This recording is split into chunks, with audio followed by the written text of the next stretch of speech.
Yes, sir. Hey, what's going on, everybody? And welcome to another open mic night. All right. So, hey, in a few minutes, I will be dropping the link for fans, not content creators, until y'all give me an opportunity to try to get all the fans in and try to hear what they have to say. So, but tonight, hey, we got a few things to talk about. We do have a few things to talk about. But before we talk about it, hey, if you are not subscribed to Bird Gang Nation, hey, look, we are about to be on fire, because we have, there we go.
Sir.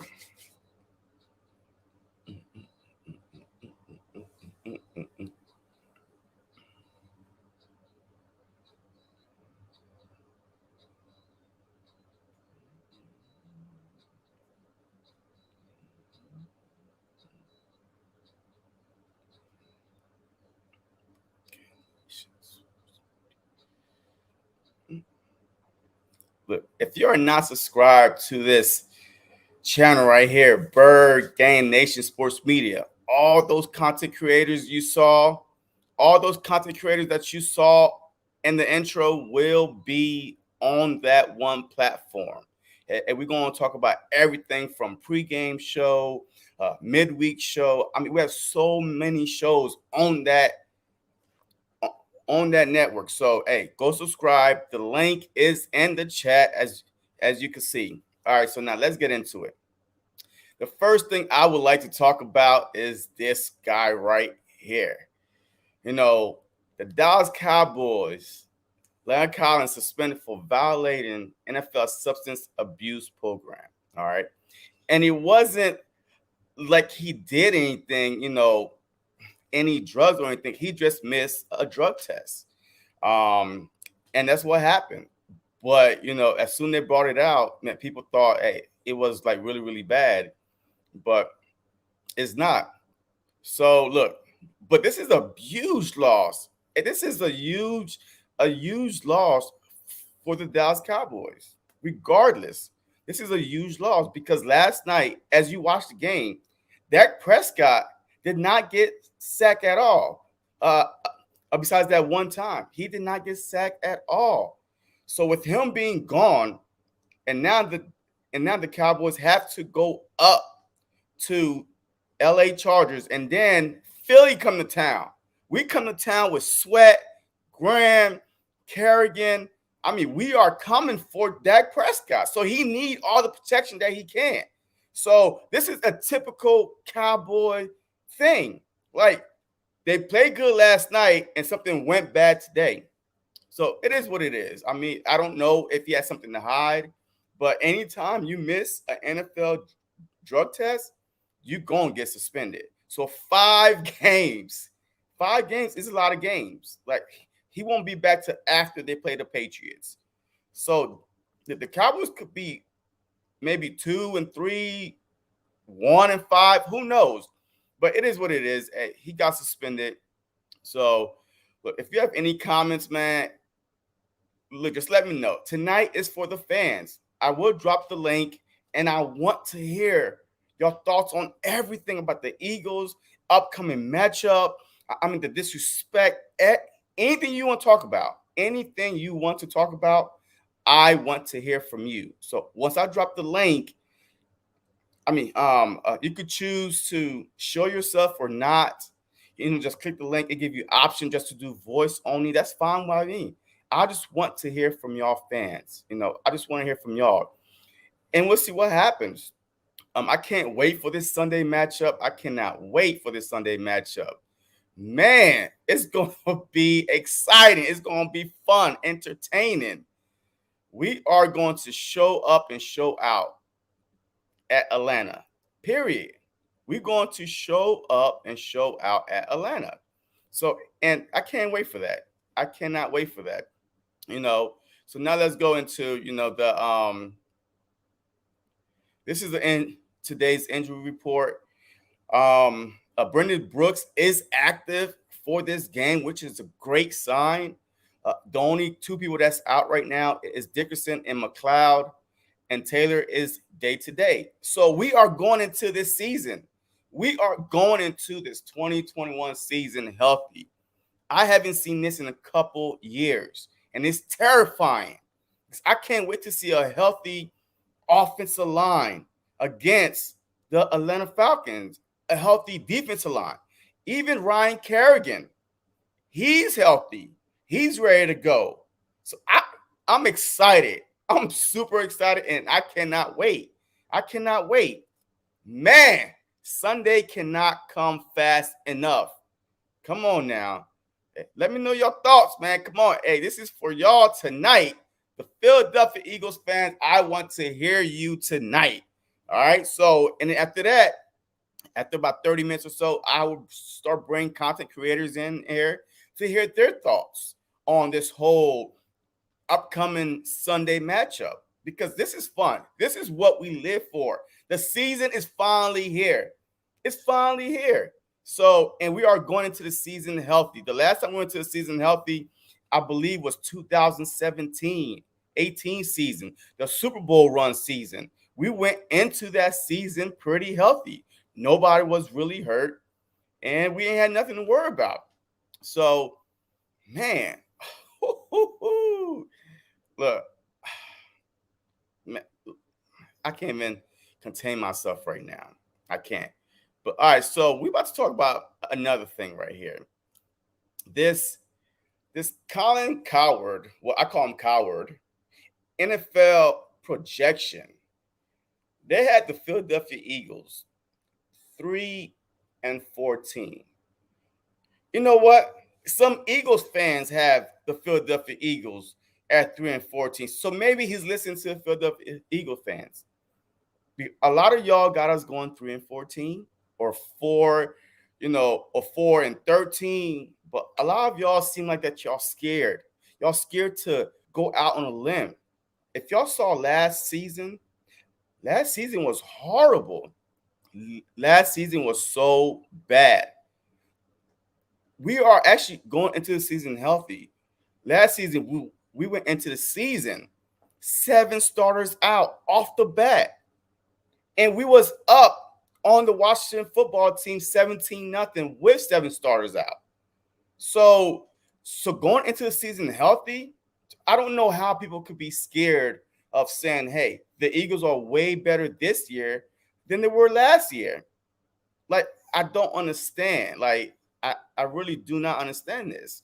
The Philadelphia Eagles had a great training camp. Zach Ertz is still here. Dallas Goedert, the Twin Towers, I call them. JJ Arcega-Whiteside, regardless if you like him or not, he made the team. So that means that Nick Sirianni saw something in him in training camp. Devontae Smith, Jalen Hurts, a full off season in training camp and preseason, OTAs. He is ready. He is ready to ball out, and he has a lot to prove. To say that we only going to win 3 games, what the hell is that? 3 games? Are you serious? Like, 3 games. But look, it is what it is.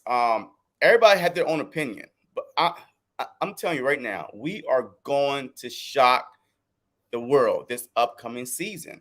And slowly but surely, a lot of analysts are starting to change their mind a little bit, just a little bit, but not too much. They're starting to believe in Jalen Hurts.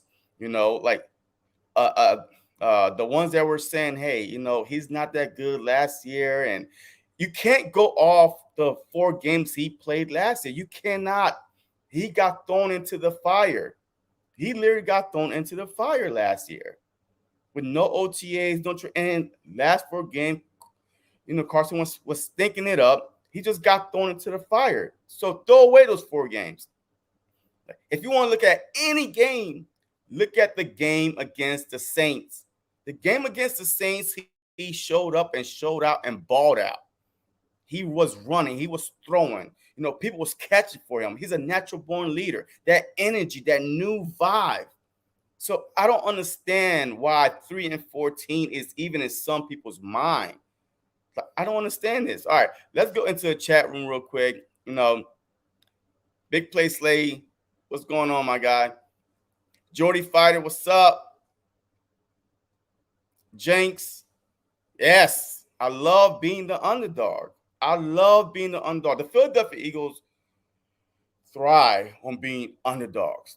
I saw this thing on Facebook today that the Dallas Cowboys, they stole our slogan. They literally stole our slogan. Our slogan that says this. Look, no one like us, we don't care. They stole our slogan for some odd reason. I don't know if it was trolling or what, but I saw this post on Facebook. I was like, what? Come on now. Please stop. Come up with your own slogan. All right. So, yes, sir. Philly Insider Podcast. I still believe that J-Jaw can be a red zone slot wide receiver. And I agree. I really, really think that the only reason why that they kept J-Jaw is packages. Everybody on our team have a certain role. If JJ is only on the team for red zone, bring him in. It's worth it because that's where you saw the game last night. The Dallas Cowboys had 5 opportunities in the red zone to score a touchdown, and they could not. Like the Tampa Bay Bucks literally gave them back-to-back turnovers inside the 20, and they could not. So if we have a package when we got J-Jaw out there, Goddard, Zach Ertz, Devontae Smith in the red zone, I'm okay with it. Everybody have a role on this team. Nick Sirianni has been preaching that the whole since he's been hired. He's been preaching. Do your job. A Bill Belichick mindset. You can't go wrong with that. You cannot go wrong with that. So, yeah, hey, I will always keep it 100. I will always tell the truth, regardless if people like it or not. Is what it is. Colin's podcast is pretty good, and he got some good takes, but he also has some garbage takes like this. And I agree. Look, he led the Philadelphia Eagles. Look, I'm telling you that right now. If anybody, defend the Philadelphia Eagles besides Dan Orlovsky when Carson Wentz was on the team, but ever since he's been off the team, he's been I don't know where he's been. I mean, he's just off the bandwagon. But even he's starting to turn around about the Philadelphia Eagles. But Colin has been a Philadelphia Eagles lover. Like, he's been behind us. So I'm kind of shocked that his ranking got us 3-14. That's all it was. Bird Game 31. Hey, what's going on, man? What's going on? JC, who's your player of the game for Sunday? It has to be Jalen Hurts, period. Everything starts and stops with Jalen Hurts. He's the quarterback. He is the engine. He runs our team. He's a captain. He got voted captain for a reason. He's leadership style. He's follow me. I'll put you on my back. Just do your job. So if Jalen Hurts is successful, the Philadelphia Eagles will go a long way. The only reason why we are picked, only reason, can't nobody debate me otherwise. The only reason why we are picked to actually finish 3-14 is because of the quarterback that we have. Is Jalen Hurts. Nobody outside the city of Philadelphia Eagles believe in Jalen Hurts. Period. That's the only reason why. If we had any other quarterback, Gardner Minshew, for Christ's sake, we probably would have been 5 or 6 more or 3 more wins, because it's Jalen Hurts, because they are going off of the last stupid 4 games they saw last year. That's the only reason why. Only reason why. So, Bird game 31. Game would have been a blowout if Tampa Bay didn't keep shooting themselves in the foot. Absolutely. Look, I agree. Watching the game last night, doing the play-by-play for the game last night, I saw a lot of mistakes that Tampa Bay made, and still the Dallas Cowboys could not take advantage of it. I'm not scared of Dallas Cowboys. In my opinion, they put way too much film out there last night. All these gadgets, all these reverses, all these quick throws. Thank you. Thank you very much. Now we know your game plan. They are trying to protect their their $76 million man for this year. That's why you saw that. But now you put all this film out there for other teams to look at before they play you. And that's why Nick Sirianni was like, hey, the most important thing is the unknown factor. But you have to win. If nobody knows your plays, then you have to win. You had the advantage. And they did not take advantage of it, period. They did not take advantage of it at all. Philly Insider Podcast. Gallup out for 3 to 6 weeks. Cedric Wilson looking nice as wide receiver 3, but Gallup is a stud. Absolutely. Gallup is a stud. But that is another big blow for the Dallas Cowboys. Another big blow for the Dallas Cowboys. La'el Collins is out for 5 games. And now Gallup may be out for 3 to 6 weeks. I'm telling you right now, we played them week 3. They need all the help that they can get. Period. They need all the help that they can get. Look, I'm about to drop the link in the chat. Please, please, please, please, content creators, just give me a few minutes. All right. So I will let y'all come on. But I would like to hear from any fans out there that is watching right now, your take on the Eagles overall upcoming season, coaches, the matchup this Sunday, which is a big matchup. We have an opportunity to be probably in first place by Monday, because I believe that Washington football team play the Chargers, which they are underdogs. And then I believe that the Little Giants play the Broncos, and the Broncos defense is no joke. You can't sleep on the Broncos defense. So the Philadelphia Eagles had the best matchup this Sunday. So we should be 1-0, and everybody else should be 0-1 in our division. Who would imagine, after projecting, for us to go 3-14, who would imagine? So if you're watching, all right, you don't have to show your face. A StreamYard give you opportunities. Well, what options to either do voice or come on and show your face? But I just want to hear from y'all. I really want to hear from y'all, because we've been silenced this whole offseason. The fans been, besides the content creators, the fans been silenced this whole offseason. So how do you feel? How do you feel about that? All right, so let's continue on here until, we have a few people on. But I want to hear, hey, if you're in the chat right now, what would you like to see? What would you like to see on Sunday with Hurts and Goddard? How much would you want Nick Sirianni to put both of them on the field at the same time? I really want to see that. I really want to know what y'all think about Hurts and Goddard majority of the snap at the same time on the field. With those two on the field together, who are you going to stop? All right, everybody is talking about Kyle Pitts, Kyle Pitts, Kyle Pitts. Okay, we have Goddard and Hurts. We got 2 versus 1. Period. And then you're talking about Ridley. Okay, well, we got Quez Watkins, Jalen Rager, and Devontae Smith. Who are you going to stop? If all those guys, if all those weapons are on the field at the same time, choose your poison. And then Miles Sanders in the backfield, Kenneth Gainwell in the backfield, Jalen Hurts' mobility in the red zone is going to play a big advantage for us. So who are you going to stop? Goddard, Ertz, Rager, Watkins, Smith, Sanders, Gainwell, Ertz. But with 3-14, with all those names, with all those offensive weapons, skill position that I just named out, we are 3-14 team. 3-14. I'm confused.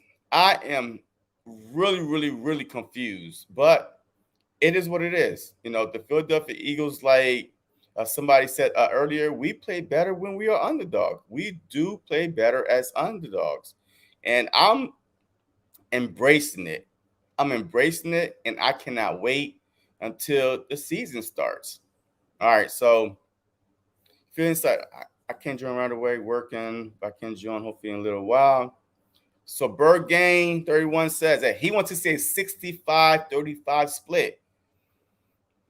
65-35. Okay. I mean, I would like to see a 50-50. I want them on the field at the same time a lot. Because the more weapon that you give Jalen Hurts, the more weapons that you give him, the more opportunities he gets to shine and actually be put in a great position with the play calling. We don't know what play calling we are going to get at all. We don't know not one play calling at all. Philly Insider Podcast. I think Goddard plays most of the offensive snap, and I think they run 12 personnel with Hurts with a good bit. The 12 personnel in the red zone will be the best opportunity we have. 12 personnel is scary. You're not going to stop them in the red zone. We have a dual threat quarterback.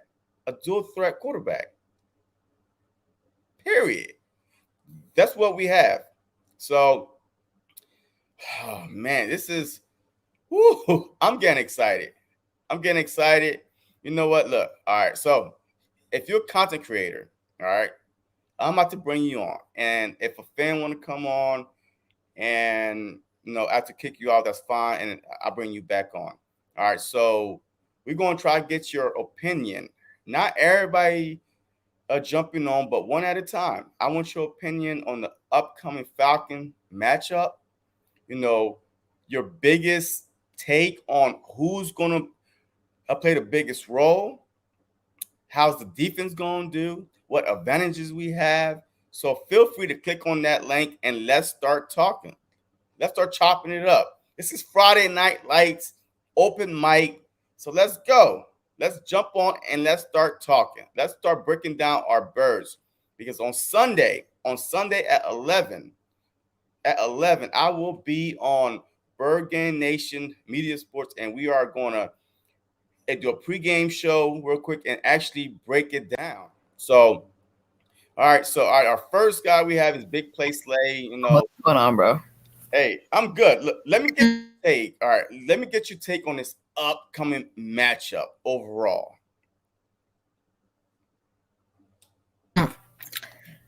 I feel great about this matchup because, first of all, you're going up against a team that you're matching up very well with. Mm-hmm. Atlanta's defense, they suck. I'll put it that way. They suck. I don't know who's guarding our offense with AJ Terrell they have, I think. That's it. I don't know anyone else on the defense. Jones, Grady Jarrett, I guess. There, Dante Fowler is there. But that defense isn't good. So I don't know what Falcons fans are talking about when they think they have a good defense. I only name 4 players on that defense. So I think it's going to be a good game for us. I think this is a good matchup for us, and I kind of think this is something the Eagles wanted for Week 1. All right, so all right, and real quick, who are you worrying about the most on the Falcons? Who am I worried about the most? Yes, the most. Who could kill? Who could say, you know what? If we can't stop this dude right here, we're done. We're not winning. I gotta say Ridley. I'm sorry. Okay. I have to say Ridley. If we can't stop him, it's game over. It's too hard to stop the guy. It's very hard. But we have a top 12 corner in this league. We have another top 30, top 20 corner in this league on the opposite side. We're good. All right, so who's going to be on Pitts? Who would you put on Kyle Pitts? Eric Wilson. Eric Wilson on Kyle Pitts? Yes, sir. Wow. Why? Because why not a DB or a faster guy? Because Kyle Pitts is considered might be a wide receiver or tight end. I mean, he's fast. Yeah. Mm-hmm. So Eric Wilson, you will put on Kyle Pitts. Mm-hmm. Because he's a pass coverage linebacker. People think he's a run-stopping linebacker, but he's a pass coverage linebacker. That's what he's known for. And he's fast. He played at safety before. So that guy has speed with him. And he can stop Pitts if he has a chance to, but it's going to be hard. So do you think that big play Slay, your brother, could stop Ridley? I think he can. I still think Ridley should get a lot of catches, though. I think it's going to be a lot of his way. A lot of his way. Okay, what's your prediction for the defensive line? Like, how dominant are they going to be? Like, what's your stat projection by the end of that game? When that final horn, boop, what is the stats for the defensive line? I'll say 5 sacks. 5 sacks. All right. But then we ain't got to worry about Ridley then. If we gain 5 sacks, we ain't got to worry about Ridley or Kyle Pitts. I think we're going to get to Ryan a lot. It's going to be a tough day for that guy. 5 sacks, 1 pick for Anthony Harris. Oh, that's secondary. D-line, I think it's 5 sacks, and they stop Mike Davis. Because he has all the hype in the world now. Yeah, Mike Davis. So what kind of offense would you want to see the Philadelphia Eagles run? That's a tough question. Is it? Very tough question. Okay. All right. See, I want to see a lot of deep ball passes in this game because Atlanta has no other corner next to AJ Terrell, and that's a lot of big pressure on a second-year corner. So I think you have to expect a lot of deep passes in this game. Very high, powered offensive game for the Eagles. I want to see a lot of red zone offense in this game. That's what I want to see. All right. So what's your final prediction, your final score? Philadelphia Eagles win, loss, final score. 31-19 Atlanta. I'm playing 26-20 Eagles. No, hey, that's your opinion. Hey, that's your opinion. I'm playing. You want Atlanta to win, I actually have us winning. 26. So 30. What is it? 26-20 Eagles. 26-20 Eagles. Right. Okay. Wow. I like it. Hey, we're about to bring another content creator in. My guy, Eagle Uncensored. All these guys are content creators. And I would like to hear from them. I really do, because I don't want to talk about myself. I know I'm an expert with the Philadelphia Eagles, but still, I don't want to talk about myself. I want to hear other experts talk, for real. So what's going on, my guy? What's going on, brother? How you doing, man? Hey, look, you see the background? I'm ready. Yes, I'm sir. pumped up. I'm excited, and I'm ready for game 1. Bring it on. I'm saving my energy for Sunday. Oh, man, I've been hyped since the preseason. Man, I have energy 24/7. It is what it is, and I don't even drink coffee. So how is JC going to be on game day? I can imagine that already. What? JC on game days. Oh That's man, I mean, did you see my You should have my seen him play at the by practice, play? man. I saw it. I saw it. Imagine what he is on game day, like actual Yeah. football for the Eagles. Yo, this face right here. Yo, I got an outfit to wear on game day for Jalen Hurts, representing Jalen Hurts, and trust me, you would not want to miss it. Ego Uncensored, how you feeling? Oh, about what 36 hours from game day, somewhere around there. Yeah. No, I feel great. I have no worries at all. So No. what are your predictions for this upcoming Sunday for the offense first? What do you want to see from the offense? I have Jalen Hurts going 22 for 28, 320 yards with 3 TDs, Three TD. 2 passing, 1 rushing. Okay, I like it. Hey, Smith is going to break 100 right off the bat. I say he probably has 106 to 110 receiving yards with 8 catches. wow. Okay. Watkins, I'll give Watkins probably, we'll say 75 yards, Okay. maybe a touchdown. So, what packages would you like to see the Philadelphia Eagle run? Because Man, I have an interest in a package. Nobody have said it yet, so yeah, I just want to hear your thoughts on that. I want to see a true West Coast offense, man. I want to see a lot of moving. I want to see a lot of rotation from the wide receivers going from one end to the other. I want to see reverses. I want to see 2 halfback sets. I want to see, RPOs. I want to see it all, man. Screen passes. Hell, even add in some QB draws. Anything, man. Like I want to see it all. It's going to be a very high pace offense. Like they're going to get the ball out quick and they're going to move fast. I expect it to be not deep passes. I expect it to be short 5-10 yard passes that turn into 20-30 yard gains. I don't think we're going to make Hurts work more than what he has to. I believe we're going to put the ball into our playmakers' hands and let them do what they're supposed to do. That's what we pay them to do. This isn't all on Hurts. This does not fall on him at all. It takes everyone at one time to make it successful. As long as he does his job and he does his dropbacks right and he releases the ball and it's on point, we shouldn't have a problem, man. No. Hey, James Washington, 24-17, Green Bleeding Nation. Hey, everybody got us winning. But I think the money line is a toss-up.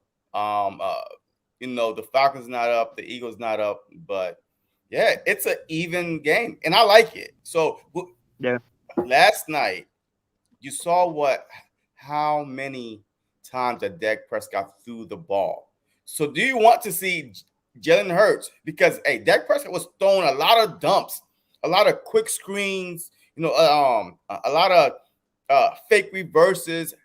Is that the kind of offense that you want to see? No. Okay. No, that I believe they were doing a lot of that last night because they don't exactly know how his shoulder is going to be and they don't want to break him like right at the beginning. You know what I mean? And I can tell you right times. now, I had this conversation with Giant fans over on Logan's stream a little bit ago. They asked about the game last night. Dude, Tampa screwed themselves many times over. Oh yeah, absolutely. I agree. They did, and they gave the game to Dallas on a silver platter 4 times, they never once took it. Dak should have had 3 interceptions that game, but they dropped every single one. And the one that they should have, that they didn't get a hand on, was the one in the end zone that was underthrown by 5 yards to Amari. And instead of the guy planting his foot and taking 2 steps forward, he just kind of, I don't even know what the hell he was doing, honestly. But he wasn't trying to get it, There was a lot of mess ups, and it really shocked me. I expected Tampa to come out here and spank them, but I don't give all the credit to Dallas because, dude, Tampa played terrible. They really did. I mean, You know, if that was, and they had 10 penalties for like 108 yards or something like that. Like you can't 11. Yeah. that Yeah, that's absolutely. ridiculous, my guy. And they still won. So don't Yeah, give me that shit. Don't that give me just shows you how good they that. are. They can have all those penalties and they still win. Exactly. Like Exactly. And that shows how bad Dallas fucking is because they still lost.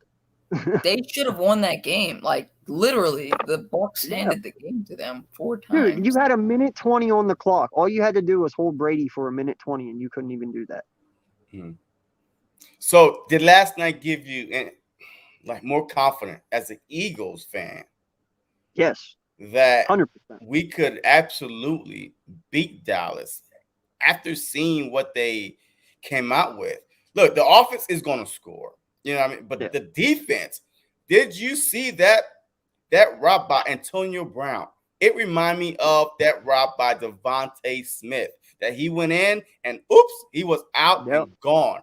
That rob was so nasty. We're going to cook their corners all day long. If that's the same coverage that they're going to play, this game might be a shootout.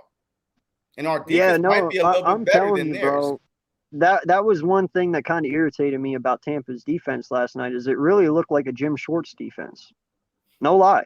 They were playing really off coverage. They were not pressing. They weren't blitzing. They weren't doing anything. They were sending three men the whole time. You know, in the first half and then first quarter they did blitz a couple times, but then they stopped doing it. You know, they were very shallow on defense. They played very light. And that's the only reason Dallas got all those fucking yards because they weren't sitting there putting pressure on Dak. And the times that they did, they didn't even really get to him. You know, to me, it just seemed like Tampa wasn't trying last night on Yeah, defense, at least. You know, AB killed it. I'm yeah, actually very happy for that man. You know, yeah, everything that he's went through over the last couple of years and stuff, seeing him bounce back the way he did last night. Hey, props to you, my guy. That's yeah, awesome. But yeah, Him and absolutely. Brady's connection is ridiculously good, yeah, man. yeah. Yo, big play But Slay. Hey, did last night give you any more confident or less confident that the Philadelphia Eagles could actually win this division? Because I don't think you, especially big play Slay, have us winning the division. I think you got us around 6, 7 wins, last, right?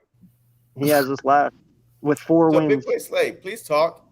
You on the I air? Go ahead. still have Dallas winning the division. I don't care if Okay. they lost. I still have them winning it. I can't go back now. No, that's fine. Yeah, No, everybody opinion. Hey, look, yeah. it's anybody's opinion. Mhm. So, but did last night give you any more confidence after seeing their defense that was supposed to be a lot better, 75% better from last year? Michael Parson, I didn't hear his name at all last night. He didn't Like, do I mean, he nothing. wasn't even He didn't here. do anything. So I the thought he was last in night give you fun. more confidence. Um, I think he gave me just a little more confidence. That offense still scares the living hell out of me. I'm not gonna lie that. Okay. I'm not gonna lie on that. That defense doesn't scare me one bit. Now, I still think they're an average defense. Mm-hmm. I think they've improved a lot better. Mike Nolan, he was garbage last year. We got to all agree on that. So they got Dan Quinn. He's a lot more chippy on defense. He wants to blitz a lot. He's Mm-hmm. aggressive. But I still didn't see it last night. Maybe they were playing a little too timid because they were scared of Tampa's offense. Um, but I think I have a little more confidence that we can win this division because if Quez Watkins can just beat the seam just a little, Mm-hmm. gone. Bye bye. He's gone. You're not catching him. The same thing with Dallas Goddard. Same thing with Zach Ertz. Same thing with Devontae Smith. Same thing with Miles Sanders. If they all get past that one seam, they're gone. Dallas Yeah. showed a lot of signs last year last night that you can fly by that seam and get a touchdown. So I'm more confident. Okay.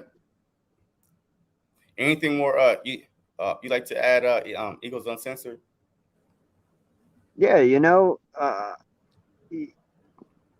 I don't say their defense did get any better, honestly, man. Other than that one punch out that they had at the beginning, Mm-hmm. every interception they had was off the hands of a wide receiver.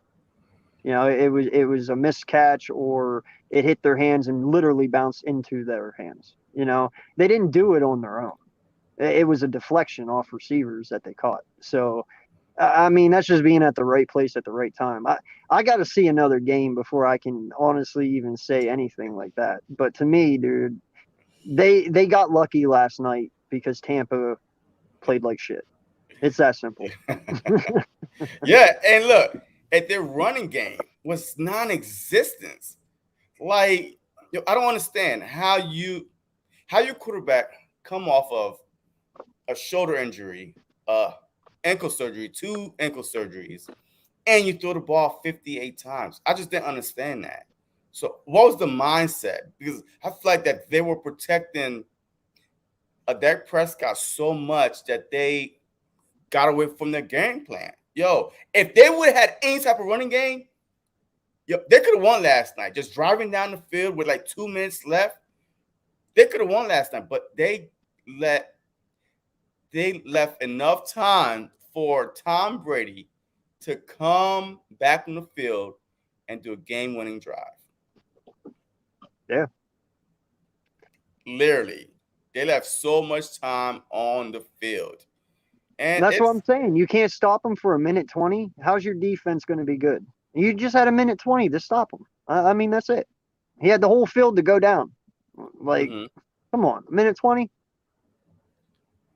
Hey, let me get y'all. Oh man, this is a touchy one for me. All right, the NFL quarterback ranking, right? Yeah, it came out again. Of course, he came out again. And look, all right. So the top 10, with the Brady's, the Jackson and Wilson, Herbert. Okay, good. Even Dak, man, I understand it. All right. So these guys are okay. So what do you think? What are your thoughts on the quarterback ranking the NFL just came out with, which had Jalen Hurts 29 out of 30 to Kirk Cousins is 15. Better than not being in the top 40. Hey, Ryan Fitzpatrick is 17. Jimmy G, he might be back up soon. He's at 18. Zach Wilson, a rookie. Trevor Lawrence, a rookie. Mac Jones, a rookie. Daniel Jones is ahead of Jalen Hurts, Carson Wentz, Tua, Joe Burrow. Yo, he's coming off a season-ending ACL. He's still in front.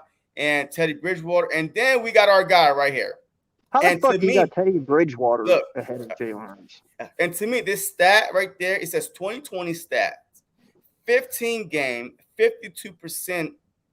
I guess that's his passing percentage. 1,061 yards, 6 passing touchdowns, 4 interceptions.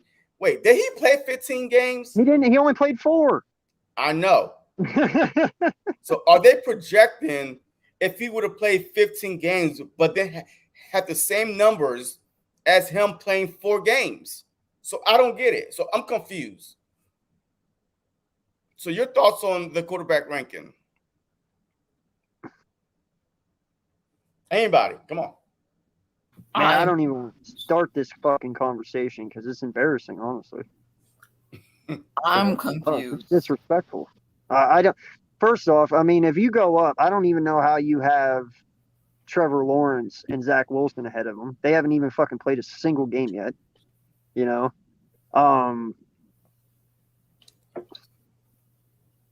Oh, man. Hey, I love it though. Keep doubting him because when he punches you in the mouth, I don't want to hear it. You know what I mean? Keep doubting him. That's when we play our best, is whenever people doubt us. So I love it. Keep doing it. Yeah, look, hey, real quick, James Washington. If the Eagles come out half, snapping Dak and Cooper, Gallup, and CeeDee Lamb going to smoke us. Well, Gallup, if you didn't hear, might be out 3 to 6 weeks. So he might be out 3 to 6 weeks. So he might not even be in the lineup. So Gallup or their right tackle may not be in the lineup when we face them. So we might have caught a break. Who knows? But those two may not even be in the lineup. And I think that our defense last night, if you watched the game, the Bucs, they disappointed me. They could not get to Dak Prescott. Like, for some odd reason, how you have Sue, JPP Barrett, and only got 1 sack. You Yeah. know, like on a guy that's coming off of a shoulder injury, ankle, and a surgery, haven't played in 11 months, and you can't get to him. So I was a little bit, baffled by that. So, Yeah. but I don't think the Philadelphia Eagles with this coaching staff, their mindset rise would not come out rusty. Like it would not come out saying, "Hey, we just gonna sit back," and no, they're gonna pin the ears back on offense and defense. And I feel like that we gonna give anybody a run for their money. Yeah. Richard, No, Tampa was I a mean bit you rusty. got to I think of it agree. this way, man. Mhm. Tampa had a lot less time to think about last season than what we did. You know what I mean? Like we've had a long time to ponder last season. We had a long time to ponder this season and what we want to do. These Yeah, guys are coming out firing. Tampa, they won. What are they worried about right now? They're just kind of still riding the high, so to speak. You know what I mean? And we have to remember too. Tampa started out bad last year as well. What, they were 5-4 at the Mhm. beginning of the year. You know, like, so you can't count them out. Yeah, they played sloppy, but they won. Yeah. I mean, a Bird game 31. The list is trash again. Yeah, it Look, is. I love the list. I love the list. Believe it or not, I agree with the list. By the end of this season, he's going to be way higher on the list. It's only adding fuel to the fire. So that that is the only reason why I say I love the list, because I love the disrespect that Jalen Hurts is getting, that the Philadelphia Eagles is getting, a 3-14 record is getting. I love it. Okay, cool. Because You ready for a hot take, JC? go ahead. Jalen Hurts is going to have a better year than Carson Wentz. Oh yeah, I mean that's an easy take. Like You think that's so? Not yeah, many that's an people easy would take take. that take. Yeah, yeah, absolutely. That's an easy take because I believe that Carson Wentz, Mr. Happy Feet, when push comes to shove, he's gonna probably break down a little bit. Yeah. Like mentally wise, I believe that Jalen Hurts is more mentally prepared than Carson Wentz was ever was. Period. Like Yep. if everything is not going good for Carson Wentz, he try to do too much instead of listening to the coaches. Nick Mm-hmm. Foles was more successful in this offense than Carson Wentz because his lack of ability, his lack of talent. He just said, you know what? I'm just gonna listen to the coaches and trust the coaches, and they're gonna put me in the best situation. And that's why Nick Foles was a little bit more successful than Mm-hmm. Carson Wentz. So yes, Jalen Hurts will be, his stats will be overall. His running stat will be better. Um, uh, Maybe not his passing stats because I feel like that Nick Sirianni will want to protect his one, his young QB and run the ball a lot more. So yeah. All right. So let's start answering some of these comments. Jordy Fighter, no way they put Burrow below Tua or Jones. I mean, Right? yeah, That's what I said. but no. Burrow is coming off a season-ending ACL last year. So is he medically cleared? I mean, is he going to start the I think so. season? I I think mean, so. yeah, but still, you never know because Carson Wentz try to rush back, Mm-hmm. and when you try to rush back from an ACL tear, you overdo it on another body part. So, and who Burrow knows? did have a longer time to heal though too than what Carson did. Yeah, yeah. I mean, yeah, that's true. I mean, that's true. So, What's up, hey, Richie? all right. So I'm about to bring another consecrated in Jordy Fighter backstage, audio only. Come on, Jordy. All right. So, hey, what's your thought on upcoming matchup, Jordy? I've been back and forth with this matchup all week. I said it earlier this week. It's going to be tough on the offensive or on the defensive side of the ball just because Pitts is unpredictable. He reminds me of a Chase Claypool with a bigger catch radius and a bigger frame and everything. And we all know how well that ended when everyone underestimated Chase Claypool. Now he's a receiver one, receiver two in Pittsburgh. Hey, So real quick. Wait, hold on real quick. Hey, if you are a fan of the Philadelphia Eagles, the link is in the chat. I want to hear from y'all. This is y'all night. So click on the link anytime y'all want. Just scroll up a little bit and click on the link, and I will bring you on. I want to hear from the Philadelphia Eagle fans. This is why I'm doing this show tonight. I try to do it every couple of weeks. Just trying to get the feel of the fans out there. So if you're a Philadelphia Eagle fan and not content creator and you want to come on, just Be right click back, that brother. link. All right, just click that link. All right, so let's go. And my bad, Jordy. All right, continue. But we can't underestimate Kyle Pitts as much as some people want to, and he's going to be someone to really worry about. Calvin Ridley, always somebody to worry about, especially because being a number one receiver, he's one of the only targets, and that's going to help him a little bit, as much as it'll hurt him. But not only that, you've got Russell Gage, who's a good receiver. He's not elite, but he's not bad either. But all in all, this is going to be the proving ground this week for Nick Sirianni and this coaching staff, and it's going to be exciting. All right, hey, how do you think the defense is going to do? I think it's going to do well. Jonathan Gannon's not Jim Schwartz, so we're not going to be playing sticks defense. I think every Philly fan can be happy about that. And there's a lot of promise in the defense itself. Even without McLeod, there's Kayvon. Epps has had a resurgence. Mm-hmm. Sweat, hopefully he starts. Hopefully. And all in all, this defense looks as ready as it's been in years. Okay, exactly. And real quick, hey, my guy Richard, Devontae Smith have a chance to be Rookie of the Year. I do believe so, but the only there's a few people that could beat him out. Is the quarterback, Mac Jones. If he have a good season, could be, Rookie of the Year because he has the ball a lot. Every play basically. Zach Wilson, even if he is on a losing team, he has the ball a lot. He could be a Rookie of the Year. So these quarterbacks could be, Rookie of the Year regardless of what Devontae Smith do because we have so many weapons. So I do agree with you. I made a video a long time ago about Devontae Smith being the Rookie of the Year. So Bergen 31, hot take. Jalen Hurts top 5 on the list by the end of the season. All right. I believe it. James Washington. Eagles got the Heat, Quez Watkins, Jalen Rager, Devontae Smith, Greg Ward, Kenny Gainwell, Miles Sanders, and Boston Scott. Absolutely. Hey, we have a lot of talent on this team.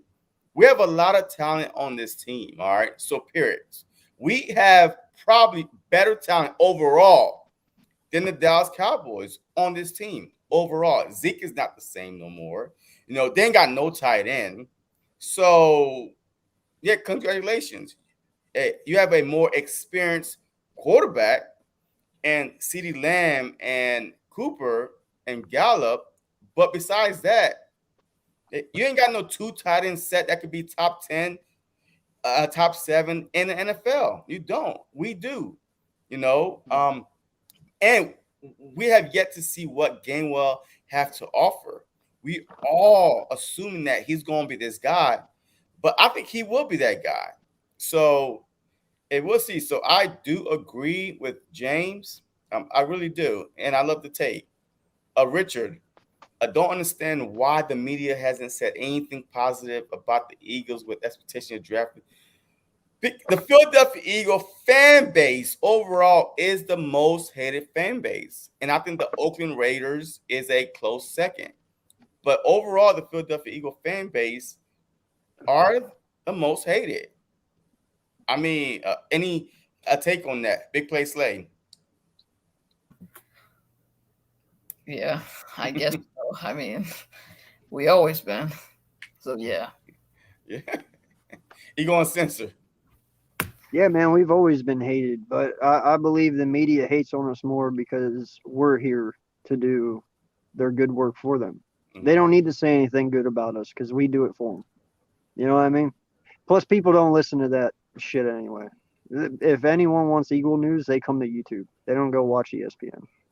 Yo, I agree. Look, this Eagle content creators out there, man, yo, they actually, besides being a fan, we actually do our research. We actually know our teams. Yeah. These news reporters out there that are not covering the Philadelphia Eagles. You see the misinformation that they be putting out there. Period. Like they don't know half our team names. So it's just one of those things where it just one of those things where it's just like who does it better, the content creators or the Eagles, the haters out there. So yeah, I mean, I definitely agree. Look, the Philadelphia Eagles they are underdog this year. Period. Off the bat, and I believe that they will respond very, very well to being underdog this year. I thought, when did it change that you didn't have to have resources when you write shit? I mean, look, it's You know? a free country, and it's freedom of speech. You can write anything you want or say anything you want. I mean, this is what the world is coming to. America is coming to. All right, so hey, I'm about to bring on Bird Gang 31. Another great Eagles content creator. What is going on, my guy? What's up, my guys? How you guys doing? Yes, What's up, sir. BG? Just getting off work. You know how it is. I was watching everybody today at work. Like, man, I wish I was off. Everybody's going live all over the place. But I'm off now, so it's all good. Yes, sir. Hey, look. Hey, this is so. What are your thoughts on the upcoming matchup with the Falcons? Man, this is what tonight is about. The game is about 30 something hours away, man. I don't know the math right now, but it's Sunday at 1 p.m. Eastern time. What are you feeling? I told you guys, man, it's gonna be a Birds win. You know what I'm saying? It's gonna be more dramatic than what people think. Like everybody think, we're gonna go in here, we're gonna have this close game. It's gonna be rusty. Sirianni's gonna be sitting there, confused about plays and stuff. Man, this guy is ready. You know what I'm saying? He's been waiting his whole life to be a head coach. He got a playbook bigger than most people. He's been offensive coordinator for years, waiting for this opportunity, and for the fact that he was hiding so much, this off season, I truly believe that when it comes to these first like 3-4 games, man, we're gonna be doing a lot of different plays that you haven't seen the Eagles run either in a while or ever. And what I'm saying, like our defense is gonna come out hot. Like I said, I got us winning 31-10. You know what I'm saying? Like, I think it's gonna be an easy win for us. We're gonna knock them off. Well, who they have? That their left tackle's gone. You know, Julio Jones is gone. Their defense is trash. They got Grady Jerry and AJ Terrell, which is trash. Like I don't even think AJ Terrell can even guard Devontae Smith. So if your best cornerback can even guard our rookie, you're definitely going to be in some trouble. Who's going to guard Quez Watkins? Who's going to guard Jalen Reagor over the middle? Who's going to guard Goddard when he's getting open? Like you What had that. linebacker are you going to have guarding our tight ends? Yeah.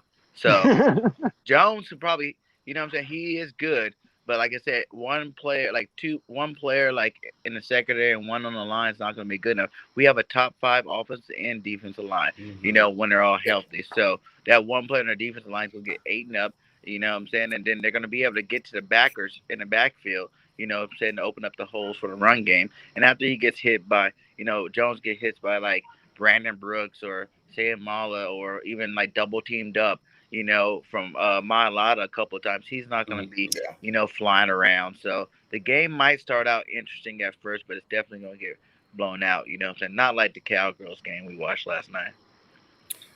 Look, hey, look, I have a feeling, man. I know we love our Eagles and we expecting a blowout, but we always played the Falcons tight. Like, look at the last 4 times we met, like with Julio Jones, even with the Julio, one of the best receivers in the game. It was always tight with the wild card weekend. That catch, hey, we was up when Jalen Mills was covering Julio Jones that set over his head. It was a tight game. Like, we was up by 4. So they had to go for a touchdown. And then the following season opener, it came down to the last minute. And then the Nelson Aguilar non-catch. it's always been tight. So this game might be a lot tighter than we think. They lost too many players on defense. Yeah. They lost both of their corner. I mean, lost cornerback and both of their safeties. You know what I'm saying? And they didn't replace them with anybody worth, a dang. Like they don't got no good players. Like you can't win if all those years you're saying. Like they had good cornerback. They had Trefont in his prime. You know what I'm saying? Like they had O'Neal back there when he was good. You know what I'm saying? Like they actually had pieces around that was actually Vic Beasley. You know what I'm saying? Guys like that were actually impact players. They don't have those impact players this year. And Yeah. I don't know, like if it is close, whatever. I thought Tampa Bay was gonna blow out Dallas last night, even though I feel like they could have easily blew them out. Easily, we watched it. You know what I'm saying? Like they were giving Dallas to get every opportunity to win that game possible. You know what I'm saying? Like out of the 5 turnovers, they only really committed one of them. You know what I'm saying? The rest was Tampa Bay giving them the ball back. Like the Gallup, he should have scored a touchdown or at least got down. And been in the red zone. In that one play that he caught. Yeah. The off the hands of Fournette. You know what I'm saying? These guys were garbage. You know what I'm saying? But like someone said earlier, it was like they weren't trying. You know what I'm saying? They weren't like they didn't even care about the game. It's like they were out there just to play. It was like another preseason game for them or something. They're like, we're not really worried about it. And they kind of played careless, you know what I'm saying? Like their defense did get torched a little bit, but I'm just saying like if you look at it, like they don't make those turnovers and they score touchdowns on those drives. Because remember the first 3 drives they scored on 3 touchdowns in a row. If they kept going at that rate, the score would have been so out of control that you wouldn't even be sitting here thinking anything. You know what I'm saying? Like it would have just been all garbage yards for Dak. And who knows? He probably wouldn't even got pulled. I mean, look. I honestly think it's the other way around. I feel like that the Dallas Cowboys, they played their Super Bowl. Yeah. They came out with all the bag of tricks, like reverses, quick throws, like to protect Dak and this and that. That was their Super Bowl last night, and they lost. Of course, the past 25 years, it ain't been a big game, and they lost because last night, to me, was deflating for them because they had the opportunity to actually beat the Patriots, the Buccaneers. They had the opportunity to beat them, and they blew it. So now team have tapes on them, all their little, reverses and fake little reverses, quick throws, fake reverses, and all little gadget plays. And CeeDee Lamb, we know to stick with CeeDee Lamb, and they have some great receivers, but there wasn't no pressure being like on Dak Prescott at all. And the little time he did get pressured, it was a sack, hurry up throw, incomplete pass. So yeah, I think that the Cowboys brought everything they had, all their firepower, out last night, and the defense is still suspect. They're super trash. Those guys are garbage over there on defense. Hey, but look at what happened too. You know what I'm saying? In terms of our matchup that we're gonna have with the Cowgirls, look what just happened. Landon Collins is out 5 games now. Gallup's out. You know what I'm saying? Like those are 2 big players. And did their other guy, what was the other lineman? Is he coming back next game, or is he gonna be still out? Zach Martin. Martin. Yeah, he coming back next game. Okay. Because he did get the vaccine shot, so his symptoms wasn't bad. I mean, so he's good. But still, even with Gallup, I was thinking like Gallup is the guy to worry about. CeeDee Lamb's gonna get his. You know what I'm saying? But as you see, he didn't like super break out or nothing. And they don't even have good cornerbacks over there at Tampa Bay. Like those guys were trash too. Tampa Bay cornerbacks were secondary. Well, the one they had, he got injured in the first quarter. Murphy Bunting. Yeah, he did. And dude, when they lost him, I knew they were in trouble because that kid's gonna be a stud for Tampa. He really is. As long as our secondary stay healthy by then, I think our secondary can handle those guys. Yeah. Be able to handle Amari Cooper and CeeDee Lamb. So. All right, so hey, let's welcome my guy, Mitch. One of my very first live stream with Mitch, and now he has blessed me on my live stream on his Friday nights. Hey, what's on your mind, my guy? What's on your mind? Well, what's on my mind is that I'm just excited. I just can't wait. I mean, like, come on, can it be Sunday already? I just really can't wait. And today I had Atlanta Falcons content creator on, and we're just shooting the set. He has us winning 27-24. And I'm like, hey, kudos. I was shocked. I told him off stream, I'm like, dude, that took balls. Like, that took balls to say that on an Eagles live stream, bro. Like, commend him for that. And he's only in high school. And having that much knowledge, I'm like, damn. So, what's your opinion on the upcoming matchup, though? Like, I want to know what's your projection for the offense and defense. Like, what do you want to see from the offense first? The offense, what I want to see is just like fast paced, maybe a little no huddle here and there, just to catch them a little off guard. Because with this offense being built around Jalen Hurts so well, you got to say, how is it going to? I wanted to go fast, right to the middle, and just go down guns blazing. Quez Watkins deep, Devontae Smith deep. And I'm just saying. And for the defense, I just want to see lockdown and rush Matt Ryan. Because that's the only way. I mean, Matt Ryan is a statue, one. The offensive line is crap. So we got that, over. So got to rush him, basically. Yeah, all right. Look, hey, in the house, my guy, Birdman 951. Hey, if you want to jump on, come on, brother. Hey, I want to hear what you have to say. But Richard, look, hey, last night, I know this been going around all day today. Oh, that was a pass interference. That last play to Godwin when Brady threw the ball to Godwin, and was that a pass interference or a flop? Talk to me, hey, about that play last night. That was a flop. That was a fucking flop. 100% flop. He tried. I'll give him that, man. He tried, but no. Yeah. I was out to eat with my best friend. It was his birthday. So his birthday's today. We had dinner last night to celebrate it. And we were at a bar. There was this Cowboys fan at the bar in South Jersey. I'm like, what? This guy was just sitting at the bar and cheering and everything. I'm like, I told my friend, can I go after when the Buccaneers scored the first touchdown? I was like, can I go up to him, bro? Can I just go up to him and see how he's doing? My friend was like, no, I don't want you to get punched. I'm like, fair enough. Fair enough. Yeah, But, did you read Clay's comment? Yeah. 1,000% offensive pass interference. Yeah, really? I mean, Come on, kid. look, we Come don't on, put big play man. Slay. he's a Daniel Jones lover. I don't respect anything he has to So say. big play Slay was like OPI man. 1,000%. I mean, look, he probably never played football a day in his life. So forgive him. He should be copyrighted for having the name Big Play Slay. So forgive him. He's fraudulent. So forgive Big Play Slay. I call him Little Play Slay, but it is what it is. But I want to read my guy, James Washington. I love this Eagles talk. And I'm in Mississippi. Cowboys fan hate me here. I talk so much trash about. Look, I'm in VA, the DMV area. Yo, I go to the Washington football team stadium. I'm telling you right now, the Eagle fans are deep. Yo, we don't care where we at. We're gonna talk smack. We are the most traveling fan besides the I think the Raiders.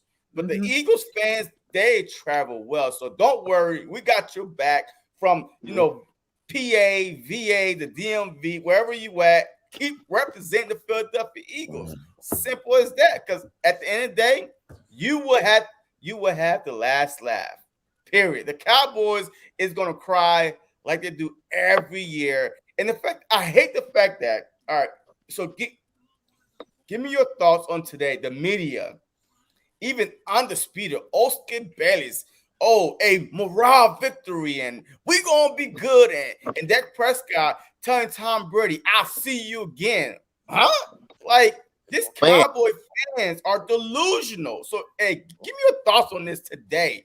Like, what were some of the words, like rumors or hype that y'all was hearing about this game that they lost? They lost the game, and they still was happy about losing the game because they kept it close to the Super Bowl champs. You going first, Mitch, or? You can go first. I'm still thinking because Cowboy fans and delusional, I lose my common sense. I'm going to be very quick, so make sure you have it. Listen, it's very simple. With a mentality like that, that's why you're 26 and counting. It's that simple. Yeah. Like you think that's a moral win that you lost? That's why you've lost for 26 fucking years. Plain and simple. I mean, they got to keep their spirits up. Am I right? I mean, they like got to do something. good one. So, That's a good one. I mean, I got And not nothing just that, else how to do you say. pay a guy $90,000 and only run him 6 times? That's Yeah. what I was confused How do about. you pay a guy $90,000 and run him 6 times? It was That's I sad. was confused. And I know Slay's going to say, oh, you can't run against that defense. It's a great defense. Dude, if you pay a guy $90,000, he can run against any fucking defense, in my You opinion. think Jerome You know Bettis what I will run the ball 6 times? No. No. I mean, like, hell no. That's the stupidest thing I I ever heard. promise you, when we play Tampa Bay, Miles Sanders will have at least 20 carries. Oh, yeah, yeah. So what's the excuse then for Dallas? Oh, man, yo, hey, I love this comment by Birdman951. So funny. Their parade for Dallas is tomorrow, hosting the Moral Victory Trophy. That's what I'm talking about. Hey, they are hosting it up. They're proud of they lost the game. Like, I played football my whole life. I played sports. I ran track. Yep. If you don't win, you lose. There's nothing to be happy about. And Period. it wasn't as close as the scoreboard said, man. Like, That's what I'm saying. Tampa Bay, Bro, I've been playing football since 6th grade, and I'm going to tell you what, every loss that we've ever taken, I never walked out of the locker room saying, hey, that was awesome. We did good, though. Never once. That's did the I fucking say that. participation these parents are driving to their kids, and I freaking hate it. When I was like, I played baseball. I played baseball, and whenever we lost, my dad let me have it. Like, if I had errors underneath my legs, he let me have it. Like, where are these people now? It makes no sense to me. Yo, We I can't be tough cannot on wait. our kids anymore, my Yo, guy. I cannot wait week 3. I have so many Cowboy fans coming on my show. I mean, it's just going to be an open season. And I really wanted to sit here and have them tell me, and I will have clips, by the way. I will have clips of Devontae Smith, Antonio Brown, just showing them how we're going to do the exact same thing, maybe worse, with Quez Watkins, with Rager. I cannot wait. These Cowboy turds are unbearable. Like, I didn't even go on Twitter today, kind of, because I knew for a fact that we kept it close. We was in it. You see Dak, you see this. I had time for that. It made no sense to me at all. But it is what it is. Falcons. This is it. The game behind me. That's all we focusing about right now. Falcons. Hot take. Hey, Eagle Uncensored. Well, no. Hot take for the Falcons game. You want a hot take from me? Yes. For the Falcons game. Oh, Give me I'm great at hot takes, man. Yeah, give me a hot take for the Falcons game this upcoming Sunday. All right. You ready? You ready for this one? Yeah, I was born ready. Maddox has 2 interceptions. And the slot? Ooh. Boom. So who is he covering? Ooh. I don't know. That's probably the guy that starts with a Z. What's his name? I don't even know how to pronounce it. Cage? No. Cage will be 2. The guy Pasuo? I don't know what you're talking about. Yeah, it's a weird freaking last name, man. I don't even know. I'll look it up, but I know who you're talking about. It's Zucalis or something like that, or I'll look it up. Something in that area. Yeah. Holy shit, Jordy, you're still here? Yeah, I've been here. Shit, my bad, dude. I can't That's see what you. happened. We're not visual, Jody. Hey, we can't see you, man. We need you by on the the way, screen. did you have it set up that way? And how did you set it up that way? Is there a way to? Voice? All you do is turn off your camera. Yeah, just turn off It's your camera. all you do is turn off your but camera when now. you turn off your camera and my screen, you still stay up. How did you get those? The No, minimized, look, see? the ones that aren't? He Yeah, just left, and 2 users. So how did you get the minimized part? Yeah, exactly. How did you do that? You just hit They stop always set cam. up on mine. You just hit What? stop cam. Because if I go now, you're the only one there. So how did you do that? I'm the only one. I don't know. Magic. But hey, give weird. me a I hot wanna know take. how. Hey, let's get to these hot takes. My bad. Mitch. Hey, give me a hot take, Mitch. Yeah, I know who you're talking about. I can't pronounce that guy's name, but yeah, that's the guy. Yeah. For me, Yes, give me a hot take. Hargrave, Sunday. 2 sacks. Hargrave 2 sacks. Okay, I mean it's low. Okay, because Cox, Hargrave, Graham, Sweat. I mean, The offensive line is their liability. We got to take advantage. Like, it's common sense right there. okay. Berg game. I know. Hey, you about to tell me like 20 sacks and 100 points, but hey, give me a hot take for this upcoming game. I got a hot take for you for sure. Okay, hot take's gonna be Miles Sanders rushing for 150 off of 15 carries. Whoa, I can see that. 15 carries, 10 yards. You have them in fantasy. That's 10 yards per carry. Because their defense line's trash. Okay. Yeah, who do they have to stop our offense? Like, seriously, who do the Falcons have? All right, I like it. You want another one, JC? Go ahead. Hot takes.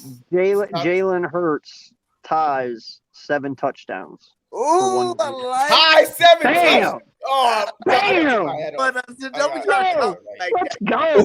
Birdman knows what I'm talking about. Yeah. Wait, repeat that because my headphone went out real quick. I had to take it off real quick after I heard that. said we hear that again? Hurts ties the NFL with 7 touchdowns. And I got another hot take then. The defense gets 10 sacks. Oh shit! Are you guys just going one off? Are we just being realistic or what, man? Like, what evidence do y'all have?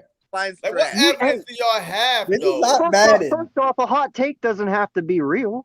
You want a hot take? It's a hot take. I need at least a realistic hot take, though. You don't think so? Like Hargrave, 2 sacks. Yeah, Hargrave, 2 sacks was Sweat, great. 2 sacks. Barnett, 2 sacks. Cox, 2 sacks. And Milt Williams get 1 and Brandon Graham gets 1.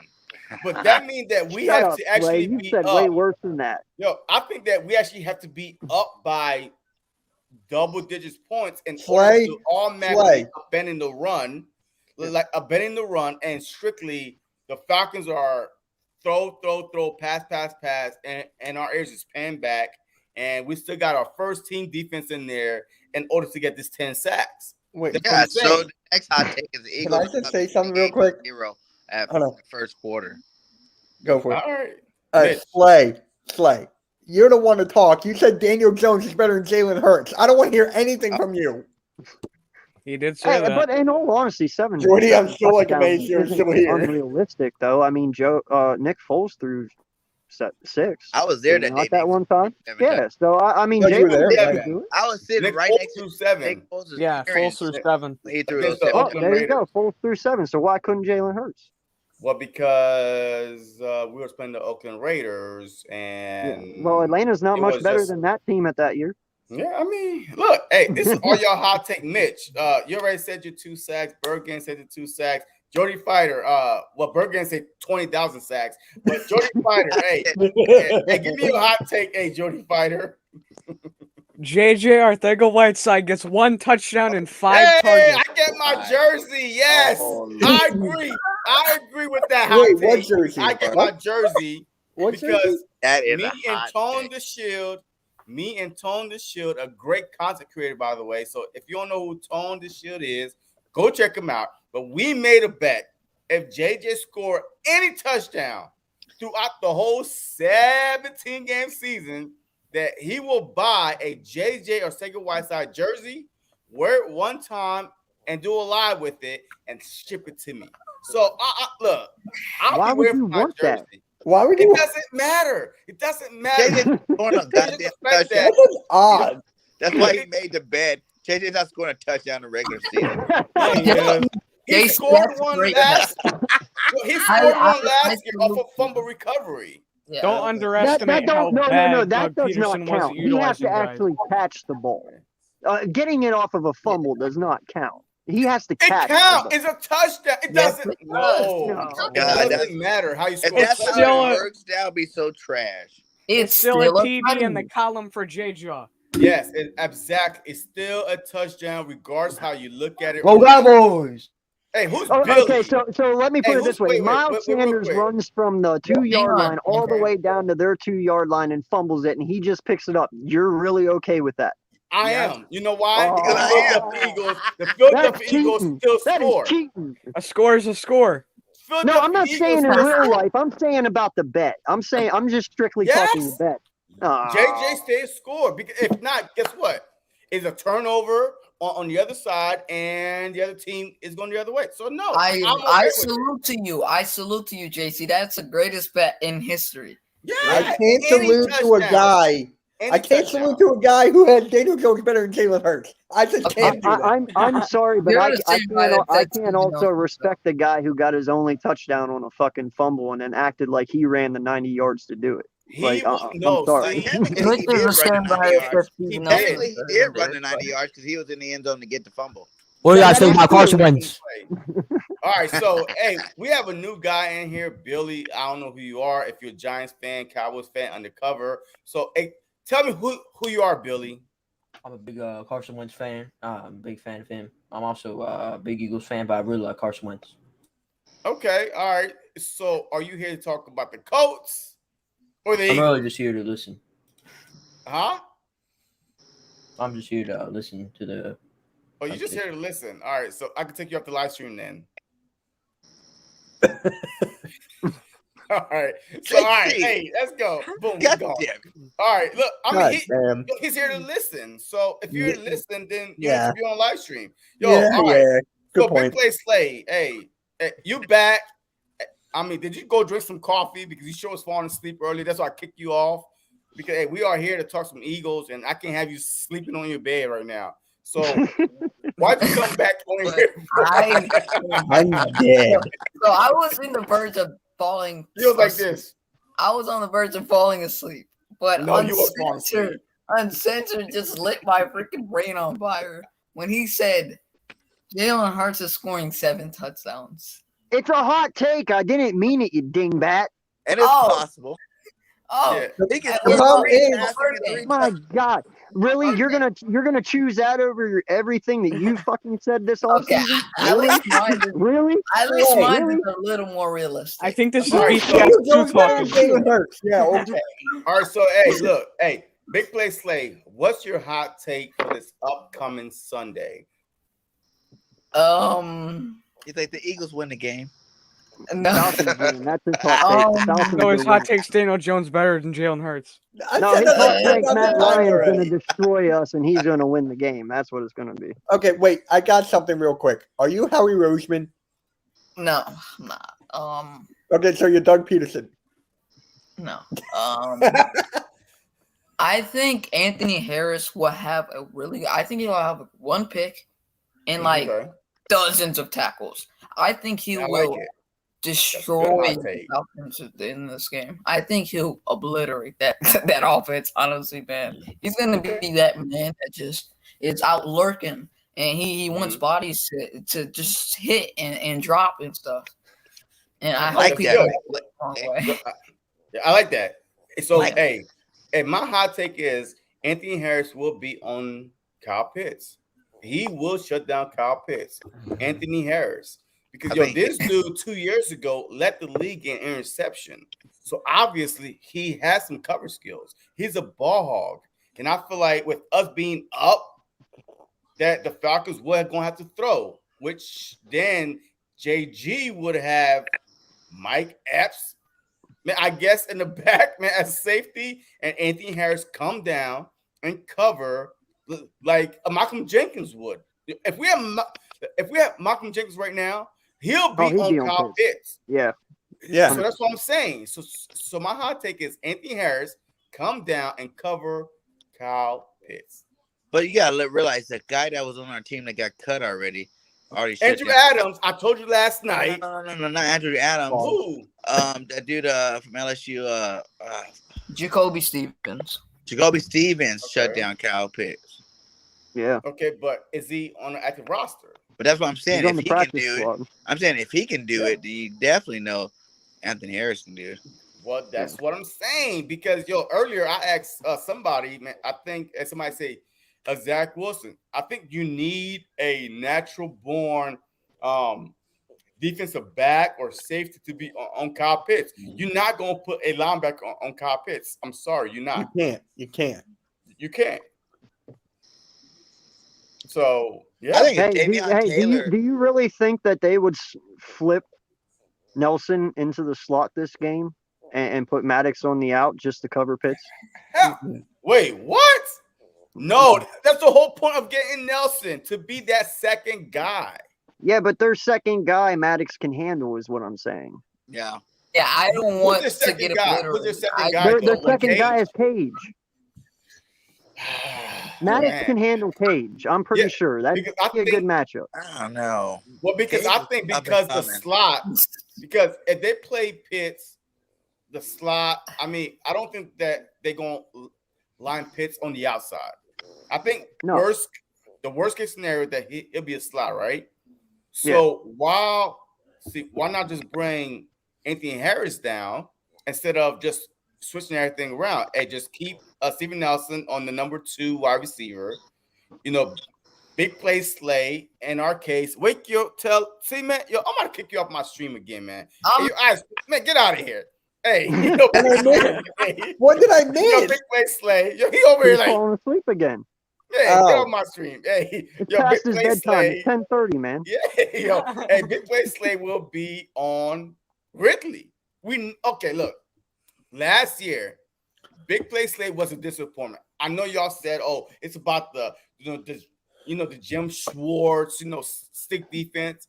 But Look, I don't think he was that bad. I don't think he did. He only had 2 he bad was games. horrible against the top wide receivers. Hopkins. He only had 2 bad games. He DK shut down and Scary Adams. Terry. He only had Hopkins. DK and Adams. Yeah, that's it. Wait, Hopkins? Hopkins got shut out by Jaquette. What? Yeah. Okay, but I'm telling you right now, Hopkins was their number 1. Was he on the number 1? No. Devontae Adams went off. DK Metcalf went off. Who else went everybody. off? Let me see. Everybody. Every big play. Yeah, but did you see the Devontae Adams clips, dude? He was on him like glue. It's just Devontae Adams is a fucking freak of nature, and he made catches that you're not supposed to DK's make. a freak in nature too. Yeah, you can't put that on Slay. But, look, Speaking of Slay, you kicked me out in the worst time. Like, what the? it is what it is. He over here falling asleep. I can't have it no more. I saw it. I'm very alert. Just like old Billy talking about, hey, he just here to listen. Get off the damn live stream. Hey, you can listen as a fan. You don't need to be on live stream. I want people that's energized on this live stream. I need talk. Talk to me. You know what I mean? I don't need no. We don't need to be falling asleep like Big Play Slay. Like, no, that's what I'm saying about it. He's back there and backstage, begging to come back on, but I'll let you know when You can I'm just ban him. You can But just no. ban him. Look, hey, You're so mean, man. honest truth though. Oh my Big God, Play you Slay. do that too. I don't want to hear it. He said he's Big up Play now. Slay, Big Play Slay, this upcoming Sunday has to step up. He needs to shut down Ridley. So if Ridley go off, then what? You know what's going to help Slay though? What? Going against Devontae Smith every day in practice. Okay. They're the same receiver. Him and really are the same fucking receiver. Oh, excuse me, Mhm. but they're the same receiver. You know what I'm saying? Like they both come from Alabama. They're both route running specialists, and being able to practice against Devontae Smith every day in practice is going to help you go against him, Amari Cooper, CeeDee Lamb, all those guys. Not just that, but also, man, think about it. Who taught Watkins this offseason how to run routes and how to play football? Slay. Really? Calvin Ridley. Really? Oh, was it? So, Yeah. he did. So think about it. If Calvin Ridley helped Watkins, well, then you're pretty much going up against Calvin Ridley during practice, are you not? Yeah. I mean, And but, Devontae's hey. better than really was Yeah. Alabama. Yeah. I have a question. How did you guys do in fantasy last night? Ryan. How'd you guys do in fantasy last night?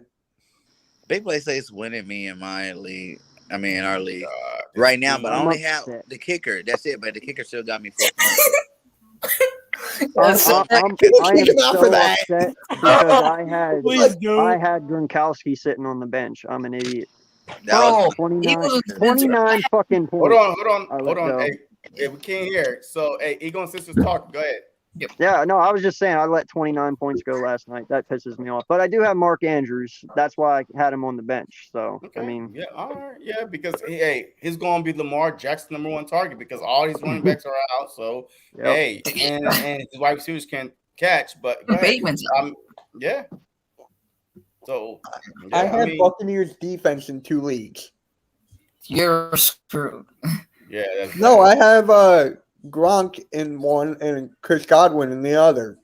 So I'm fine. Yeah. I cancel out. I mean, Eagles Uncensored, you want to talk about Gronk. I benched Amari Cooper. Well, that's your dumb fault. That ain't my fault. I mean, I did it for a good reason, though. I had to start Keenan Allen. Wait, hold up. Hey, Big Play Slade, you said I'm pretty sure that Darius Slade wasn't even playing when we played the Cardinals. Are you sure? Yeah, he didn't play when we played. He didn't play when we played the Cardinals. That was a quit. That was all on him that entire game. Slade was out with a concussion. I mean, or something. Concussion. Okay. All right. So good take. It's good take. But look, there's no excuse this Sunday. He needs to cover Ridley. He needs to be on that #1 wide receiver. He needs to be. If Ridley go for 140, I'm sorry, we don't have a #1 shutdown corner. We don't. We need to start looking for a #1 shutdown corner or draft one. Like we This need cornerback class is stacked. I understand, JC, but it's also, you know what, you got to look at DK and you have to look at Devontae Ramsey Adams. shut these guys down. Ramsey made the Ramsey's top 1 in a 100. million, my guy. what I'm Not everyone's saying. Ramsey. Wait, You're wait, not hold going to on, hold find a on. Ramsey. And Hold on, Ramsey though, got listen. burned last year too by receivers. DK and Adams Go look at burned his overall everyone. stats. Yeah, but they Nobody burned got over everyone. 100 yards on Ramsey. Maybe 30 the most, but nobody got over 100 yards on Ramsey. That's why he made the top 10, 100 players list, and they went over his stats. Nobody. He's a freak of nature. He's a freak of nature. But I need us to be at least half that. I'm not asking him to shut him down, but don't give him over 5 touchdowns. And I get that, but when it's DK and it's Adams, I'm not that worried because they make everyone look stupid. They DK really had do. Adams had 18 touchdowns last year. That means they make everyone look dumb. I'm not worried about that. Yeah. JC, I want to defend you real quick. I know Uncensored said Ramsey's 1 in a million. And don't act like I'm a Giants fan on it. So when I say this, but James Bradbury locked down DK Metcalf. I don't want to hear it. He locked down DK Metcalf on live television. Facts, though. That's facts. If you can't handle the facts, if you can't handle the truth, you can't handle the truth. On any given Sunday, someone can lock someone down. Well, I need it to be all the time we play the #1 guys. They locked down. But it's gonna happen. It's football. It happens. Who they lock down? Who? Okay, so what #1 truly a bona fide starter, top 5 wide receiver? Gary Terry got locked down. He's not a top 5 wide receiver Cooper in the league. Got locked down.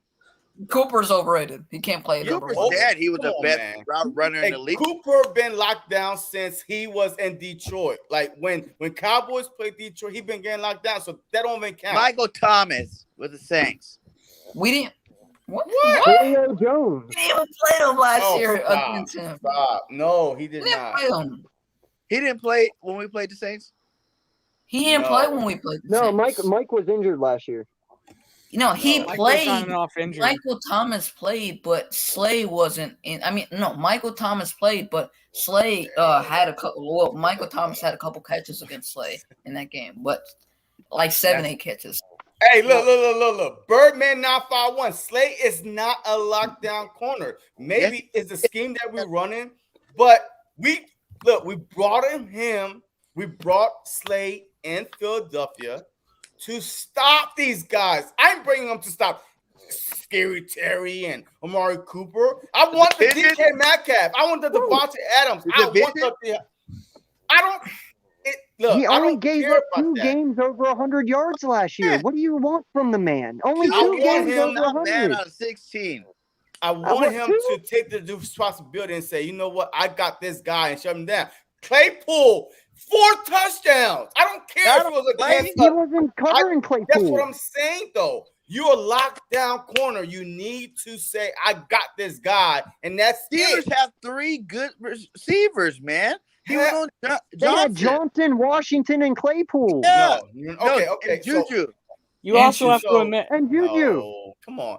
you also have to admit Claypool got underestimated by everybody last year. Yeah, They were putting their third and fourth guys on him, and he would torch them. But do you think after the second touchdown or the third touchdown, hey, coach, I'm the number 1 corner. That's on the coach. That's on the No, that's on the player. If you on would the have player, Claypool, then Johnson would have went off on him. Okay. So if Slay would have went over to if Slay would have went to Swartz and said, "Hey, man, let me cover Claypool," and he said no, then that's still on Slay. But he did not, though. That's the thing, though. We don't know that. How do you know that? Did they tell you that he didn't? So look, all right. So listen to this. At that time, Johnson was the best receiver on the Pittsburgh going into that game. But I hear you. So would you rather keep getting beat in the head by the same person or take your shot and somebody else beating you in your head? I would take my shot and see if it's, Johnson or Juju. I would not get beat by the same guy 4 times. 4 touchdowns. That's coaching. This guy but that's the thing, though. He didn't get beat. He wasn't the one covering Claypool. Like you said, Johnson had no back. I played defensive back, right? Look, I played defensive back in high school and everything.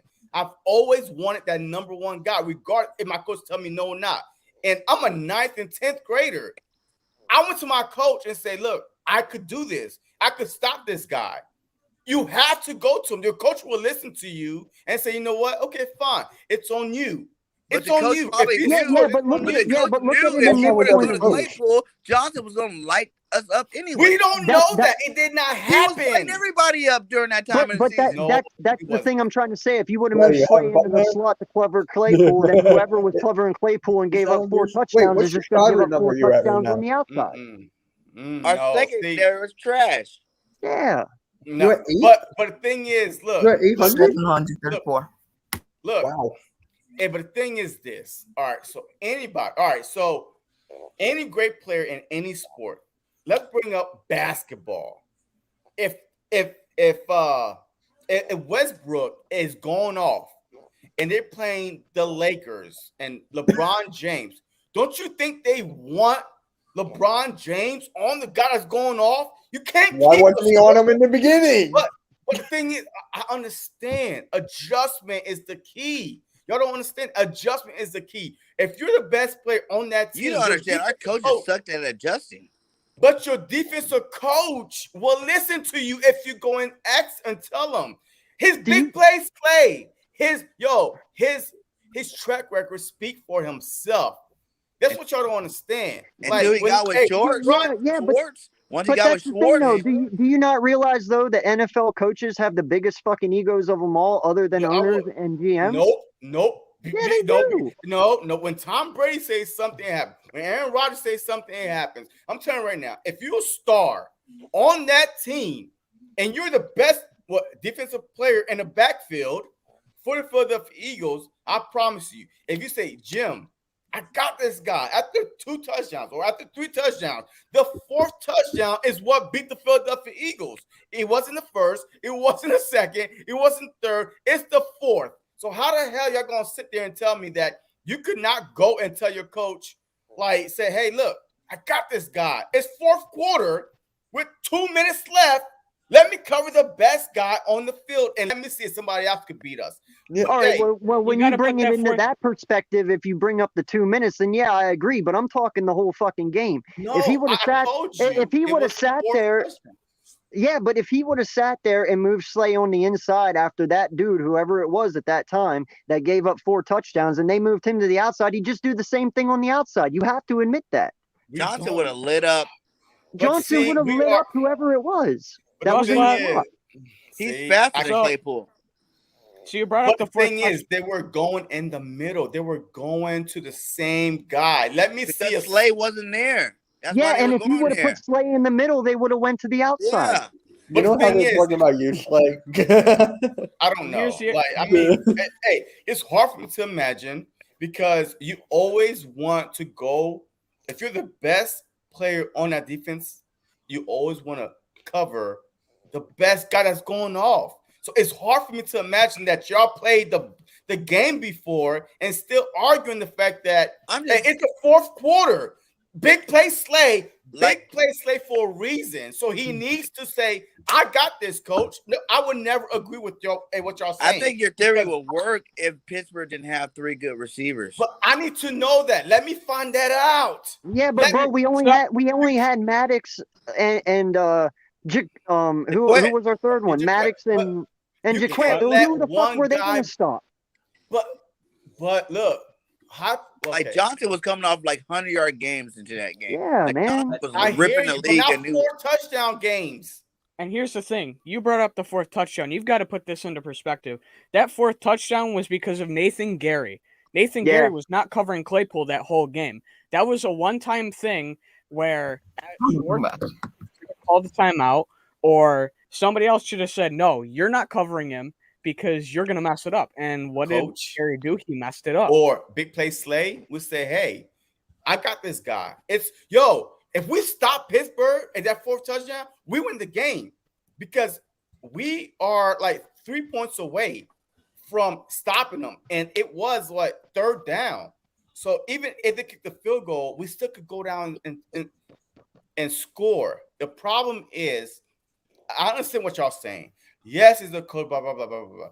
But if you're that guy on the defense,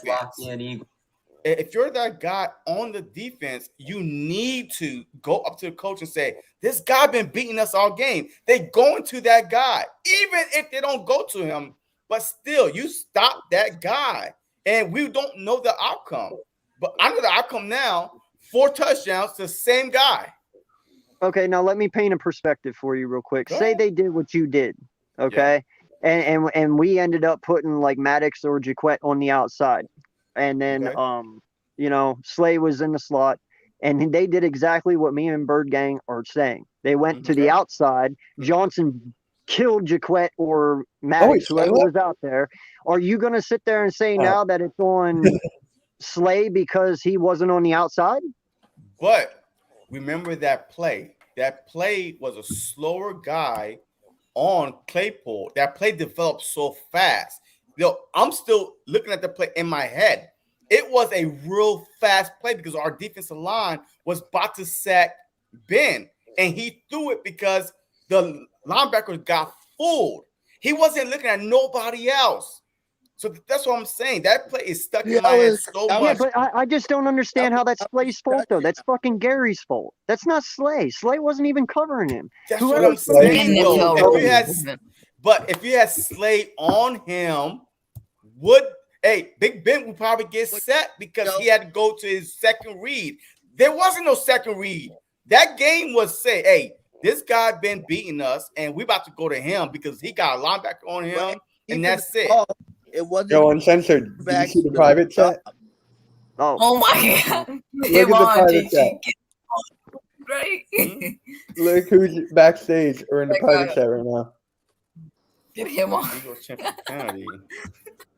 All right, let's continue. And right now, like I really want to hear like what y'all got to say because, because to me, right? Look, you think that if the Rams was playing the Pittsburgh Steelers and one guy was going for 4 touchdowns, that Jalen Ramsey with his ego would not say, "I got him."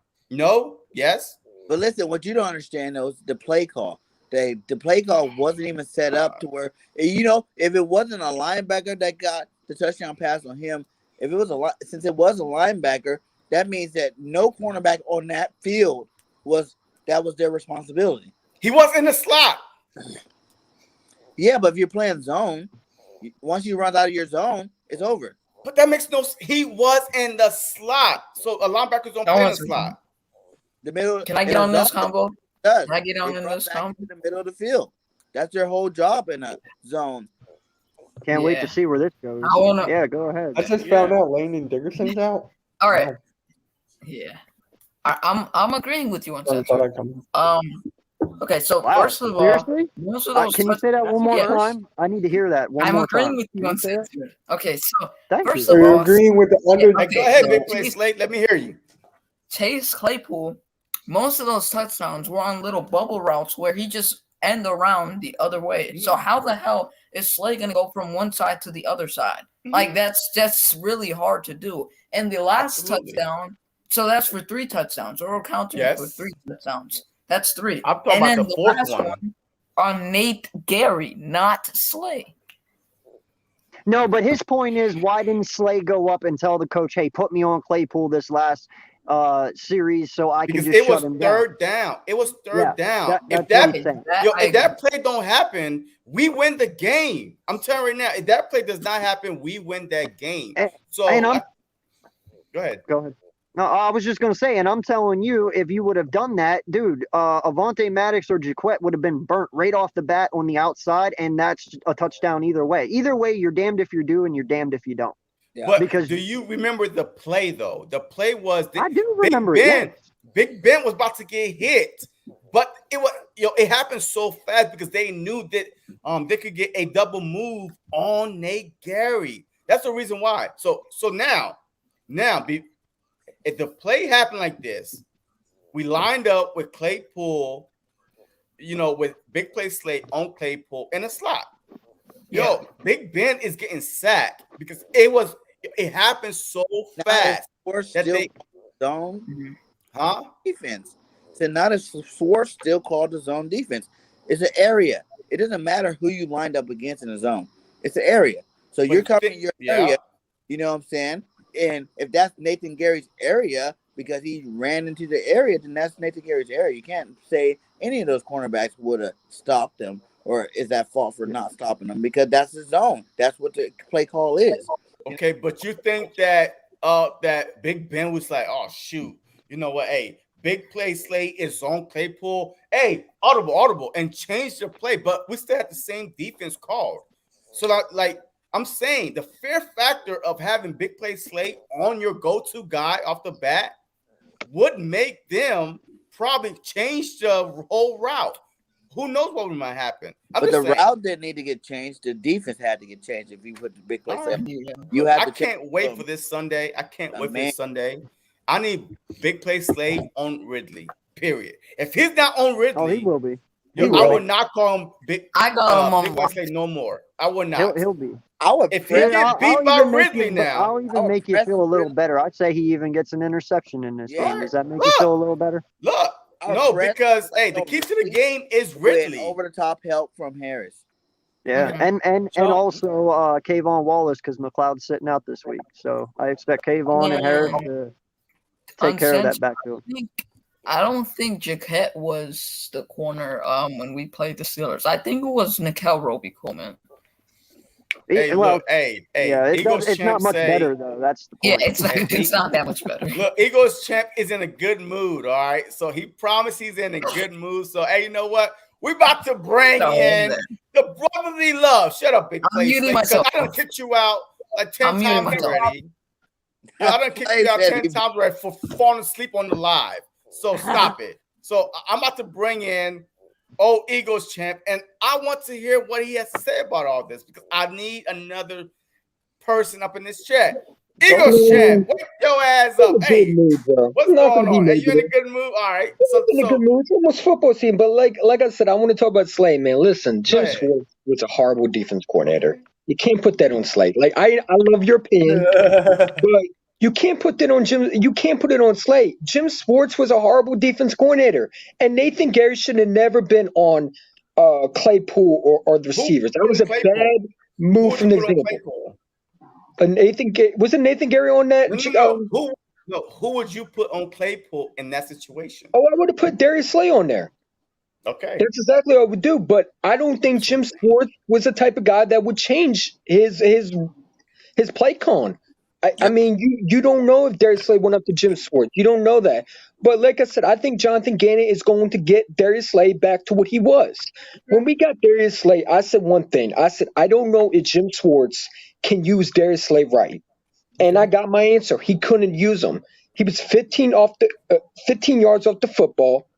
He didn't. He wasn't like you saw a different guy. And I don't think they used him right. You know what I'm saying? I don't think they use any cornerbacks right. He had his worst year with Schwartz. Exactly.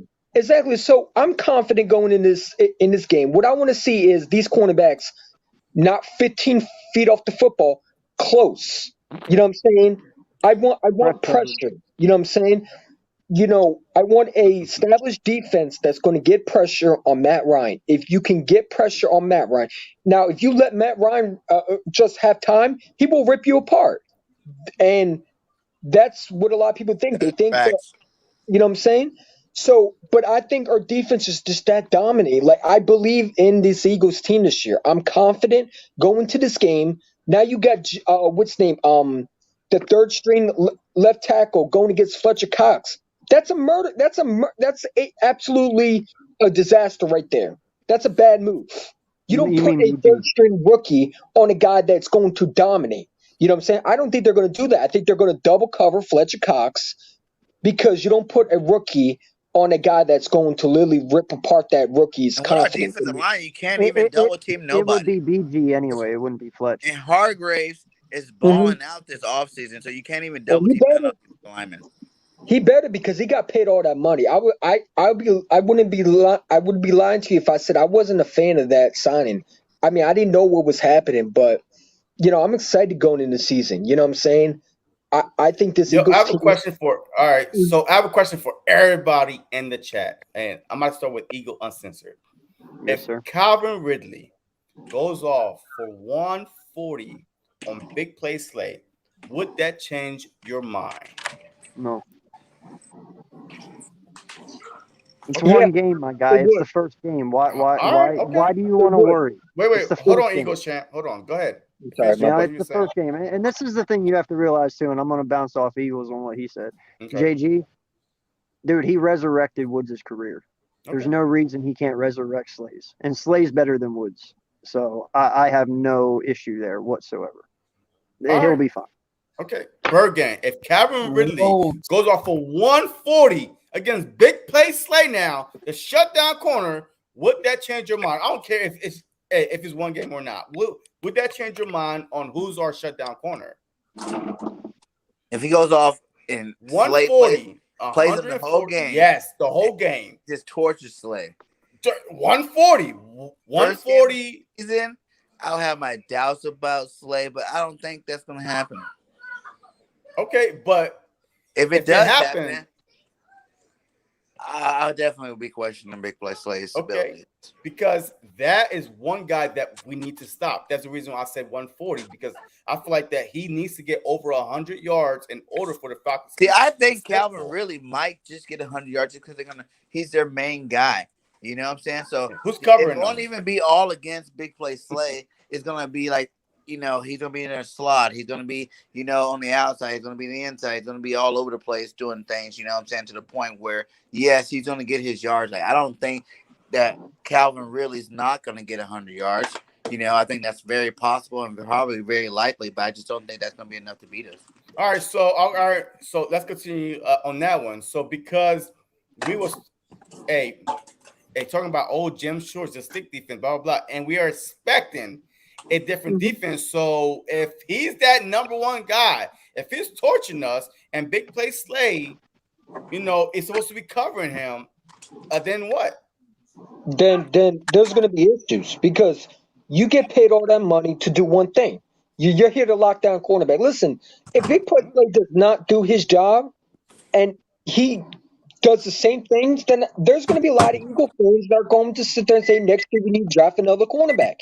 And this is my problem. The reason why our defense stunk last year was because our corners were getting torched. Our whole defense was torched, but we brought Big Play Slay. We didn't want to give up a lot for Jalen Ramsey. We gave Big Play Slay a new deal because he didn't want to be in the Lions. And we told him one thing: can you be that guy? And if he goes out there and does the exact same thing, I can't trust him because you're here to do one thing. And now I'm giving him a pass last year because Jim Schwartz didn't know how to use anybody. But if he does the exact same thing and Calvin really just tears us up like Terry McLaurin in 2017, where he's ripping bombs on us and Matt Ryan just throwing it up and Slay's just getting beat, then yeah, there's going to be my thing is we need to look at other options because if you can't do your job, then you can't be this cornerback that we can rely on. Then it might be time to look at a new cornerback next year in the draft. I'm not going to sit there Yeah, agree. and make excuses. Like, this is his year. You know what I'm saying? You Yep. got paid all that money. People are thinking he's washed. He better show up. And that Okay. includes Winston too. Yeah. I, All right. Yeah. All right. So, hey, before we go on to Big Play Slay little brother, a further AM McLeod is not playing. He's out for this game, so don't even worry about it. A further AM say that Slay sometimes I think should play safety. Hot take. I don't know. It may be. Usually, when cornerbacks are older in their career, they're trying to change to another position, but I don't think that he's washed yet. I just think that he just needs to take responsibility and go up to the coach and say, hey, I think I Slade's want have a to big play. year. Yeah, look. I think Hey, he's that's gonna what I'm saying. recover This is the best question that I could ask, because that's our weak link to me is our corners. So Big Play Slay little brother.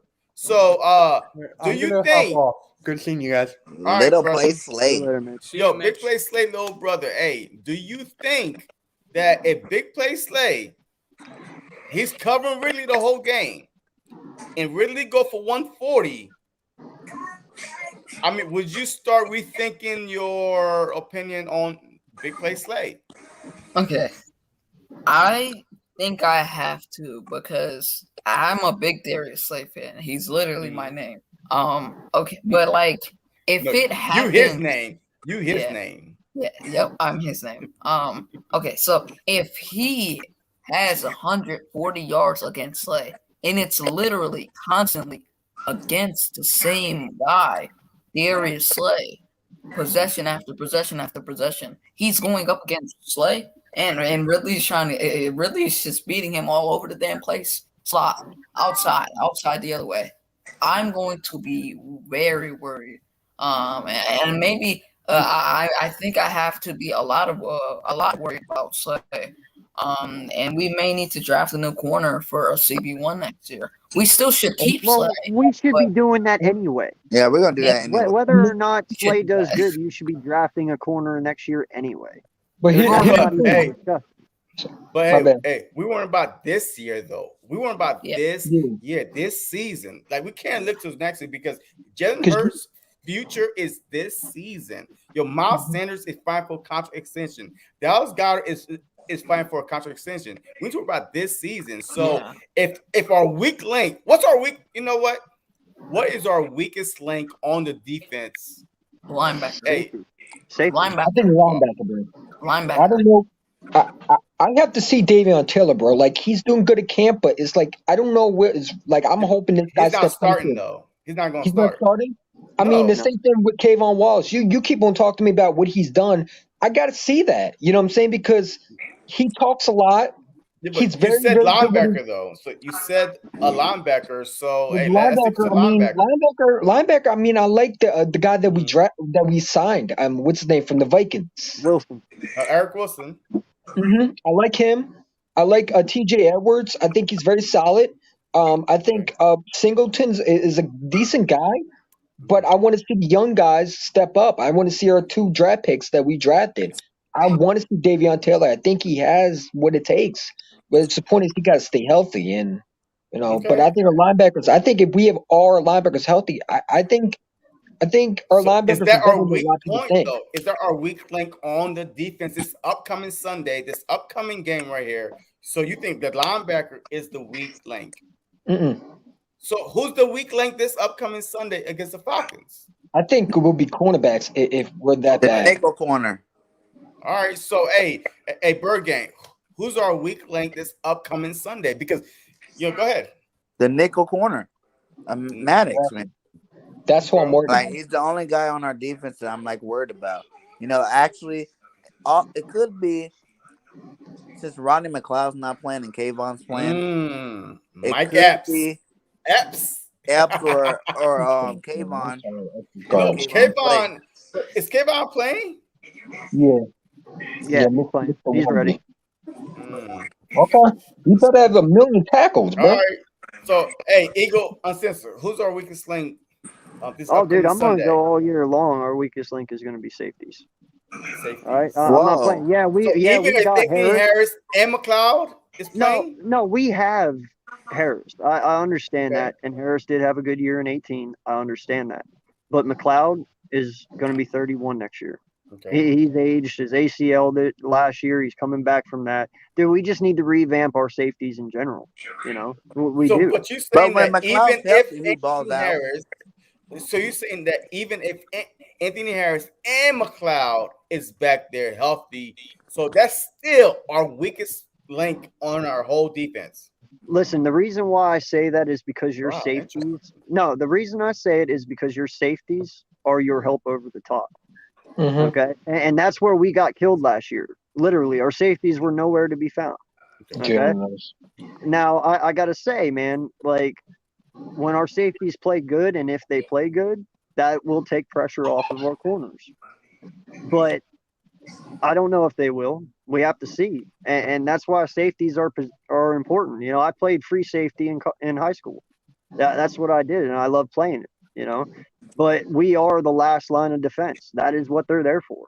But when And McLeod was healthy, we played good safety ball. McConnell's a good safety, bro. I can't no, sit he there is a and good just forget safety, but about it. he's He's a good getting safety. old. That's what I'm saying. He's getting I old. mean, I I just said understand. it's time to revamp it. Like, just get younger. Get As I he want gets that old, Alabama safety next year. That's who I want. I All don't want right, to go for but we're talking Ding about Jr. this I know a year, lot of though. people fan We're of him. talking I about know. this Wait, upcoming I want that season. safety yeah, from I Alabama. don't know if I can't tell you McLeod's going to come back at 30 with a torn ACL and be the same guy he is. It's not like he's 24 anymore. He's 30. You know, and I don't know how Harris is going to do. We haven't seen him yet. You know, and I don't even know what Everybody's gonna Kayvon's be going to do or Epps is going to do. I don't trust Epps at all. He So it's stinks. like He should have been cut. that's I'm your sorry. weak point. I'm sorry, it is. All right. Okay. Good. All right. So Eagles champs say corner or what? What'd you say? The only problem that I have is Maddox. I'm not a fan of Okay. Maddox. I would All put right. that new rookie that we just got in that Maddox place because I just don't believe in Maddox, bro. All I'm right. afraid that So if Gage gets 1-on-1 with Maddox, I'm afraid that he's going to beat him down the field. all right. Yeah, but So you realize let's Maddox say played outside safety. last year, and he's in a true position now this year. He's in the slot. He's a slot corner. He was outside last year. That's why he got beat. I expect a better season from him being in the slot. So where do you Okay. think So McPherson plays then? Do you think we play him this He's year? not. He's McPherson's not playing back this up on year. the outside. He'll play if Maddox really truly messes up or he gets injured. okay. That's the only way he's playing. And Big Play Slay, who's the weakest? Yo, I'm worried about this season. Yo, I don't care about the We're draft. I talking don't care about about this nothing. season. So I'm talking about like this upcoming game, this upcoming season, like throughout the whole season. So Eagle and Sister say safety.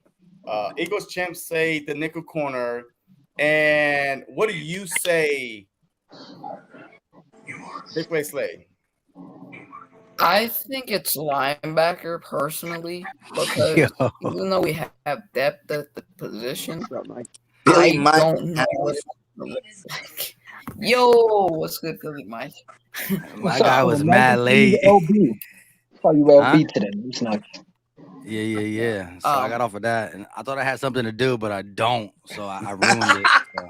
Like I said, I just don't believe in Maddox, bro. I'm still Wait, hold scared on. of him Hold going on, to Eagles Gage. champ. Wait. Hold on. Hey, Big Play Slay. Hey, go ahead. Hey, who's Oh, the my weakest position? It's okay, bro. I was gonna say it's linebacker because Okay. even though that position is very loaded with depth, I don't know how it looks. I don't know how it's gonna look this year. I just don't personally know how I feel about it because it's so young, and I don't know if there's a single guy over the age of 25, 26, 27, other than maybe Wilson, and he's not even that old. There's no true veteran there. A lot of guys that are fast and have potential, but I just don't know. That's the weak position. All right, so Philly Mike, welcome, my guy. Thank you for coming on the stream. Hey, the question is this: what is the weakest position on our defense? Like we have from linebacker to the nickel corner to safety. So, what is our weakest position that you are worried about this whole season? If Well, I healthy, mean- if everybody's healthy. Well, if you say line, so is it linebacker, like one linebacker? Because when you say nickel, you're only pointing out Yeah. Avonte Maddox, but really Yeah, exactly. it should be secondary because you're going to be in a lot more nickel than you are going to be with two. Listen, there's never really just two corners on the field ever anymore. Maybe in Ray Lewis's era there was, but there's not. Like nickel is like the new base. You're going to see a lot more dime where you try to bring that, and that's where do you bring another corner, your fourth corner, or do you have that hybrid safety slash linebacker slash corner type? That's why they're trying to grow that. You see a lot more a lot skinnier linebackers, but so if we were talking about secondary linebacker or D line, if you just want to go that, I would say linebacker, of course, just because it's the weakest, it's the youngest. There's nothing that's been proven. I love Eric Wilson, but we're going off a guy who was riding the bench until Anthony Barr and then went down. Then he did produce by having 120 plus tackles, 2 or 3 interceptions, 2 or 3 sacks, something that no one did. Very versatile, but he struggled a lot against the run. Now, coming to an Eagles team that I think gets off the wide 9, has more gap discipline in the D tackle and situation, I think you can really our defensive line has always been good against the run, except for last year. However, most of them big hits against the run wasn't the running back. It was wide receiver reverses. It was Daniel freaking Jones running for 80 yards and stumbling, bumbling. I wish he was fumbling, but he just fell to the ground. Shout out to Eagles champ. He sent me that little crate challenge. Hilarious. It was Daniel Jones falling on the crate challenge. It looked legit. It looked legit. But yeah, so it got to be the linebackers. But my whole thing is this. We have a secondary that I think is proven enough once Ronnie McLeod gets back that I would say when you look at the secondary play and the proven D-line play, it's going to clean up some of the linebackers' mistakes because in a wide 9, if a linebacker is a second late, you're paying the price. In a regular defensive scheme, with blitzes and different packages, linebackers might not even, they're not going to have to think anymore. They're just going to have to react and play fast. We're going to blitz our linebackers, not all of them. So if one linebacker blitz, you don't got to worry about them in coverage because he's going out the quarterback. Just see ball, get ball. You know what I mean? It's going to be more of that than gap discipline and all that, where Nathan Gary and a bunch of them failed tremendously. So, you know what I mean? I think it's still the weakest position, but I think we're going to mask it in a way where it's not going to be bad. You just want guys who hustle. Alex Singleton's a hustler. Eric Wilson's a coverer. It might kind of blend in together. Yeah, look, hey, I say is our DBs. I wasn't impressed with Slay last year when he went against, the Adams, the DKs, the number 1 true wide receivers. And our nickel position is shaky. Hold on, like our nickel position is shaky with Maddox. He used to play on the outside last year, so I'm gonna try and bring him in back to his natural position. Steven Nelson been getting cooked all preseason. That's all we've been hearing about. Is that, huh? Wait, that's the biggest worry is Steven Nelson.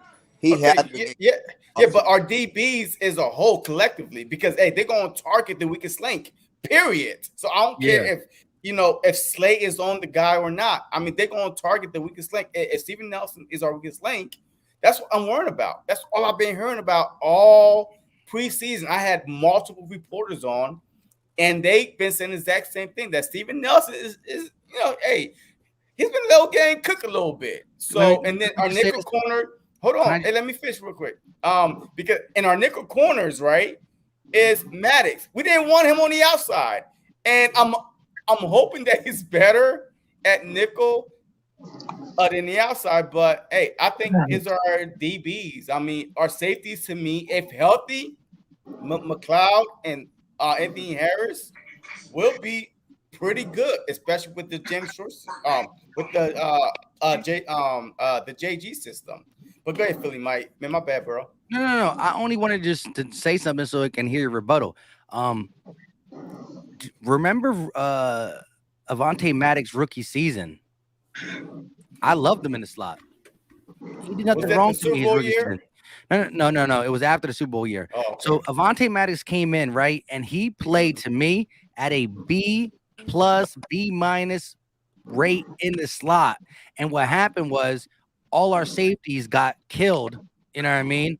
And we had to play him at safety. So he went from the slot to the safety to the outside. That's unfair for a guy who only played 3.5, 4 years to play that many positions. But when he was solely a slot, I was saying this is a guy who I can see sign a next extension. He never got to even play multiple years in that position because of how undeep we were, how the lack of depth we had at all the positions. But we looked at his raw athleticism. He's a small guy, but he got a big vertical. You really don't want him playing safety. Maybe you can play some free and whatnot, but he's not ideal there. He's ideal in the slot, and if he can remain that, I think he can give you top 15 slot in the NFL. I'm not saying he's top 10. He's going to be in the upper echelons of a slot cover. Now, to Darius Slay's point, you're right. DK busted him up and all that, but on every play that he got busted up, he was right there on the hip pocket getting mossed. So you can't really be mad at that in the sense of he lost. Out of all the defensive backs last year, there was the one guy who was the most critical of Jim Schwartz, and that was Big Play Slay. He said it's very hard for me to be Big Play Slay when my back is against the ball. I can lock down man defense, but every team he played for, he didn't run that much man. And to be a big play guy, you got to be able to see the field. So I think that helps a little bit in the JG. And to Steven Nelson's point, real quick, he's not a lockdown corner. He, to me, is a C- corner. Listen, I didn't even say he's a B+. He's a C-. You made me nervous right there, bro. Here's my thing. But listen to this though. Hey, listen, we just had a season. Nickel Roby-Coleman on the outside, can't touch a D. Avonte Maddox on the outside, can't touch a D. Michael Jaquette on the outside, don't even come to class. You know what I mean? So with all that being said, we got never showed up. We got C-. That's decent. It's an improvement. And listen, so here's my thing. when we had the D+ and the D+ and the kid who never showed up for class, they also didn't get they didn't get the tutorer. And guess who our tutors are? Safeties over the top, right? So you had dumb kids with no tutorers, they extra fail. Now we got a C- student with a tutorer over the top that can kind of help him out a little bit. But here's my biggest thing on Steven Nelson. If you're asking him to play 60% man, he can't do it. But this is going to be a predominantly zone scheme, and Steven Nelson's best seasons came when he played predominantly zone. I rest my case. I think our secondary is decent. All right. So I'm about to ask you one question before I move on to Bird Gang 31. If Darius Slay plays Ridley this whole game, this upcoming season, and Ridley go for 140, would your observation be different on Big Play Slay? 140, he's been playing him the whole game. If this comes true, bro, I'm gonna get up. First of all, if he does that, well, then you look at two things. Again, this is an offensive driven league, right? There's going to be barely any games where it's 13-13 anymore. Listen, look, was that a possible offensive pass interference last night? I think it was more no, but it was definitely questionable. But we're seeing offense can get away with way more than what the defense can get away with. You can't hit a defensive receiver. You can't touch them. If you don't turn your head around, you could be in good position and barely breathe on them. If your head's not turned around, it's DPI, right? Okay. So it's going to be a lot harder. All I'm going to say is this. There's probably only a couple corners. There's probably like 8-9 corners I would take over Slay, 8-9, maybe 10. But if really comes out 140 yards, I'm gonna look at Slay with a different mindset. But I'm also gonna see what really does to the next guy and the next guy and the next guy. And as Bird Gang 31 said, DK Metcalf and Devontae Adams didn't just poop on Slay; they pooped on a lot of guys. And even there's probably a guy like Xavier Howard who you look at Xavier Howard in a glowing light because he had a bunch of interceptions. Yeah. But what was he doing when he wasn't picking the ball up? Was he getting beat once or twice?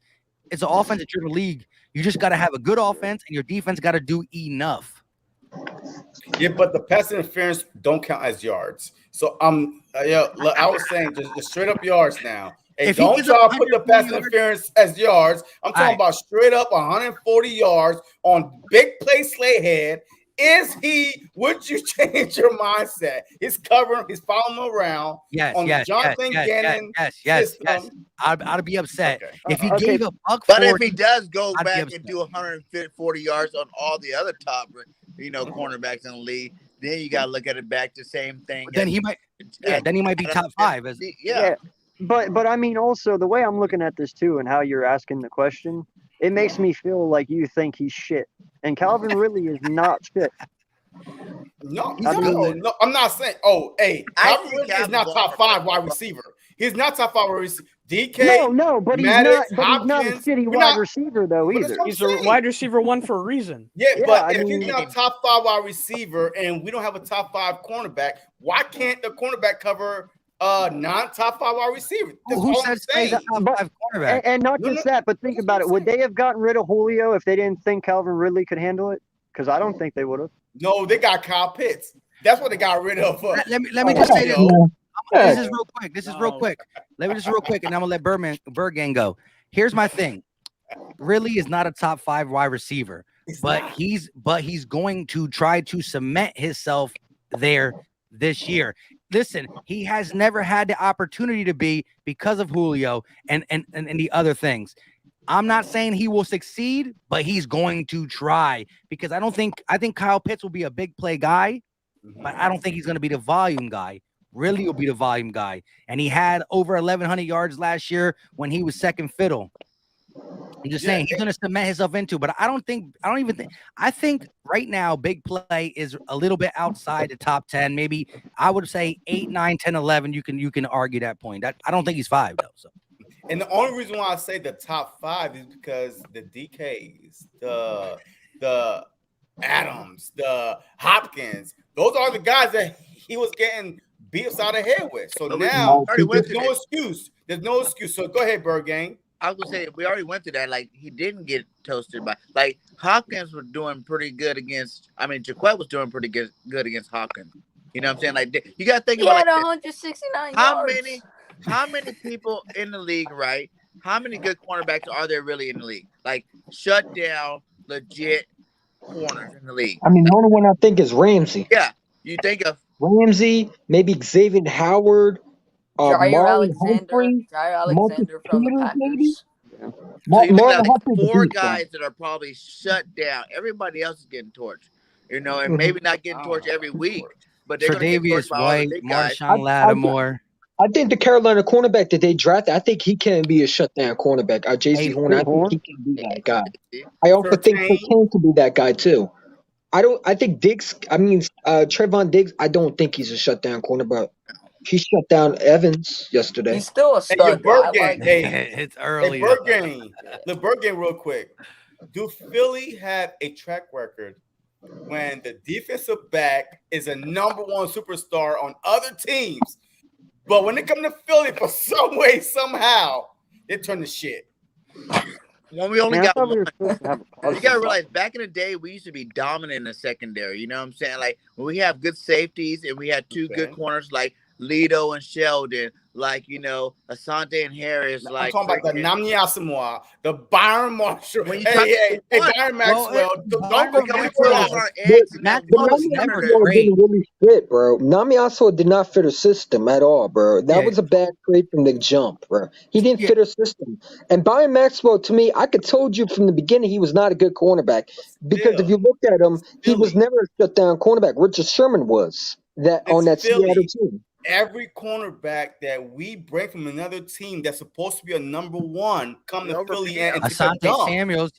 Samuels came from the Pages and still produced for us. Yeah. Only 1. Who else? Okay. But he had a So good fiddle. But so, the other so side. look, Nnamdi Asomugha was a lockdown corner, but he was a man press corner in Oakland, right? Yeah. Who was our defensive coordinator when he came?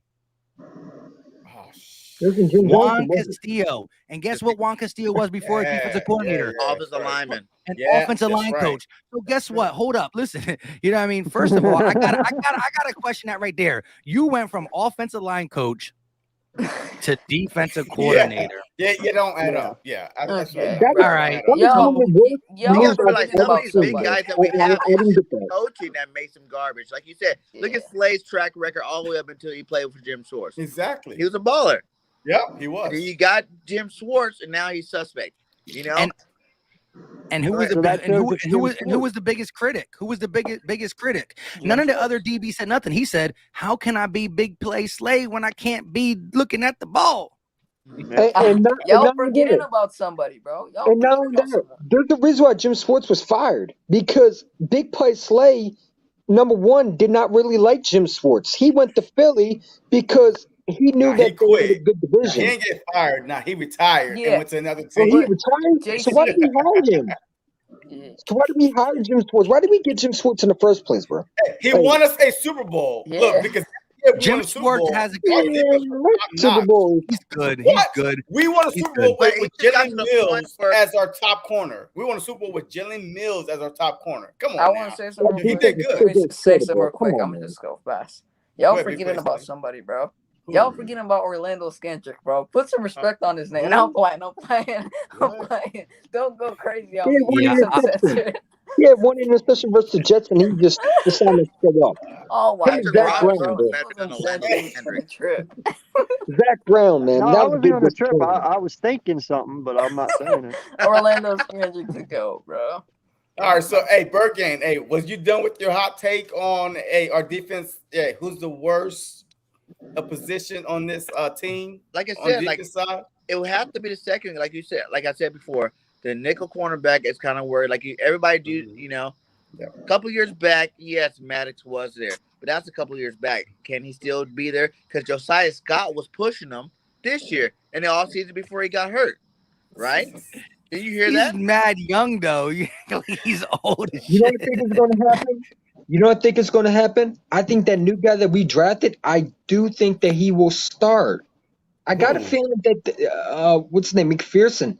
McPherson might start. You're going to see a little bit more of him By the middle of the But because season. you never seen Avante. You've seen Avante Maddox in the I nickel. What did, has he I done? did, but And he's done good. I'm not a fan of Vontae Maddox. I'm not going to lie to you. I'm not a fan of him. Vontae, Even English in camp. I Vontae. know why you're not a fan I'm of not him. a fan of him. I'm Hey, really not. I Okay, like let me physical explain cornerbacks. to you I'm going why to get up you're on not the a field But fan I and of let will me him. say get in it. the secondary, Explain. I'm Go ahead. more worried Hold on. about Nelson than I am Maddox too. Because Yeah. Nelson's the only Yeah, on the DB outside, whole offseason he's been getting torched, dude. torch. Yeah. Like super torched.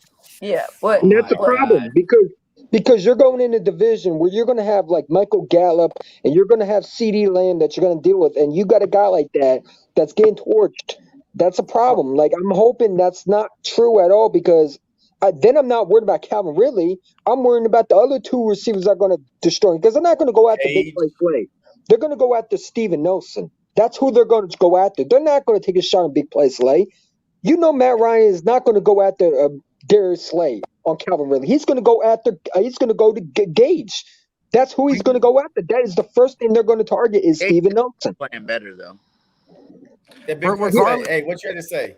yeah, I was just gonna say, I feel like I know why everyone's not the highest on Devontae Maddox. Because he was CB2 for the last 2 years and he got absolutely torched at the position, they weren't high on him. Now, when he's playing at his regular nickel position, everyone in their mother knows that he's gonna do good. I think he's gonna do good. I really he'll think that he's gonna struggle. He'll do good. struggle But against let the me ask you a bigger. question. He'll struggle against the bigger Yeah, those slots, big but receivers. Yeah, but I think he's better at the nickel. I think way he's just better. better because there's those smaller guys that play at the slot position. Like Russell Gage, he's more of like a slot. I don't think he's a wide receiver too. He fits that more like wide receiver 3 position, that slot position. And Avante Maddox has a good matchup with that guy because he has like that aggressiveness, and Russell Gage can beat you downfield, so it's going to be a good matchup. Avante No, Maddox, he's My good. thing is Russell like, Gage. are we giving Russell Gage the will credit? Like destroy him, bro. it's kind of like No way. on offense, right? Everybody loved Ward Jr., right? But everybody loved Ward Jr. because he was the only one catching the ball. You know what I'm saying? Like everybody fell in love with him because all our other receivers were trash. You know what I'm saying? No, but So is there's it a that different. same way? Is that what we're doing with Avante Maddox? Saying like, oh yeah, he was good because the rest of our secondary was trash, and he was the only one making plays during that time. I would say no because for the simple fact that there was a time where when Ronald Darby first got there, before a couple injuries went happened, he was pretty good, and I think Maddox was in that mix. Well, not, I lied. Let me start over. I loved when you traded Jordan Matthews to Buffalo, bro. That was the best feeling ever, bro. I was so happy. No, I was happy, bro. I hated Jordan Matthews with a passion, bro. I was so happy when he was gone, bro. I did the happy dance. He had to go, bro. I'm so glad he was gone, bro. But continue. But no. I put it this way, right? So Greg Ward Jr. was good, right? Because of all our receivers were trash. But we end up moving Greg Ward Jr. around from the slot to the outside to every side, and he was still better than all the trash. We realized that Avonte Maddox is limited. You can't just wake up next day a little bit stronger, a little bit taller. He belongs in the slot. See, part of the reason why Zach McPherson, right, played outside corner at Texas Tech, right? Yeah. It's a soft Pac-10, I think, Pac-12. I don't even remember. I'm not that big of college until I need to look at them. I think they're Pac-12. 12. Yeah. With that being said, but he comes into the NFL as a slot because of what he can give you on an explosive note. It's as simple as that. But the limited snaps I saw Avonte, look, I can't swear he's going to be good or bad, but all I know is that if you want to utilize this roster right, you keep Avonte Maddox in the slot as much as possible. But he showed his versatility. Listen, he's gotten beaten in the outside because of the dogs that are outside that he had to play, right? And there were a time in Philly where we didn't rotate our corners. We never had that follow guy until Slay came here. So here's the thing. Whether you call Jalen Mills the guy outside who's the number one corner at times, right? He's not a number one, but he's our number one, right? But just say if the team lines up, flip-flopping the receivers, they're not going to say, hey, Mills, you go over here real quick. No, now Maddox got to deal with somebody of the skill set of a Hopkins or Adams and stuff, and he got handled. But what I saw from him at safety, what I saw from him in the slot, and at times when he was matched up at a receiver of his caliber on the outside, I liked it. He just can't do it all the time. I think Maddox is a quality slot player. I think Nelson is a quality outside corner, and I think Big Play Slay is an above quality cornerback. So I'm going to grade him like this. Going into the season, now things can change. Big Play Slay was Big Play Slay, but he got to show me a little something of last year. Not so much of can he stop people, because Amari Cooper was nothing. Terry McLaurin was nothing. I saw him shut down AJ Green, and when he played on Tyler Boyd, I'm just talking about the guys he played. If you're not named DK, if you're not named Adams, you really didn't get over on Slay like that.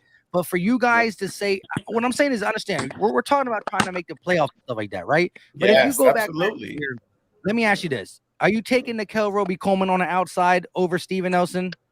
No. Hell no. Are you taking Michael Jaquette?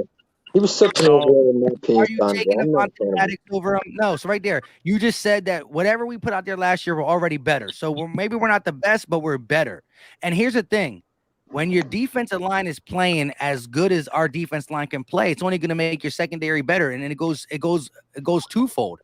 Our defensive line was somehow able to be fourth in pressures and third in sacks with a secondary that can get shooken quickly. We saw quarterbacks get the ball out of their hand quickly. It's not going to be so much in a different scheme with guys who are serviceable. I never try to claim. See, now this is the thing. I can't wait for one game where what's his name? Nelson gets burned a couple times, and they're going to be saying, oh, what the heck?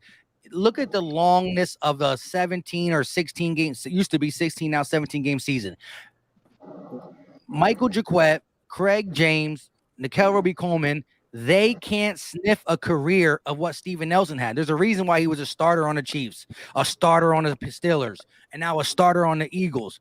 We got guys that were not starters anywhere and barely could be starters on the Eagles. So we're better there, and each hand is going to help the other hand. And I think our defense is going to be pretty good, depending on if JG is who we think he is. You know what I mean? Yeah, the scheme is better. I think even with some of those corners from last year, with a different scheme and having two good safeties and playing, not playing that sticks defense where you're leaving them on the offense. Like, I was even on the border, not even getting Nelson, just letting the rookie take his lumps early. You know what I'm saying? Because he's going to have help this year. You know what I'm saying? That's a huge difference from cornerbacks having help and cornerbacks don't have help. You know what I'm saying? If you give someone help, then that's going to help the overall coverage. Our defensive line are beasts, man. You know what I'm saying? Like, they're gonna put pressure on every quarterback we play as long as they all stay healthy. Yeah, I got a No question for lie, you. man. I'm going to be honest with you. The one guy that we did get rid of that I think would have been great in JG's system is oh fuck, I just had his name and I lost it. Douglas, you're gonna Roswell say? Douglas. Roswell Douglas. I Yes. believe Oh, Douglas would have been Yeah. perfect in JG's Yep. right to system. mind. Yep. But And I'm we telling could you, have signed him us getting back, rid but of we him just is didn't going to want to. backfire Hang because I on. believe he would have been awesome. That's all I'm saying. He can go. I got a question for y'all. So I keep going back and forth with the Giants fans, and I'm sick and tired of always Who? bringing this up. With Giants who? fans. All right, so they keep saying that when Darius Slayton and Darius Slay played each other, Darius Slayton got the better of Darius Slay, and Darius Slay wasn't really even that on Darius Slay, and I don't get what they're talking about. No, I there's don't place understand the in that question. Wait, I don't understand the Okay, question. Wait, so Talking what's the about is it Darius question? was Slayton. I know you guys watched the game. Did Darius Slayton cook Darius Slay? Oh, okay.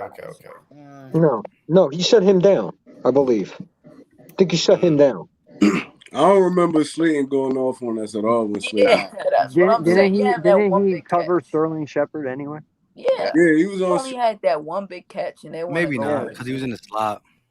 Like, Yeah, I don't think it was Shepard. I think he was on tape the whole time. yeah.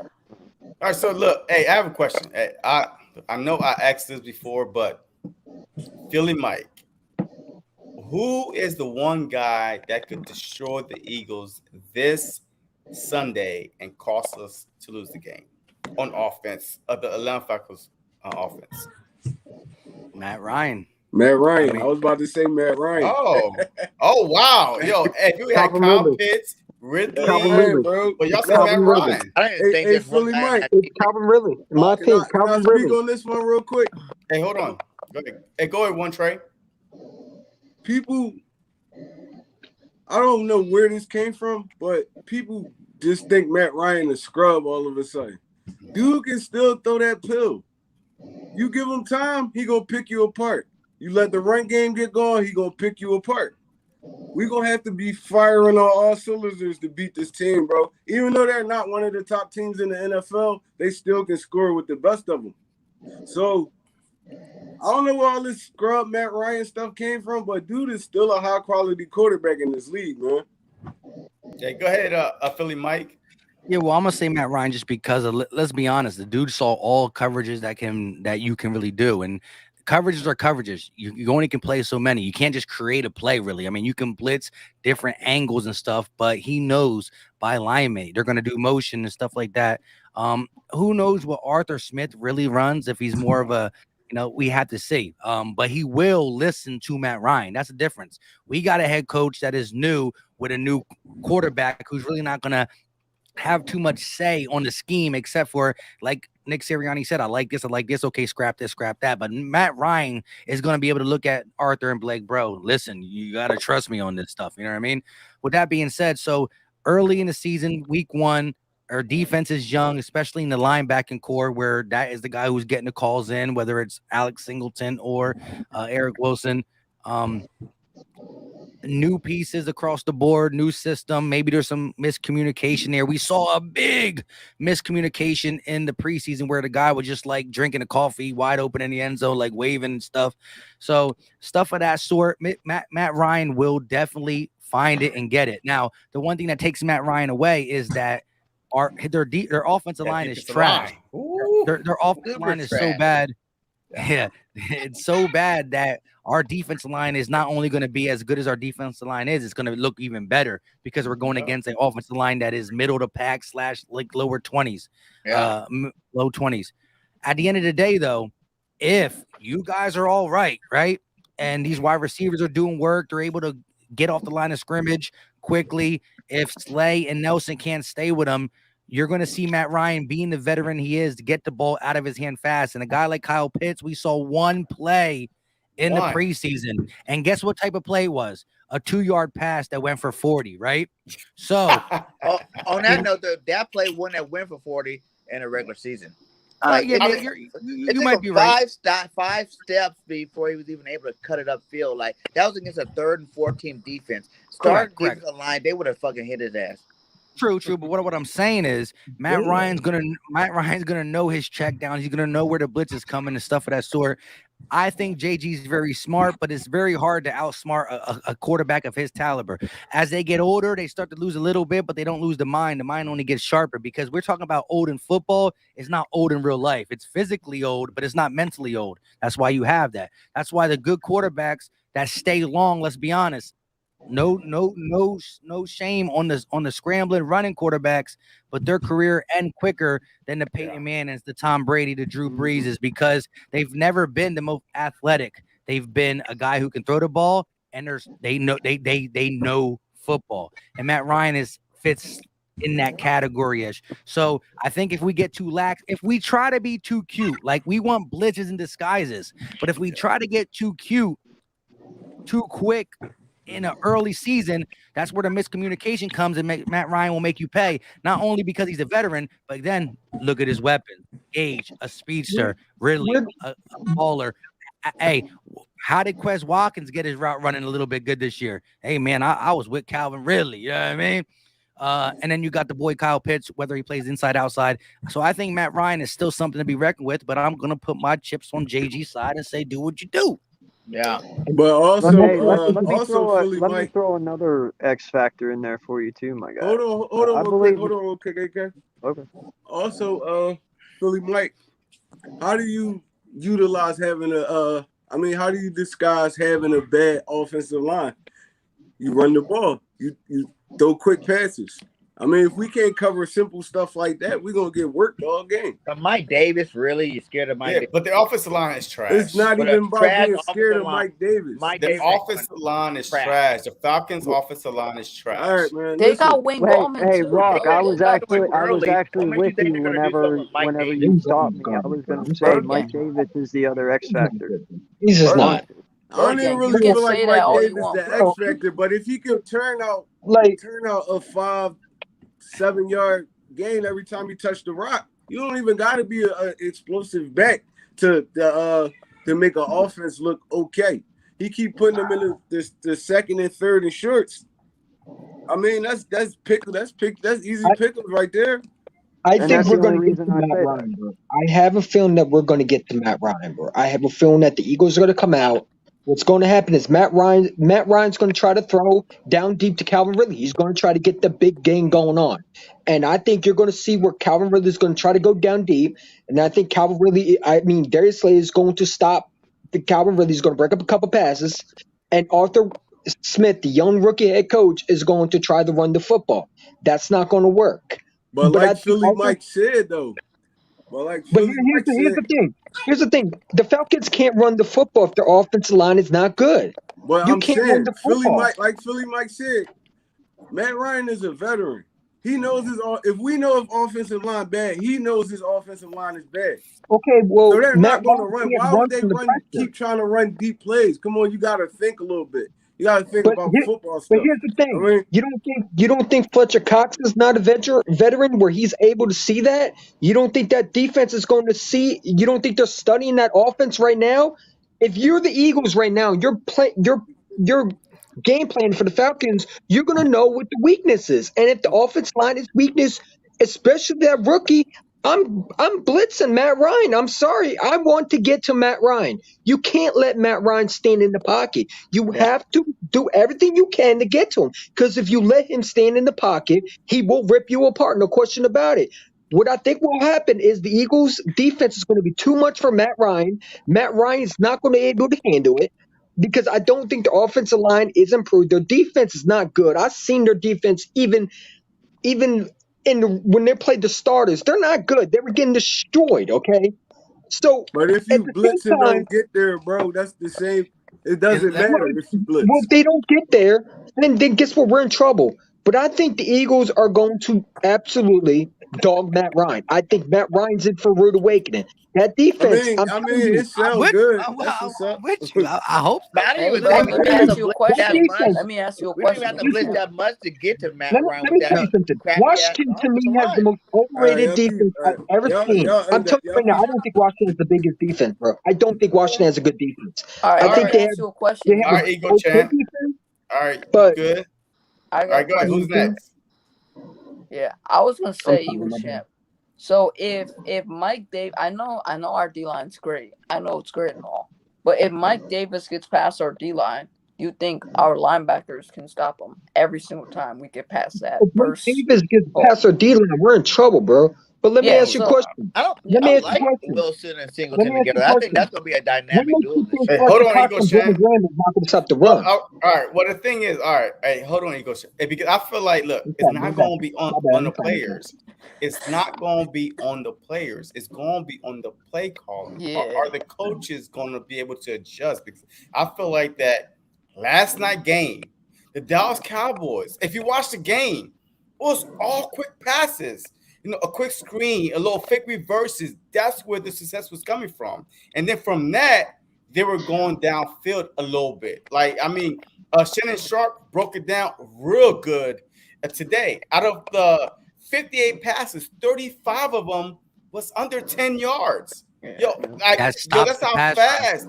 That's what I'm saying. So I feel like with this offense, the Matt Ryan offense with Mike Davis, with Kyle Pitts, they might try to just run real quick screens because of the Eagles' aggressiveness.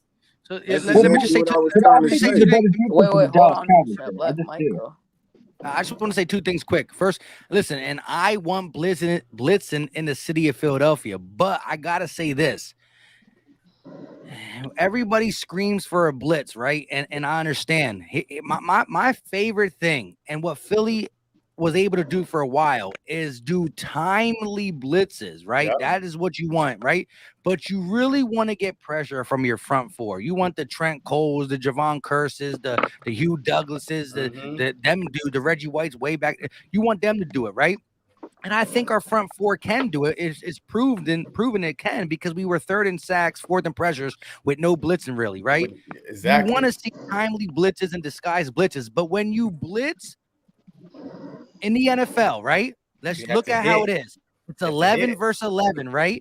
So you are going to really single it out when you send one or two people coming through, right? Yeah. Now that means if they do a quick pass to Ridley and the tackle is not made, it could turn to a touchdown. Right. If somebody hits him with a quick stutter step, there's no second line. So the timely blitzes work and it could hit, but we saw Dallas blitz the Tampa Bay Buccaneers. And that's why Gronk walked into the end zone at 42 years old, because he blocked for a little bit.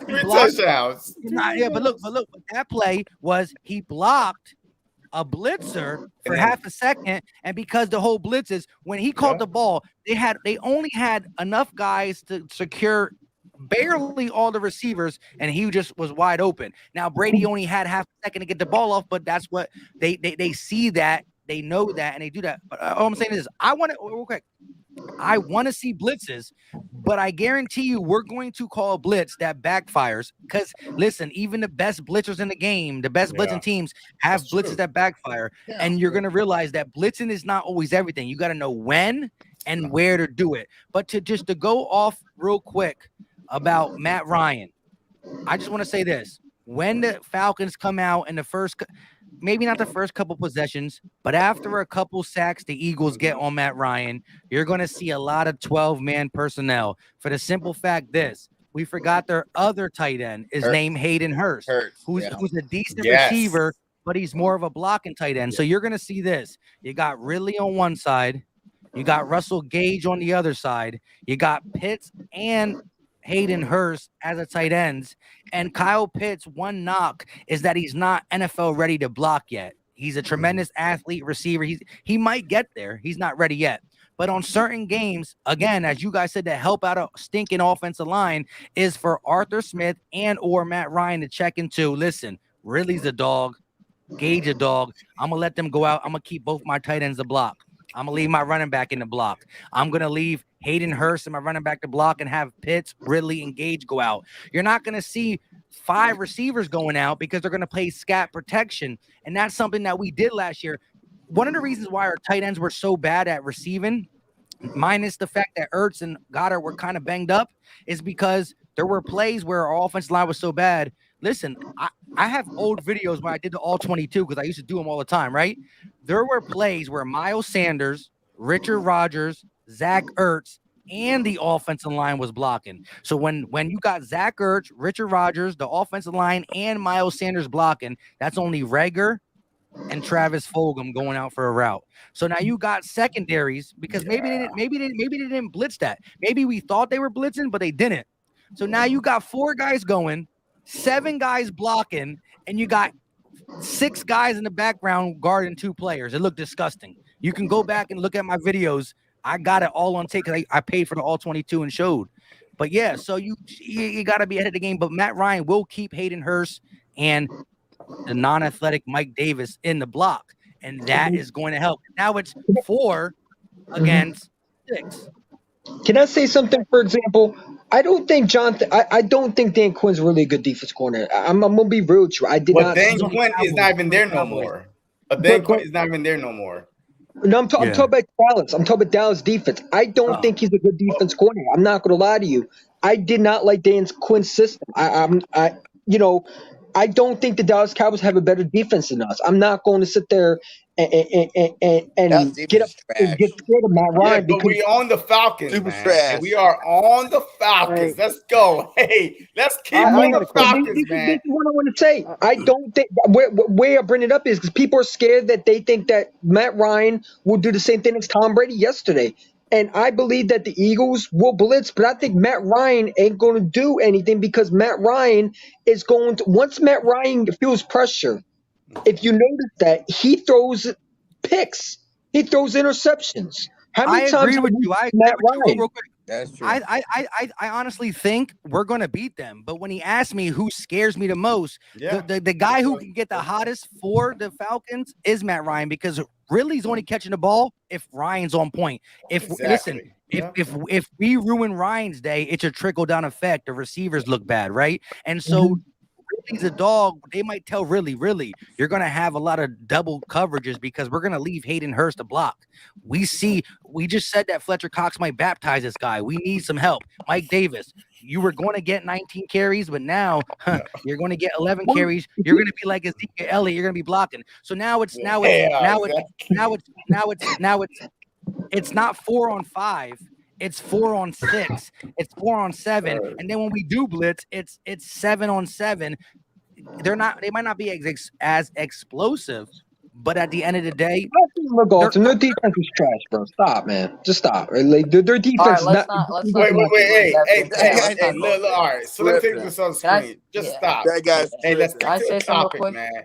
Bro, We're talking about the upcoming matchup for the Falcons. I just feel like us as fans and all that, we sleeping on the Falcons right now. Like, I'm not sleeping on them. It's I just feel like what wins the way games? y'all talking, So- y'all Wait, hold on. sleeping What on wins us. games? The trenches. We are better on both sides of the line on trenches. We've got a better offensive line. We've got a better defensive line. Their offensive line is trash. Their defensive line is trash. And that's really what matters to most. It But don't we matter felt if that then y'all players. Wait. If Hey, you got Wait, good hold on. skill Let him players go. on Let the him go. field. Let Hold him on, go. Let him go. Let him wait. go. Hey, I'm about to give everybody a chance to say why you think the Falcons going to win or the Eagles going to win. So, There you go. Game, go ahead and talk. Well, I'm just saying, like, it's not the fact that I'm totally sleeping on them. You know what I'm saying? Like I said, Calvin really can have, 75 yards to 100 yards. That's a possibility. You know what I'm saying? He is that good of a receiver to do it. I'm not really worried about Pitts doing anything his first game, as a professional football player. You know what I'm saying? But the fact that our offensive line is that much more dominant than their defensive line, and our defensive line is that much more dominant than their offensive line, that's really going to be the key to the game. You know what I'm saying? We should be able to totally control the line of scrimmage on both sides. And if we do that, unless we're doing things like Tampa Bay, giving the ball away to the other team, like yesterday, the Dallas Cowboys would have got, totally blew out yesterday if Tampa Bay wasn't playing garbage, early in the game. You know what I'm saying? Like, as long as we do what we have to do on offense and keep, time of possession, no turnovers, you know what I'm saying? Run the ball. Those things like that, man, we're going to be able to do it all. I don't see them stopping us at all. All right, so, hey, one trade. Hey, you next. Go ahead. I mean, I feel like we're going to win the game, too. I just feel like I don't feel the same way that y'all feel. I feel like it's going to be a close game. It's going to be a close game. First of all, it's really Jalen Hurts' first start for real of the season. We got to see how the offense go. We just talking about Matt Ryan and stuff like that. We got to see how our offense moves. So I feel like it's gonna be a close game. We're in Atlanta, first game of the season. It's gonna be a close game. I feel like we're gonna win though. We're gonna dominate when it matters. The fourth quarter and stuff like that. But I don't feel like it's just we just gonna wipe the floor with them like how everybody's saying it right now. It never works like that. We thought Dallas was gonna Tampa Bay was gonna wipe the floor with Dallas yesterday. They damn near lost And that they game. should have. And they should have. Yeah, Let him finish. Y'all saying they should have, but I mean, it's That game any wasn't given even Sunday. close, really. It's any given Sunday. Let him finish. It's any given Sunday. Like they could come out and they could be on fire. They could come out and they could be on fire, and we got to fight our way back. Y'all never know. You never know. Y'all going. I'm confident too, but the confidence level that y'all have, I'm not really feeling it like that right now until I actually see it. That's all I'm saying. All right, I want to say something real quick. All right, bet. Hold on. Hey, Eagle Uncensored. Your take No, on they can go, man. They obviously want to talk a lot more than me. So. Hey, Big Play. Go ahead, Big Play. All right. I agree with everything everyone's saying. I think the Eagles are going to win this game. We all can agree on that. However, I'm on one trade rock side for this one. You don't want to sleep on a team that has a quarterback with great experience and a quarterback that knows how to read defenses, especially ones that have for us, what was it, like a first-year corner in Steven Nelson that just got here to Philly. You know how he's going to be like. He's going to confuse the defense a lot. You don't know how the linebackers are going to look. The D-line's going to look amazing, but how is the secondary going to look without McLeod being that leader? I mean, I can say the same thing for the Falcons. Yeah. Hey, Eagles champ. You get your turn, man. Go ahead, Big Play. Yeah. How is Slay going to do against Ridley? And can the Falcons adjust if they see the same things by the Eagles in the first half? If the Eagles are dominating the first half because they are pressuring them a lot, can they go back to the run game? And can they do little screen passes to get Russell Gage going, Ridley going? Can they do that to win the game? And that's personally what I think the game's going to go like. I think they're going to try to adjust in the second half. We still win, but they're going to adjust to make it they're going to keep it a closer game, in my opinion. I think they'll adjust. All right. Hey, Eagles champ, I know you're dying to go. Sorry, Don't man. take 20, 30 minutes, all right? Hurry up and go. Go ahead. Do I think the Eagles are gonna win? I think the Eagles are gonna honestly blow them out. I'm not gonna lie to you, bro. I don't think it's close at all. I don't think it's going to be close, bro. AJ Terrell, man. First of all, you want to talk about the Eagles defense? Let's talk about the Falcons defense. Who's going to stop Devontae Smith from scoring, bro? Who's going to stop that receiving core from explosive plays? Who's going to stop Jalen Hurts? What do they have? So yeah, Matt Ryan could come out firing, but like I said, our defense is dominating. Our linebackers, I y'all think the joint, I think people are sleeping on the joint practices. Like the joint practices to me are like a game. They're hidden. They're making, and y'all don't think they're really hidden. I've seen, if you watch the unscripted, they're hidden. They're hidden players, man. I think you're really, really sleeping, and I think people got so used to Jim Schwartz that they forgot what a good defense really looks like. They think Jim Schwartz is still here. And I believe Jonathan Gannon, before, I'm going to say this last thing. I think Jonathan Gannon is going to literally obliterate the Falcons. I don't think you're going to see a close game. I think the Eagles are going to dominate. Because if you heard this team, a lot of people are sleeping on the Eagles. And I think it's going to make them really angry. And I think they're going to show everybody what they really are. I think they pissed off the Eagles to the point where they're going to really look forward to. I'm not sleeping on the Falcons. I just don't think the offensive line can handle our defense. Okay. And All I right. don't You saying all this. Wait. Hey, we can everybody a chance to speak their mind, and then after that, we will rebuttal. Hey, I'm a criminal justice major, so hey, look, I'm kind of a judge. So hey, I'm trying to everybody speak their mind before we try to rebuttal. Hey, go ahead. Hey, just finish up, Eagles champ. I mean, like I said, I think Jonathan Gannon is a very different coordinator than Jim Schwartz. I think we got so used to Jim Schwartz keeping us in games where we were going to think about blown games, and he makes one stupid play and we lose the game automatically. I think Jonathan Gannon is going to be a total defensive coordinator. I think he's going to be aggressive, but I also think he's going to be smart. And that's the thing. Jim Schwartz was aggressive sometimes, but he wasn't smart at the other time. He allowed when he blitzed, he didn't think about other stuff. I think you're going to see Jonathan Gannon blitz, but he's also going to make sure that, because if you watch the Vikings, and people say when you watch that team, they were also aggressive, but they were smart. You know what I'm saying? Not They in, were a not in smart football 17. team, an aggressive team. You know what I'm saying? You can say what you want, but I think Jonathan Gannon, I mean, look with the Colts. That is what you're going to see. Takeaways, forcing fumbles, and I think we have a better defense than the Dallas Cowboys. So when people compare us to the Cowboys, man, they don't watch Jonathan Gannon's system because he is much better coordinator than Dan Quinn. Dan Quinn stinks, bro. He's another Jim Schwartz, in my opinion. All right. do we Okay. Not have gonna lie. All right. time? Okay. Bro, Got it. Mike Hey, is just sitting wait, back wait, here relaxing pause. right now. Hold on. I'll go last. I'll go last. Wait. Let everybody go before me. All Let right. everybody go before me. So, Eagle Uncensored, I haven't heard from you yet. Go ahead. Eesh. Honestly, bro, you can let Rock rebuttal. I'm loving All this right. shit. Wait. No, Did go. you put the Eagle rebuttal? uncensored. No, we're not going All to right. the rebuttal yet. So we All try right. and get All right. everybody's opinion first. Even Sit I back, have to relax. go. Listen, man. You go And then next we're after going to go him. to the rebuttal. Go ahead. I'm gonna say this. You know, I agree with Rock to a point. You know, these guys are in the NFL for a reason. Only 1% of these players make it. You know, they're playing because they're good. All right, whether they're good to us or not, that does not matter. They're in the NFL because they are good. All right. So whether or not you want to believe it, it's any given Sunday in the NFL. All right. We have a brand new head coach, brand new quarterback.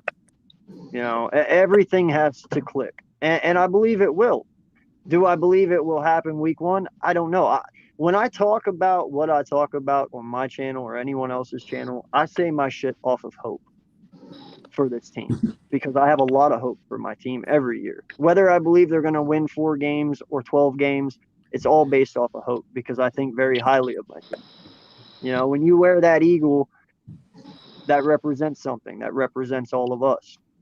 You know, so but this game, man, it's going to be a rough one because it is our first game, you know, together.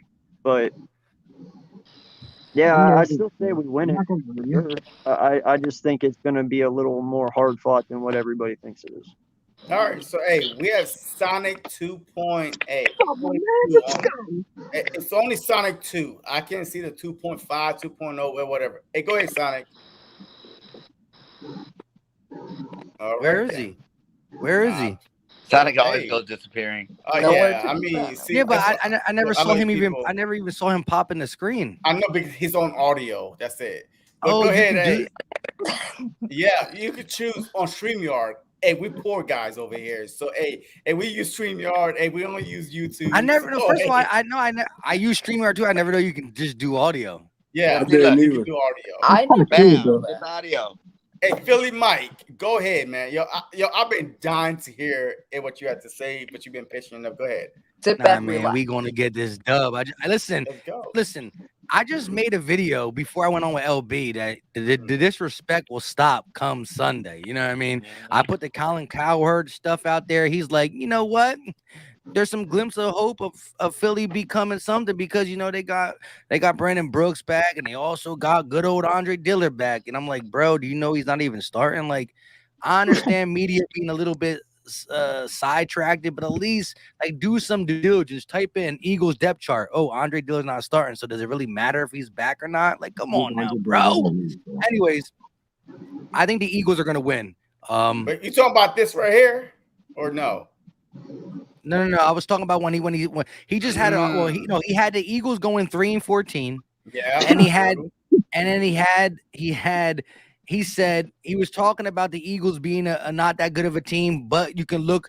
But if there's any bright points for the Eagles is that they're getting Brandon Brooks back, and it's glad that Andre Diller's back because he missed a lot of time. And I'm like, bro, how can we be happy for a guy who's back, who's on the bench? Like he really thinks that Andre Diller's our starting left tackle. He has to. So my whole video was about being disrespected guys in the media probably don't know who Quez Watkins is. They don't know Jordan Mailata exists because they obviously think Andre Diller's a starting left tackle. They think things that are not there. So all I said is national media, do your research before you come out here trying to say that the Eagles have a decent offensive line because of Andre Dillard, who's sitting the bench. You know what I mean? Stuff like that. But anyways, if he plays, we'll lose, bro. Like I got Eagles, the Eagles will win. I got the score being 28-23. Again, this is the first game for a lot of people on both sides of the ball. When that is the key, you always want to go to there it is. You want to go to and see. I had the audio of him talking. Then it's not the same show. It's a different show, but I put them both in my video. Anyways, 3-14. Yeah, there's a lot of newness in this team on both sides of the ball. But the one constant for the Falcons is Matt Ryan, and I believe in Jalen Hurts handsomely, but we still got to see a lot of things. The question marks we have, I think I've dug as deep as anybody, as all content creators can dig. They sound as, well put together, as confident as I can find any other random coach or random tandem in quarterback and head coach. So with that being said, it's not going to be as easy for the simple fact that ATL, listen, when the Falcons are bad, they're still good at home. That is a stadium that speed wins. We got speed, but we're not used to their turf. You get a lot of things happen when you go from natural grass to turf and all that stuff. All I'm saying is the Eagles will show some hiccups, but the overall talent, we have the better vets. We have the better talent overall. What I said in my video is there's one thing that the Falcons got from year to year and that they are actually confident in is their quarterback and wide receiver tandem. Their offensive line, defensive line, secondary, linebackers, running back is all question. And I think we have D-line solid, offensive line solid. I think our secondary is shored up as best as it's been in years. That's not saying it's good, but it's as best as it's been in 5 years. And then our running back position is solid. So I think we just outmatched them overall. But it is going to be tricky because no matter what you say, Nick Sirianni will have stuff going through his head that we can't even think about. Jonathan Gannon, who was a secondaries coach. Yes, he was wanted by other people, but this is a bigger stage, a different stage. You know what I'm saying? Philly Mike has a lot of subscribers, but the first time I talked to Dave Spadero, I was like, bleep, that's all, folks. You get different in front of different people, and standing out there, Nick Sirianni talked about his coaching tenure with his brothers. There might be scenarios where Nick Sirianni makes the wrong move. It's how he responds. I'm not going to look at Sirianni one game and say this coach is trash or this coach is a gold jacket winner. So what I'm saying is this is a patient thing, but I do believe the Eagles are the best in the business at retooling and still competing. We are a team, when we suffer a bad season, we normally respond. We are never held down big, and that is the Jeff Lurie, Howie Roseman tenured. And no matter how bad Howie Roseman done, he's done good this offseason. And for some reason, we picked Andy Reid. He was a quarterback coach. Pretty good. We picked Chip Kelly, even though overall he couldn't be the GM. Chip Kelly couldn't be the GM. That's where it went wrong. When we gave him the key to the city to be the GM and the coach. But as a coach, he got us to the playoffs back-to-back seasons. His team may not have succeeded fully, but he was decent. And then Doug Peterson, guess what? We didn't even want Doug Peterson at first. We tried to take Adam Bug-Eye Gase and Ben Mustache McAdoo.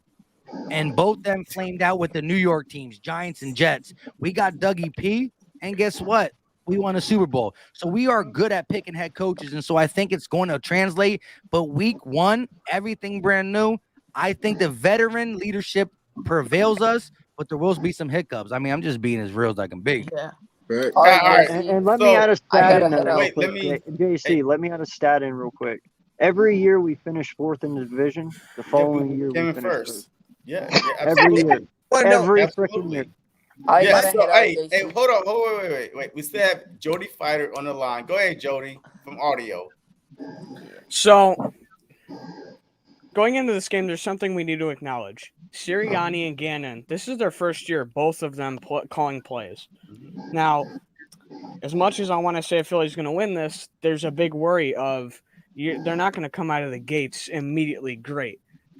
No coordinator or coach has ever done that. Just come out and been great. So there's going to be a lot of problems or hiccups or mistakes through the first game, through the first year. And you're running with a young, unproven receiving core, a young running back room, a second-year quarterback who hasn't started a full season, and a defense that's just rebuilding itself. This team is unpredictable, for better or for worse. And I like that. Your players and your I'm trying to figure out how to say this right. Your players, they can execute great, but if your play calling sucks, it doesn't matter, and vice versa. So at this point, we can talk about like the matchups all we want, but if the play calling sucks, that doesn't really matter. So, Hey, look, so go ahead. Jalen Hurts started 4 games, bro. How can you? Go ahead. Wait. Is he done? Hey, Jordy, are you done? Yes. Okay, so hey, So- let me go a one time, and then we could have a rebuttal. Look, I gotta head out, JC. I All was right. just gonna say that. Peace All right. out, man. hey, is your bedtime little Later, place bro. late? No, Go it's ahead. not my bedtime. I just gotta head out though. You have a great tell one, the man. truth. Tell the All truth. right, later. All right, so look, hey, real quick, man. Yo, I had to boom out real quick. But look, I feel like that this game is going to be close. I mean, the record proves them. Hey, the past 4 times we played the Falcons, it all came down to final possession. So I feel like there's nothing going to be different, regardless if inexperienced or not, because Matt Ryan is the same. He's a veteran quarterback, and I feel like from watching the last night's game, that he's really going to get out very quick. And how are we going to respond? So I feel like it's going to be a real close game, but I feel like that Philly will come out on top because of our in the trenches. We have a better offensive line and a defensive line, and I feel like that's where we're going to win. Even if Ridley go off, in order for us to stop Ridley, a Philly Mike said, "Hey, his biggest threat is Matt Ryan." Okay, well, you get there by rushing the quarterback, by getting to the quarterback, and you won't have to worry about Ridley because we will get to the quarterback. Unless last night, the Buccaneers was the reason why everybody picked the Buccaneers to destroy Dallas was what? Their D-line. Their D-line period. But the D-line did not get there. And the Cowboys took advantage of that. The quick screens, the reverses, hey, we have enough time to throw in the middle of the field. So I feel like if we give Matt Ryan enough time as a veteran quarterback, he will take advantage of that. This game is not going to be a blowout. This game will be a tight game. I say 27-24 last drive, and our defense have to come up with a big stop. Rebuttal. Let Bergen go. Let Bergen go. Let Bergen go because he's the biggest. Oh, so same with Eagle Champ. He's their biggest blowout. I'm rebuttals. like this though. Like seriously, the reason why I don't think it'd be close, and we shouldn't even want it to be close, is like this. Jordy said that there wasn't any offensive coordinators or whatever that turned their head coaches that came out and look at McVay, look at McVay and Shanahan. Both of those guys did it. Nick Sirianni's been waiting his whole life to be off head coach, and the play calls in the NFL. You know what I'm saying? This guy is pumped up. You know what I'm saying? Those joint practices, when he was like, I watched my starters play, and they did not need to even play inside the preseason. That's confidence. This whole team is, oozing confidence right now. And if we go into Atlanta and only have, say, it's a 21-19 win or 17 win, something like that, man, what were you really holding back this whole time?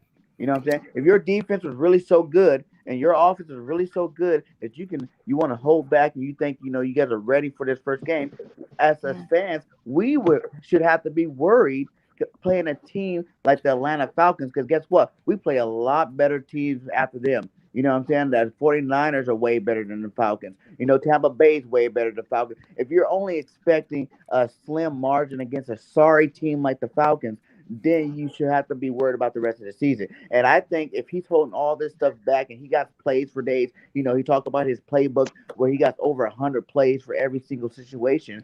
Then if you can't come into a game like this against the Atlanta Falcons with a crappy offense, a crappy defensive line, then and score a bunch of points, then we need to be a lot more worried. Oh, And let me say this. Let me say this. Y'all keep on saying Jalen Hurts is this horrible quarterback. Y'all got no evidence on Who that. y'all? Wait. Who Who y'all though? y'all? Oh, stop.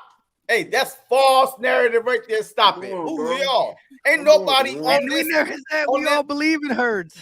That has ain't never no come out of nobody on anybody's this mouth on this screen. No, I'm panel. not Say talking about that. you. I'm talking about in the comments because a lot of people saying we're trash and Oh, all some right. their quarterback stinks. I'm not talking about y'all, but I'm just saying this.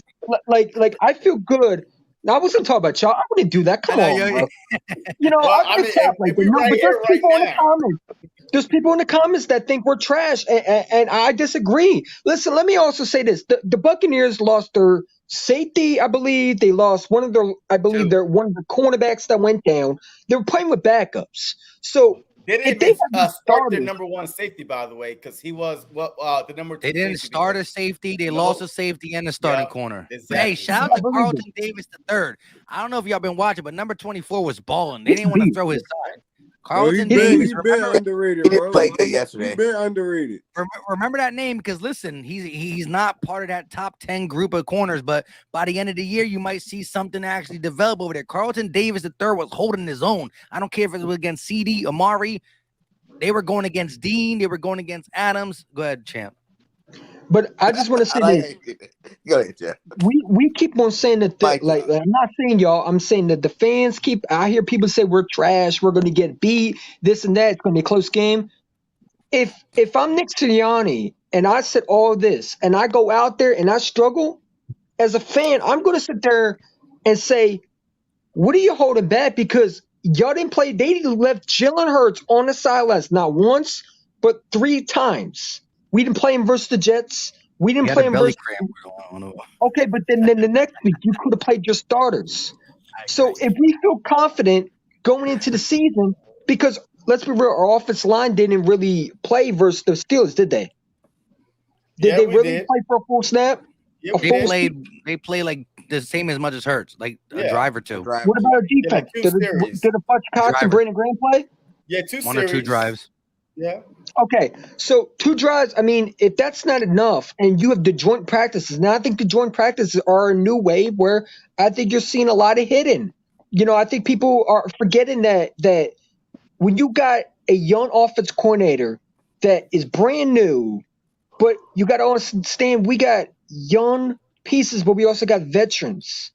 And I think this Nick Sirianni guy, I think he's the real deal. I don't think he's going to go in there flat-footed like a Doug Peterson, where we were struggling versus games where we couldn't get the offense going. I think we're going to start fast, and I Hey, don't think the you Falcons. know what the problem is though?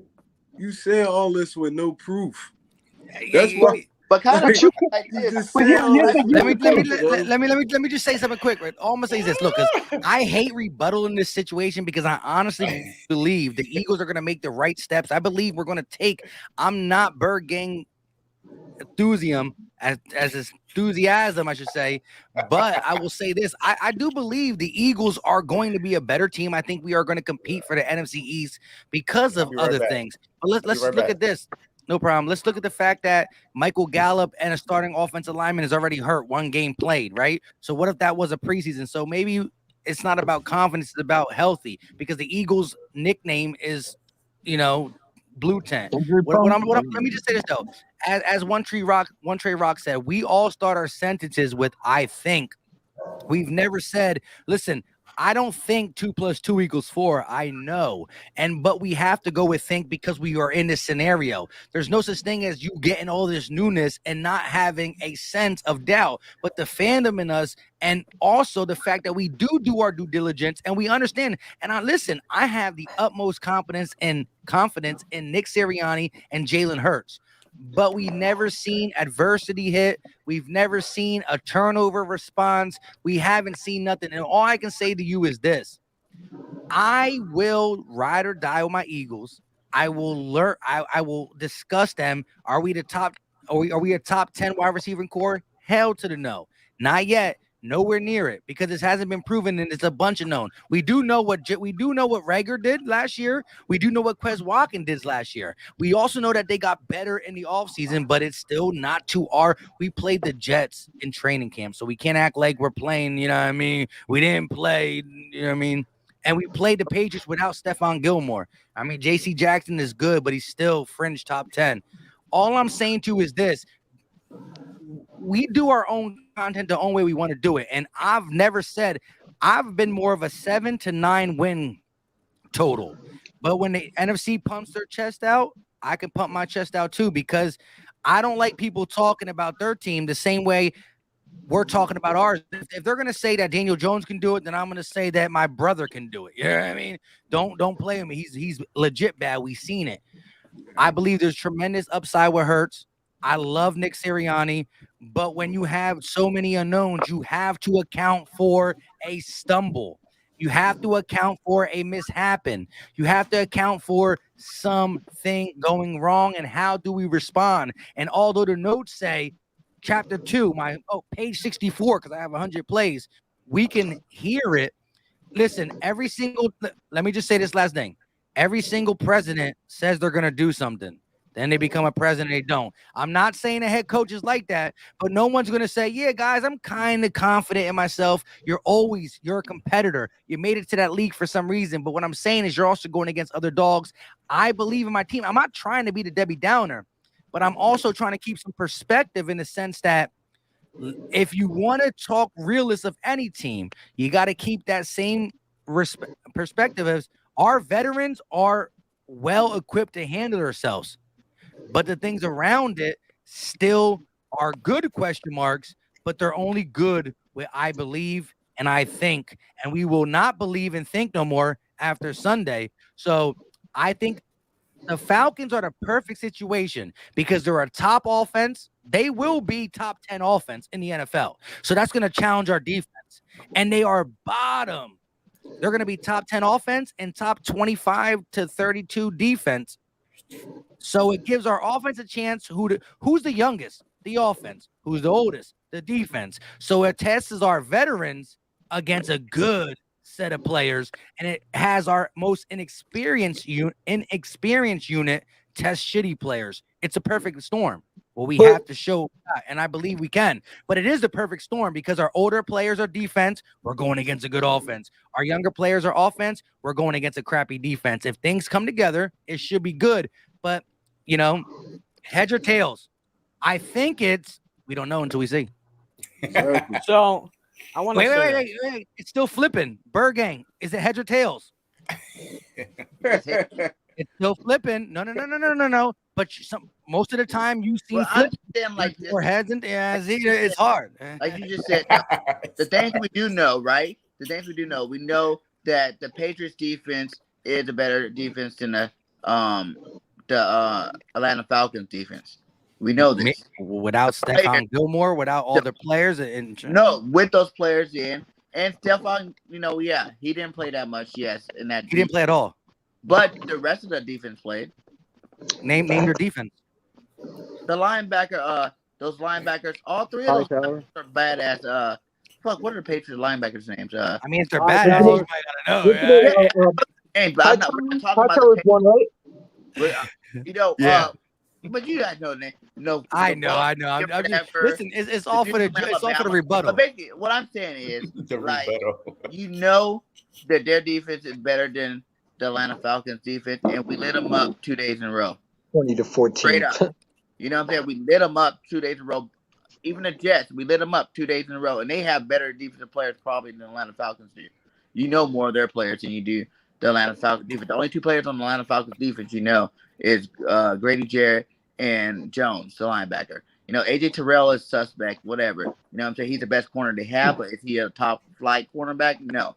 So with our offense, with the three receivers, even if you put AJ Terrell on one of them, Devontae Smith probably most likely because he's starting, right? Who are you gonna put on Quest? Who are you gonna put on Rager? Who are you gonna put on freaking? You lost both of I mean, they your got safety. Oliver, but Who you he's not gonna going to or stop Wes. you know what I'm saying? And then our offensive line is gonna dominate their defensive line. So who's gonna stop the run game? It's all Hey, assumption though, I Brady. mean, they were No, sticks the and they were offensive sticks and run defense line last is not year. assumption. That's facts. They were It's assumption, well. bro. I'm That's saying facts. they were. Here's the thing. Here's the thing. You just Daniel said. did it, bro. Listen, Quez Watkins. Listen, shout out to Quez Watkins from starting from the bottom. Now he's here, Yeah, right? it is here. However, Quez Watkins. Like we're saying it because we know, but Atlanta Falcon fans gonna say, are they telling me a 6th-round guy who showed 5 plays in training All right, camp? tell me, look it up the You know what I highlights, mean? bro. So what I'm saying is, listen. Nobody, listen. Tom Brady was a 6th-round pick, and when he made his first throw, they were like, "Okay, do it again and again and again." But they didn't trust him until he did it for a year or two. So I am a believer in Quez, but I wasn't a believer in Fulgham too, and he's on the practice squad. So all I'm saying is, we gotta see some things. Yeah. Sure. You remember So, back, like, who's guarding him, though? Philly Hold Mike. on. Let me just If say we're this. saying their best cornerback is AJ Because it's just Terrell. us. Listen, we all talk our crap against Cowboy fans, and rightfully so. Give it to them, no matter what. But listen, we also remember when we do this thing on the camera, there's going to be a day where you got to come back here. Yes, come back. You gotta do it. Right? Listen. I started my channel in 19, right? I only been doing this for 2 years. I haven't been doing it for that long, right? So the offseason 19, I was hyped, right? And then we were type trash 19 early. But then Carson Wentz had that really duff rally. And I was talking my talk, and then he got knocked out in the Seattle game. And I was like, all right, y'all can laugh at me, but I'm gonna hold it off that he was knocked out. It is what it is. Bang. Josh McCown, old as dirt. He still almost beat him. Anyways, I went to the offseason, and then I got the rude smack that week when, we're gonna be better. The next week, and we only won 4 games. So all I'm saying is, you do got to do this, and the more you do collabs, and the more you mess with the NFC East and stuff like that, you got to defend yourself. So all I'm saying is, I like to do both ways. I keep my fandom real close, but I'm a sports gambler, so I do look at things differently because watch this. When my video on Monday, I'm going to show you guys a couple $100 winnings. It's going to be my video. I already know. I can't say I'm always right, but I guarantee I'm going to cash for a couple $100. And I'm going to show you guys, and that's why I look at things a little differently. I hate looking at my team like that, but I do honestly believe the Eagles are going to – I'm more on the Tony Romo thing. I'm not saying automatically 10 wins. I think we can, 7, 8, 9, and because of I think between 7 and 10 is where we're going to be. I think the NFC East is going to be. I think the winner of the NFC East is going to be 9 or 10 wins. That's what I think. I said the score is going to be 34-24. I just think that's what's going to happen. I think we're going to get to an early start, and I think what's going to happen is Matt Ryan's going to come back in the fourth quarter. He's going to try to come back, and by that time, it's going to be a wrap. I think your offense and defense get clicking because I do believe in what we have, and I think Nick Sirianni is going to start fast. Like I said, I think we got so used to Jim Schwartz and Doug Peterson starting that slug that we forgot what a real football team looked like. You know what I'm saying? We can bring up the Super Bowl highlights, but Frank Wright really won that game. Doug Peterson might have got credit for it, but let's give Frank Wright some credit, bro, because when we lost Frank Wright, we were not the same team. You can sit there and you can give me Doug Peterson stats all you want. Doug Peterson could not stop doing stupid stuff on play calling, bro. He was not the same after 17. Okay, so Frank Wright left. We weren't the same. Now you get a guy that literally made our offense what it was. We were dominated when we had Frank Wright. Now you get a guy who knows Frank Wright, has been in this system. Frank Wright Jr. We got Frank Wright Jr. Exactly. Like, I think Nick Sirianni can actually be like, I think he can be better than Doug. I'm not, hopefully better than Doug. But like I said, I have confidence going into the season because I've seen what this Eagles team done. I saw how we drafted. My expectation was if we just went in the draft and we drafted the same things, then I would be optimistic. But we got a nice receiver.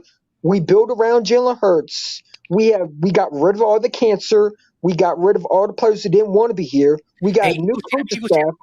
Eagle Champ, because I know you're the biggest Howie Roseman hater, so you got to say thank you, Howie Roseman. You just said, whoa, you just said all the stuff we got, so I want to hear you say, hey, Howie Roseman had a good He off. had one good draft, bro. Can I say it another year first before I credit him, please?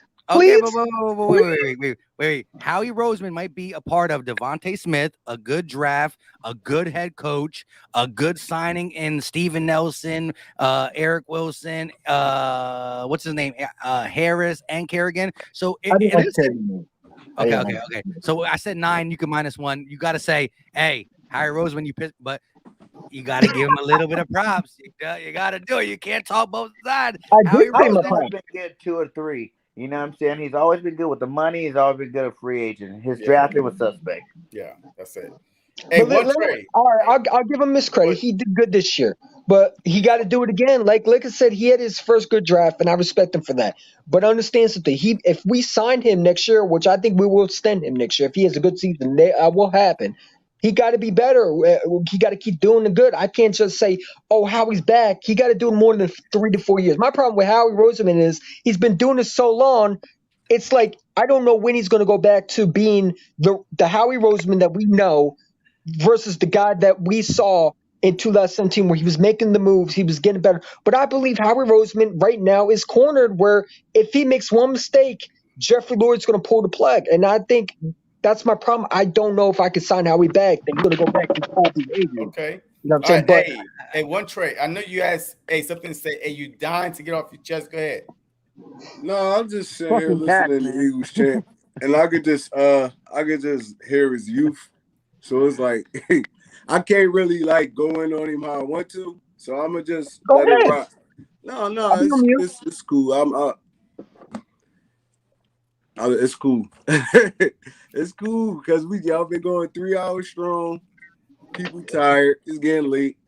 So I'm just excited for the game, man. I cannot wait for football to be back on. We're got so much to talk about. And listen, if the Falcons beat us, guess what? Bergen, you know, and I know we're going to be back on there. We're going to have an egg on our head. You're going to see Cowboy fans, Giant fans, Redskins fans. You're going to see them a lot. I'm going to have probably a live stream where I'm going to go live, and they're going to be a bunch of people. Boys for Life thinks we're going to lose. Listen, I just believe in our team, and I think our team is going to be better than the Dallas Cowboys defense because I'm not a fan of Dan Quinn. I'm just not.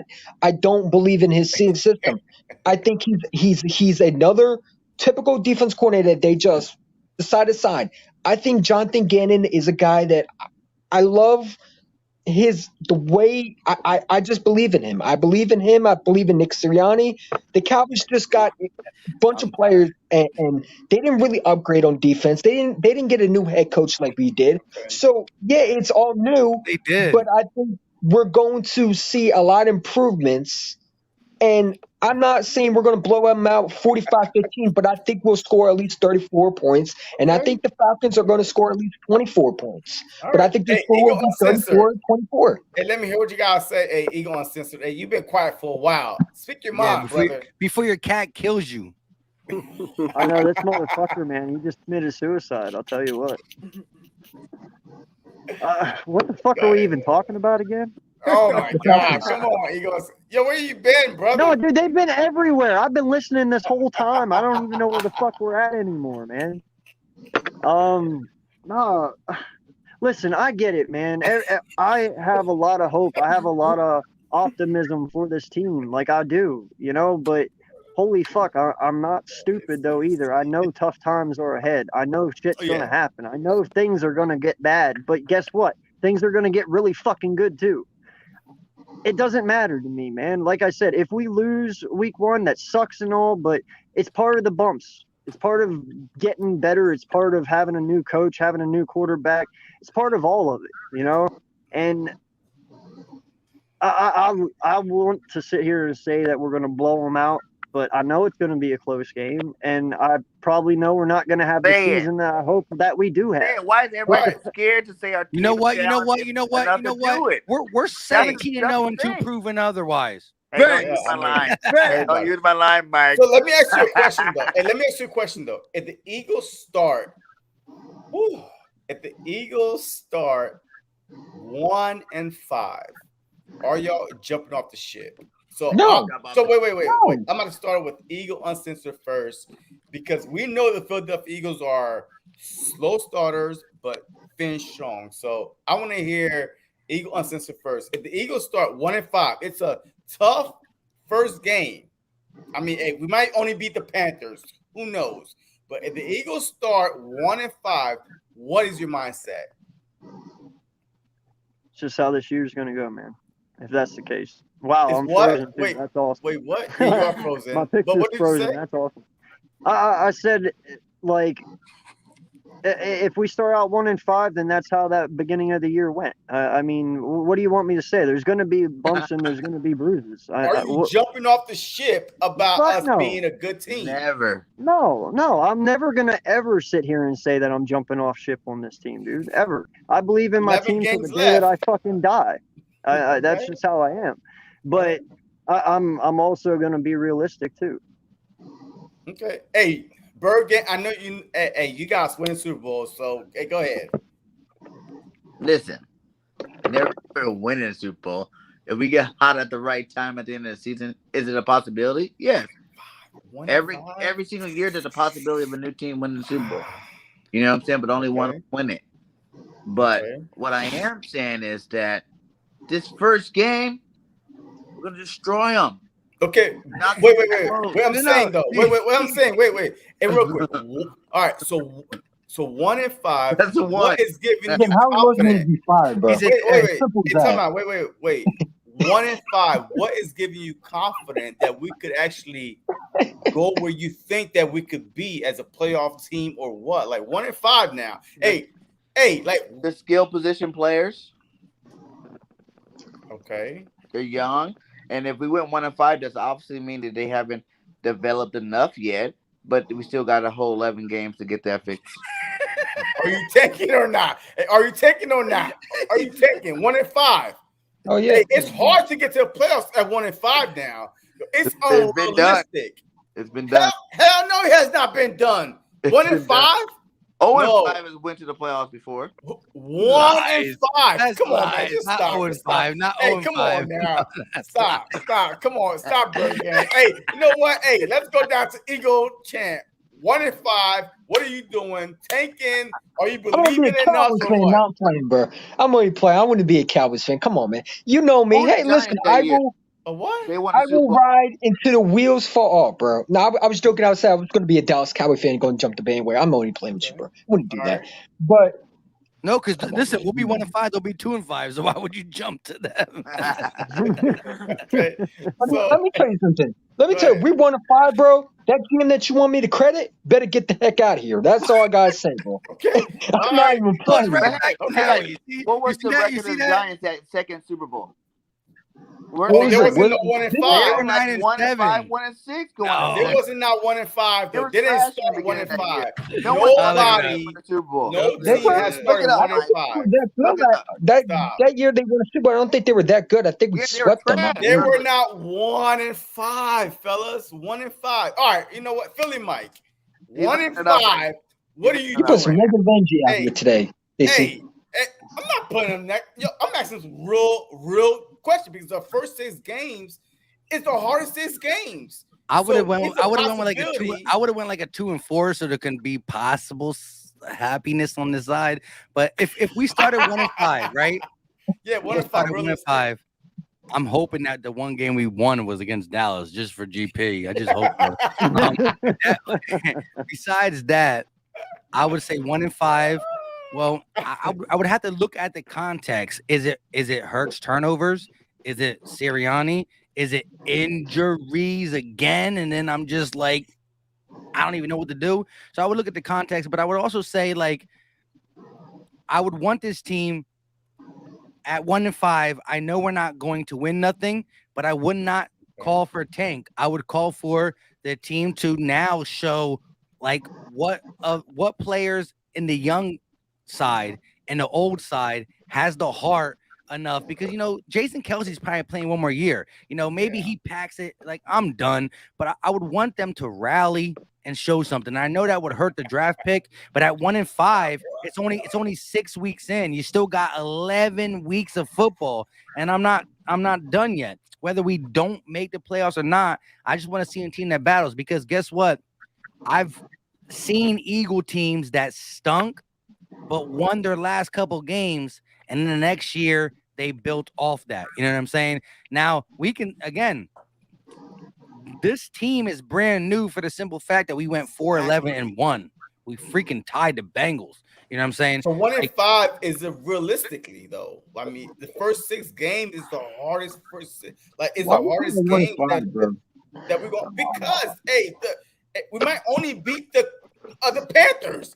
Yeah, we play the Falcons, the 49ers, the Cowboys, the Chiefs, the Buccaneers.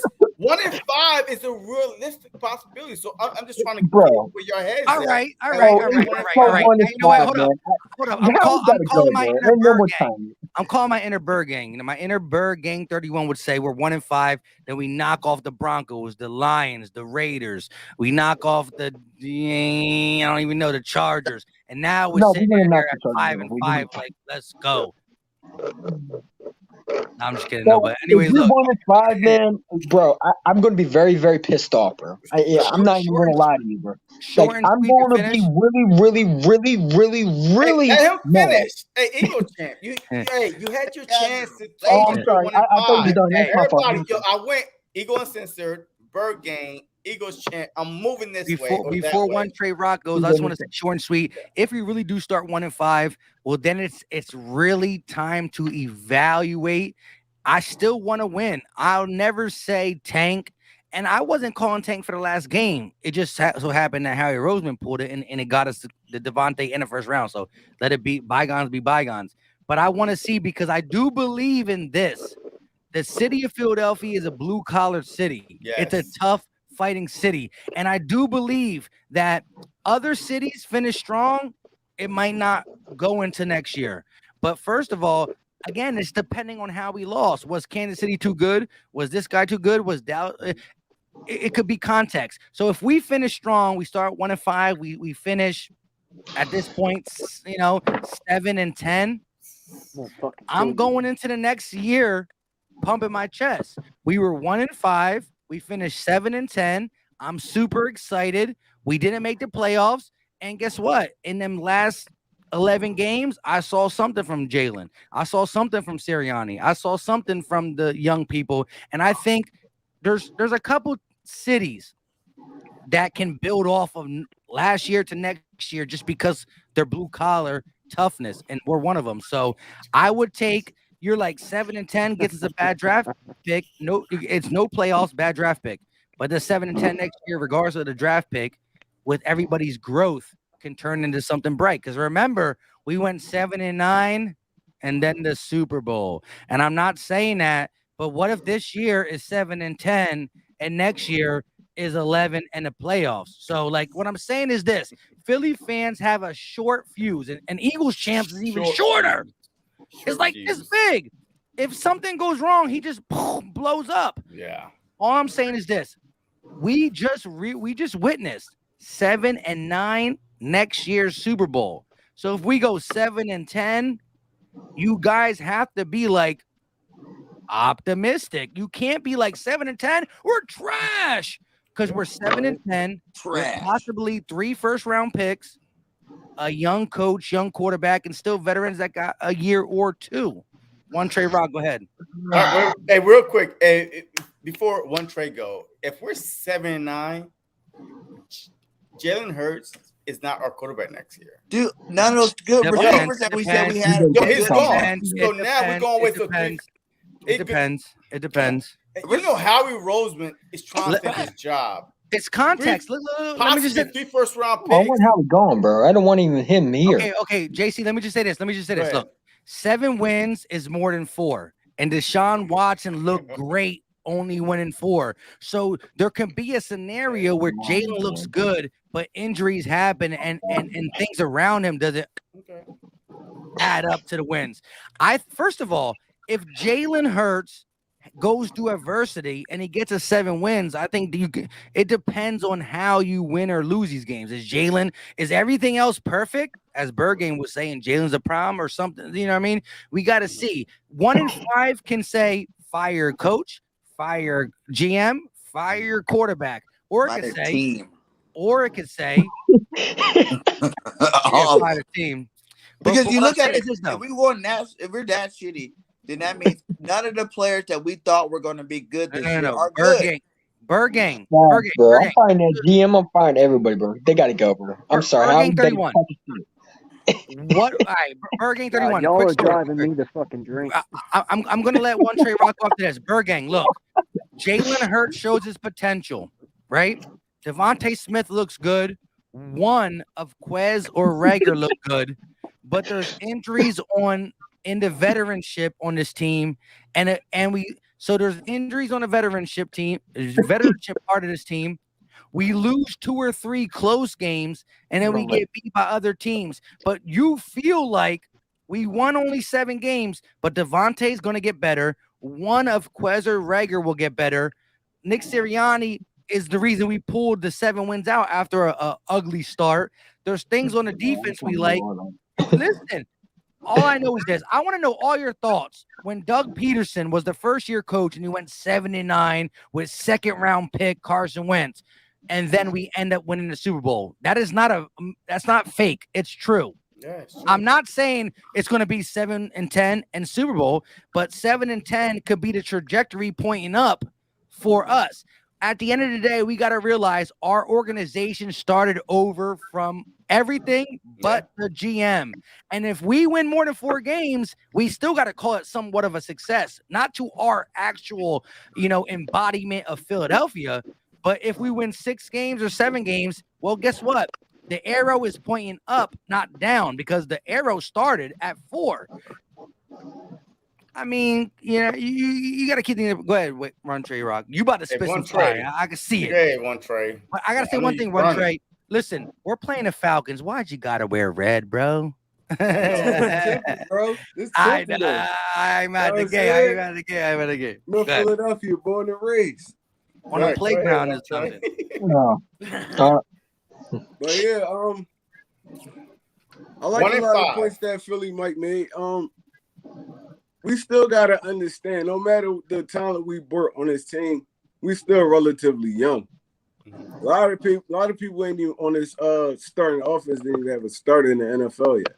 So not naming the offensive line. Like a Kenny Gainwell. We putting a lot on the Kenny Gainwell. The dude didn't even play football last year. He still got to get back in football shape. We don't know how Brandon Brooks gonna hold up. We don't know how Lane gonna hold up. Kelsey a year older.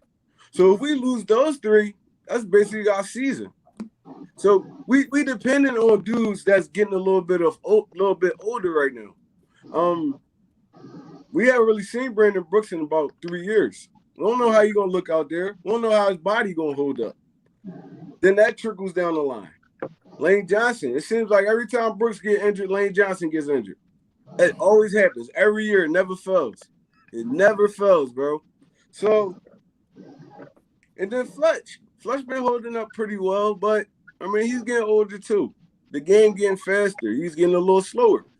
So, I just pump my brakes on this season. Like, the fan side of me, I'm always going to say we're going to win every game. When I sit here and I'm not on this camera, and I'm dropping back 40s and stuff like Coronas, everything. I'm saying the Eagles gonna win, but me as if disrespecting the game is like it never works like that. It never works like that. We go in the games, we think we gonna kill them, we don't kill them, we lose. We beat teams we not supposed to beat. It happens to every team in the NFL for real. So I'm going there optimistic with this season. And even if we start 1-5, I done been through seasons like that already. So it's not gonna really bother me to the point where when all these people hopped on the Super Bowl bandwagon, it's gonna bother them. They gonna leave. I'm gonna still be here. So it ain't gonna really bother me. But I just want dudes to pump their brakes a little bit, man, because it's gonna be a long season. We haven't seen Sirianni. We haven't seen Sirianni in those tough situations. You go down 2 touchdowns. It's fourth quarter. You gotta go down, drive, and score. We didn't see this stuff yet. He's unproven. Gannon is unproven. These are unproven dudes that we're banking on this year.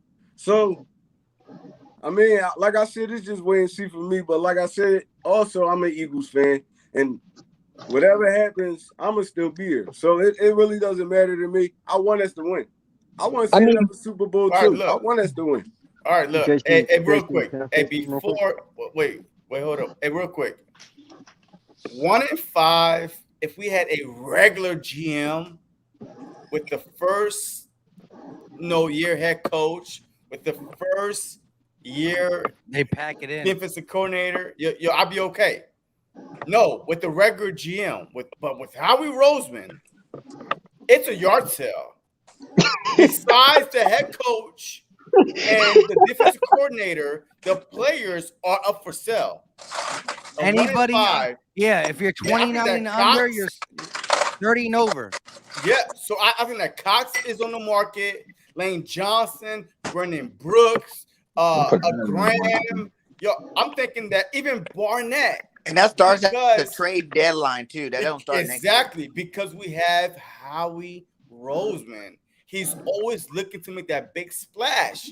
That's the only reason why. But any regular GM, don't start ripping him. He did. Howie Roseman. Listen, this is just Bro, JC. if this guy does the 1-5, he better be fired, bro. I'm not giving him another chance. He needs but to I'm saying though, here, bro. We need to find a GM, I'm bro. saying though, Be at real, 1-5, he's not going to get fired. All right, we know he that. better get fired. Yeah, but we know that. Okay, look, we know that. All right, Jeffrey Lurie is an undercover Jerry Jones. He's working behind the scenes. He need a puppet. He need to take the fire off of him. So he's going to keep Howie Roseman until he gets so fed up. But at 1-5 though, because of the players' ages, that's the only reason why I say that it's going to be a yard sale for the players instead of the GM until the season is over. Until the season is over, then the GM might get fired, depending on the 3 first-round picks and all the record and all this potential. Hey, I say let's flip that. What if the Eagles are 5-1? The first, but we're not there yet, though. Hey, we're not there yet. Because the 1-5 is more realistic. The 1-5 is more realistic. Hey, Bird Gang. I listen. You know what? I'm just saying, you gotta look at both sides. What if they no, we're not there yet, though, Bird Gang. We're not there yet. Put the drink down. Put the drink down, Bird Gang. Hey, I'm still trying to figure out the 1-5 scenario because it's a more realistic than 5-1 scenario. So go ahead, Philly Mike. I would just say this. I gotta get Eagles champ for a second, right? Look, so here's the thing, right? So look, we are right now, September. Damn, my man left. I gotta say, listen, we are September 10th, right? It's September 10th today, right? 11. Well, it's the 11th. Yeah. No, yeah. Hey, shout out to 9/11. Yeah, because we stayed up too long. We were all supposed to be sleeping, wake up until 11. But anyways, look, it's September 11th, right? And you just spieled on this camera how much you believe in this team, right? I didn't say I believe in the GM. And we go 1-5, bro. Listen. Hold on. Just answer the question. The team that is presented to you right now, September 11th, do you believe in? Yeah. But if we go 1-5, I'm going to start questioning. Just answer the questions, all right? Listen, do you believe in this team right now? Yeah. Who assembled this team right now? Give me a break, man. No.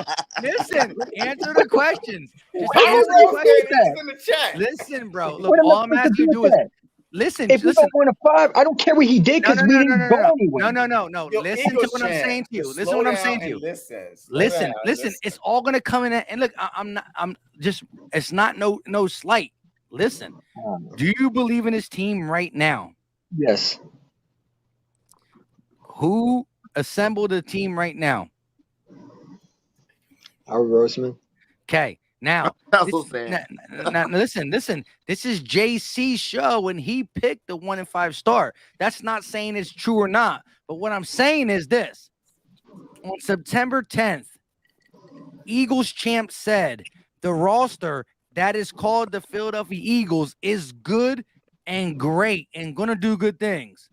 So you thought that So now you thought that, right? Howie Roseman picked these players, right? So he thought that. So when the season comes, if things go awry, you can say this, Howie Roseman, you should have knew better. But then I can say, well, Eagles champ, why didn't you know better? Because you also what I'm saying is this though. If you think the team is this good and it backfires, that just goes to show that other people now, of course, Howie Roseman is getting paid to do big things. But what I'm saying is Howie Roseman I think Howie Roseman think he put together I'll a pick a team spot. You're that gonna can find out. compete. Let's go. No, I know. fucking I'm funny. translating to Howie Roseman because it's for him. But what I'm saying is this though. All I'm saying is this though. You can't say if your parents say you want $10, sure, I'll take $10. And then 2 weeks later, they say, well, you could have had $30. You're like, oh, fuck this $10. I want my $30. No, what I'm saying is you were happy at the time with 10. The roster is 10. So what I'm saying is you gonna listen, just say we stink. I don't hope. Please, God, don't let us stink because I can't do it. Anyways, and I believe in us. I really believe in us. I'm on Bird Gang, 17-0 until proven otherwise. I really But don't know about to talk about 1-5, bro. I don't want to talk about that. what I'm saying is this though. If JC just said it, so it might not happen. But if it happens, Howie Roseman right now on September 11th is feeling the same way you are. So that means you both are wrong. If we stink, if we're good, then you and Howie Roseman are right. But what I'm saying is it's tied together. It's tied together. Right. Let me say this because if Howie Roseman does the exact same thing, it doesn't matter how many picks we get because the problem goes back to the GM. I mean, I want to give this guy a chance, but if we go 1-5 and we just hired a new head coach, first of all, I don't think they're gonna keep Howie because new GMs are gonna want that job immediately. You got a lot of first round picks. I guarantee that the new GM is gonna be very interested in that team. But it's like, then how are you gonna sit there and tell me we're changing as a unit? You watched your team suffocate. You trade your franchise quarterback supposedly because he didn't want to be here, even though he was a baby. Okay. You didn't go in the draft. You kept Jalen Hurts, which I love. You drafted a receiver. You know what I'm saying? You built Eagles champs, defense. You didn't bother getting a cornerback in the draft. You decided to get big plays late. This goes back. I'm going to blame Howie Roseman because you put the team around together. You did all that stuff. You traded your quarterback. Listen, Howie Roseman put a team together that on September 11th, Eagle champ said is going to the playoffs. When did I say that? All right. Howie Roseman put together a team on September 11th that Eagle champ is 100% confident in. Right now, yes. But we go 1-5, my confidence will go down the hill. Hey, How y'all is that how understand what I'm saying, right? Eagle champ? You understand what I'm saying? What I'm saying is this though. You can't play like this. Oh, I like Super Mario. Well, I'm losing at it. I hate Super Mario. You see what I'm exactly. saying? Like, yeah, it's just you know what I'm saying? He's trying to play both sides right now. It don't What I'm work saying like is this, that, bro. Howie Roseman gave you a hand, and he said, "Hey, Eagle champ, you like this hand?" You say, "Yeah, I love it." I like the hand. The middle finger, y'all both like the hand, right? Yep. And then a couple turns later, Howie's about to lose. You're like, "Oh, I never liked the hand." You did like the hand. You believed in it. Like the hand, bro. He trying to. I can't do any more analogies. Straddle the fence right now. You're not going to get me to like this GM, bro. I've seen this man mess up. Eagles champ. Howie Roseman gave us everything we asked for this offseason, bro. This one. Everything we asked for this offseason, bro. Wait, hold on. Eagles champ. Wait, hold on. Why are you still stuck on the 1-5? Bro, he gave us everything we asked for this offseason. 1-5 is hard to argue. It's hard to argue. It's a hard point. JC put everybody in a pickle. It's a realistic though, because the first 6 games. Hold on, like the first 6 games. Realistically, we could be 1-5. Realistically, like honest truth, Carolina is the only team that we might that is like a guarantee, even not being guaranteed, but that we most likely to beat because the Falcons, the 49ers, the Cowboys at home, and then the Chiefs, and then I believe the man who's after that? The Chiefs, Kansas City is in there. No, I just said Kansas City. No, it's Carolina and then Tampa. Yeah. So look, I'm just saying. So a 1-5 is realistic. So I'm just trying to get the Man, I pulse came if into this we stream did. with a lot of optimism, and I'm gonna leave without a lot. So Right? Yeah, and you've been frozen for about 2 hours, right? Yeah, now. you've been frozen for a while. And, well, hold on. Let me just say this. Hey, shout out to Jordy for being back there. I keep forgetting that there's audio. It kind of scares me a little bit. But listen, Jordy don't never show his face. AK, you know when you froze? You froze when he said 1-5. I know. No lie, man. No lie. I'm Even the computer talk some bullshit. no lie. If you look real close, I'm actually meditating just to get through all this shit. Okay, all right. No, but look at your face. Your face is kind of like you used to be straight. Like I was. You know, I mean, I saw you. You were I'm straight. still fucking straight. No. Did he just say this shit? No, what I'm saying is this though. I know what you mean, man. Your face was facing forward, right? And then he said, let's say the scenario 1-5, AK Eagle go, and you turn your head and you just froze. So you're looking at JC, the guy who started the 1-5 talk. And you're you are. Yeah. I left it that way for that reason only, man. For I sure. want to hear Now, Joe can I Gibbs say what I wanted to say talk. like 40 minutes ago? Hey, I mean, at all? Maybe? Or you guys can keep going. I don't give a shit. I want to hear Bro Jim 31, bro. Because I know he feels the exact same way, bro. I want that gym gone, bro. I can't. If we go 1-5, bro, Harry better go, bro. Yeah. The whole team better get So going, let bro. me be first. All right, just stop it. So 5-1.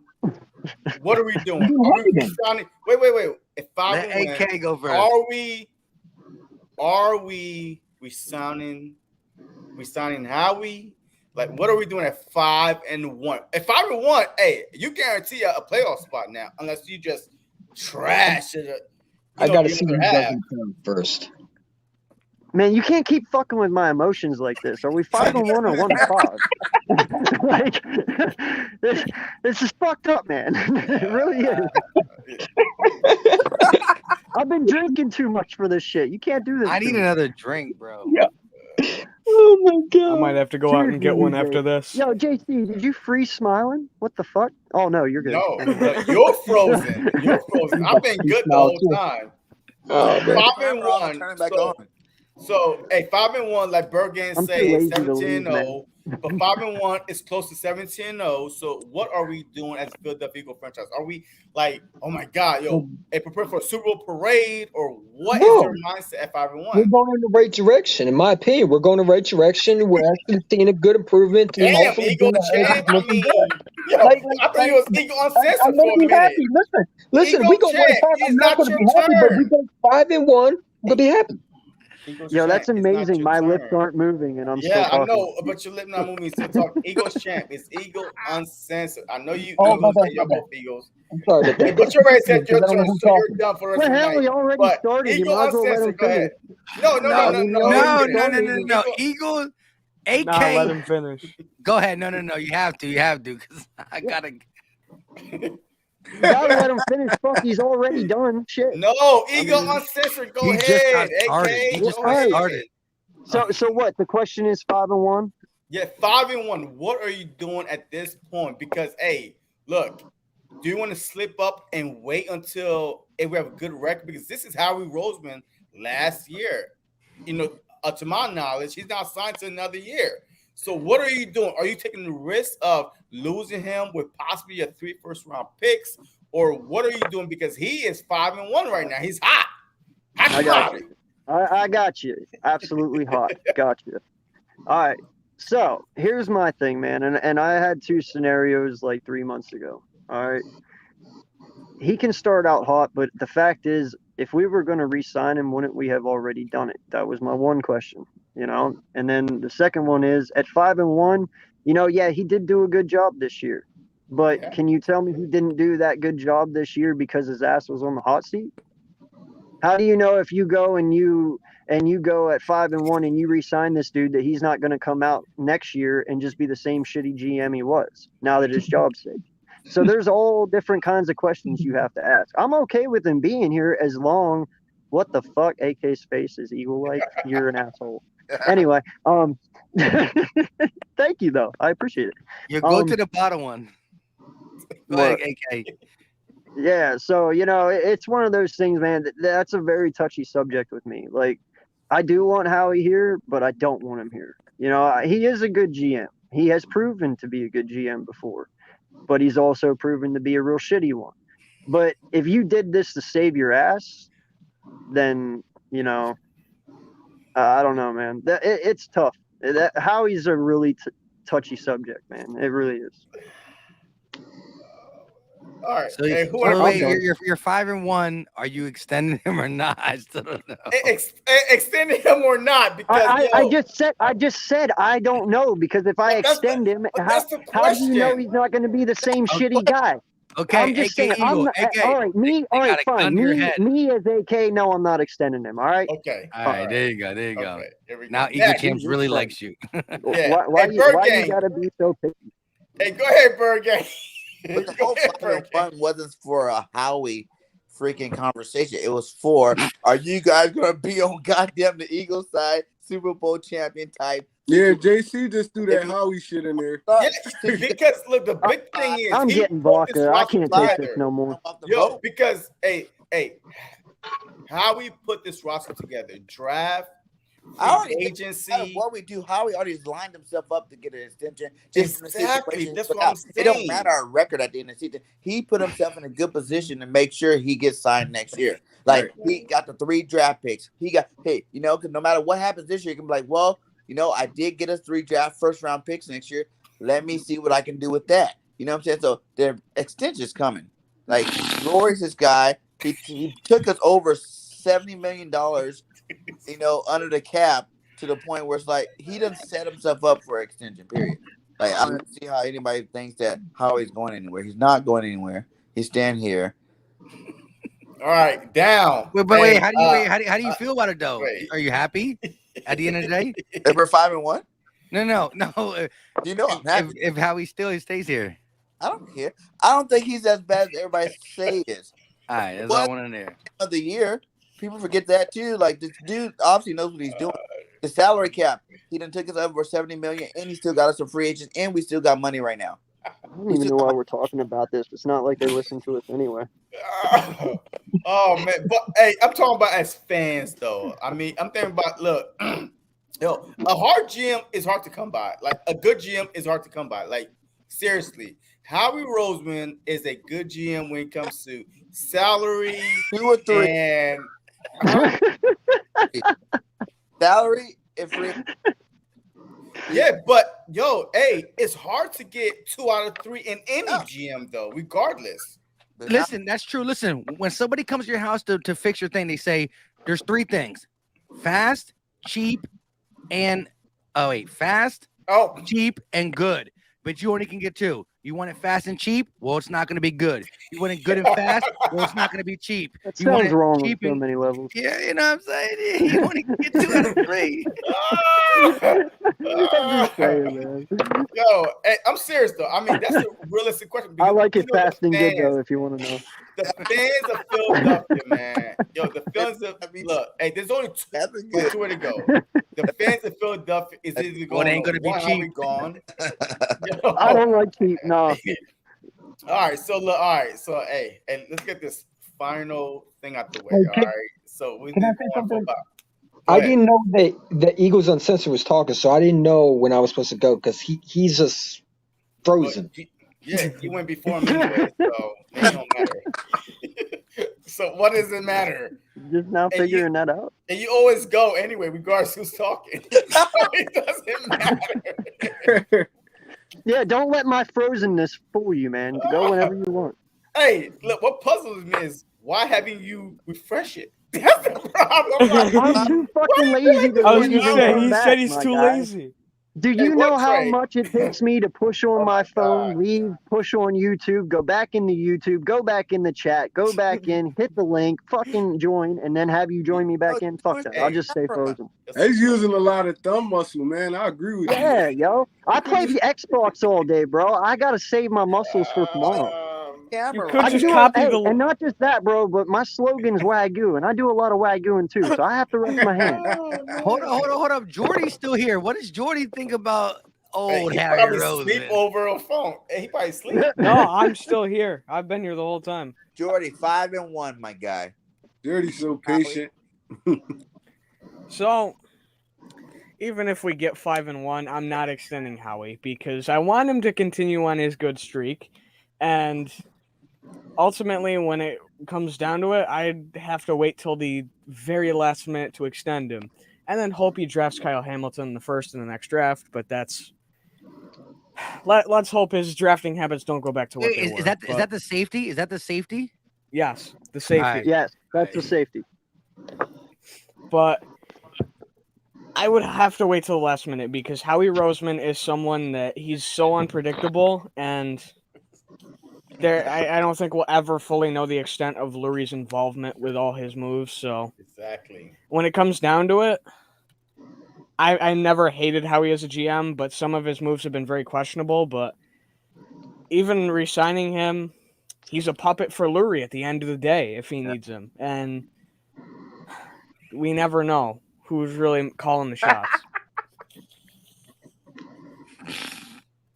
Okay, so I gotta Howie put this to a Roseman in the rest real chat is a quick. goat, and just Yeah, because no, Howie listen. Roseman is a That's goat, funny. I am 100% re-signing him. I'm giving him a bonus. Yeah. Yo, I don't know who this Howie is, but yo, every time I click on his comments, yo, I'm balling out, man. That guy's It's a Big Play boy. Slay. There's a theory going on right now that Big Play Slay is Howie Roseman, and now I have to sit here. No, listen, as an alternate account, they thought that he was using it as just a gimmick. But here's the thing: Big Play Slay is not that fucking funny. That's not Big Play Slay. It's not. We're lucky Just Slay's not here to hear that. I don't care. He ain't that funny. By saying that, hey, Big Play Slay has 1 million accounts like he always does.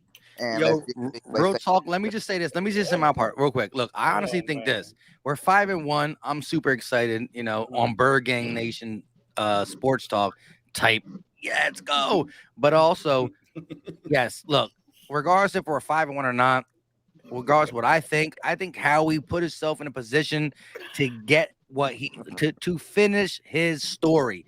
His story started with it. Listen, after Chip Kelly put him in a basement, he got out the basement and got us a Super Bowl. Then he got a little bit too cocky and he started doing some macho stuff. But here's the thing: every grown man learns, and I do believe, as Jordy said, there is a helping of Lurie involved, and I don't know if it's all Howie or it could be Lurie. But what I will say this: it makes me more think that Howie's done right for the simple fact that when Howie's backed in a corner, he's able to get himself out. As Bergane pointed out, all the things about getting the money down, signing guys on 1-year deals, he's able to say, listen, I mean, Anthony Harris, he's not the best of the best, but I really appreciate what he can do. And maybe he ends up signing somewhere else, but they got a bunch of 1-year contracts with an opportunity to gain something positive from that. Listen, one of the reasons why they voted Howie's the most sneakiest GM, because he does. Listen, we can say that's wrong now because once you become an Eagle player, you want them to feel good, but he cares about the Eagles more than anything else, and he's willing to screw people over for the Eagles. So take it how you want. Howie Roseman, whether you love it or not, is going to be here until Eagle champ is like 30. Y'all gotta think about it too, man. Whether you love it or not. Howie Roseman been through what? 4 coaching regimes now? Andy Reid, Chip Kelly, Doug, and now Sirianni. He not going nowhere.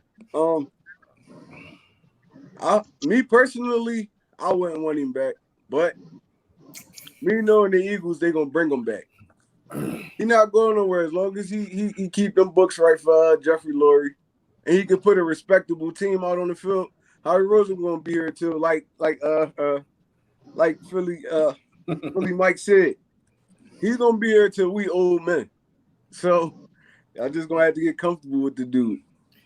Look, I agree. Look, hey, first, just the simple fact is this: I think that Jeffrey Lurie is an undercover Jerry Jones, and I feel like that Harry Roseman is taking a whole lot of flack for it because Jeffrey Lurie is behind the scene, and Howie is that dispenser pusher, and little, okay, we got this, and he's and making it work. But I'm telling you right now, Jeffrey Lurie have a lot to say. Ever since we won the Super Bowl, Jeffrey Lurie became so more like bolder, but behind the scenes, he didn't come out, and been that bold. He's still been behind the scenes, but now we seen the dysfunctional in the Eagles front office, but ain't nobody blaming Jeffrey Lurie. He's the owner. Your boss. He's the boss. He could pick and choose who he wants, but he got a puppet. Just like Jerry Jones, every head coach he has is a puppet. Someone that he could control. And I feel like that Jeffrey Lurie is an undercover Jerry Jones, and he's pulling the strings. He has to be. He got some tape on that boy for sure. Either that or he got some tape on Jeffrey Lurie. He recorded him at a strip club or the prostitute joint or something. He got some kind of tape on him, bro. Cause I don't understand how dude could be here this long, how bad he been year after year. He probably would give you a good year, and then he'll have a bad 2 or 3, and then a good year. But he survived longer than damn near any GM I know. So all you can do is respect me, bro. You gotta respect it. Exactly. Listen. And here's the thing, though, right? Real quick, our drafts have been bad as of recently. I wouldn't mind Howie Roseman saying, "Look, let's get some type of football mind in here to help me out in that aspect." That could happen. I mean, everybody wakes up and see the light.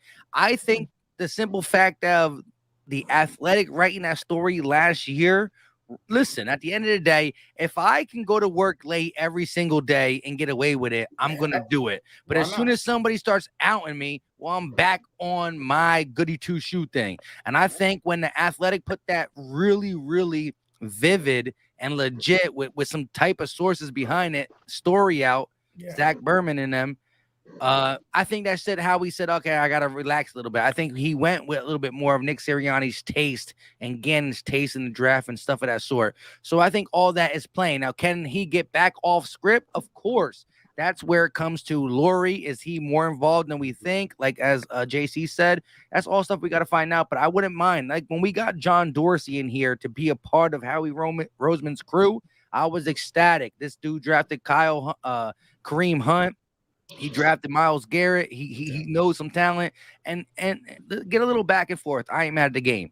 But at the end of the day, we're talking about Howie Roseman being a part of the Eagles for Andy Reid, Chip Kelly, Doug Peterson, and now Nick Sirianni.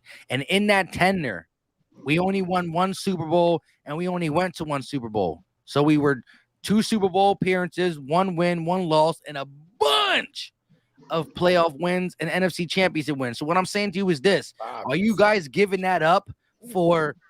What are you really giving that up for? I mean, whether he's been the focal point of it or he's been a part of it, I'm just saying there are people who are Eagle champs age who never seen more than 2 playoff wins, and we have all this success. And when we get knocked down, we get the bleep back up.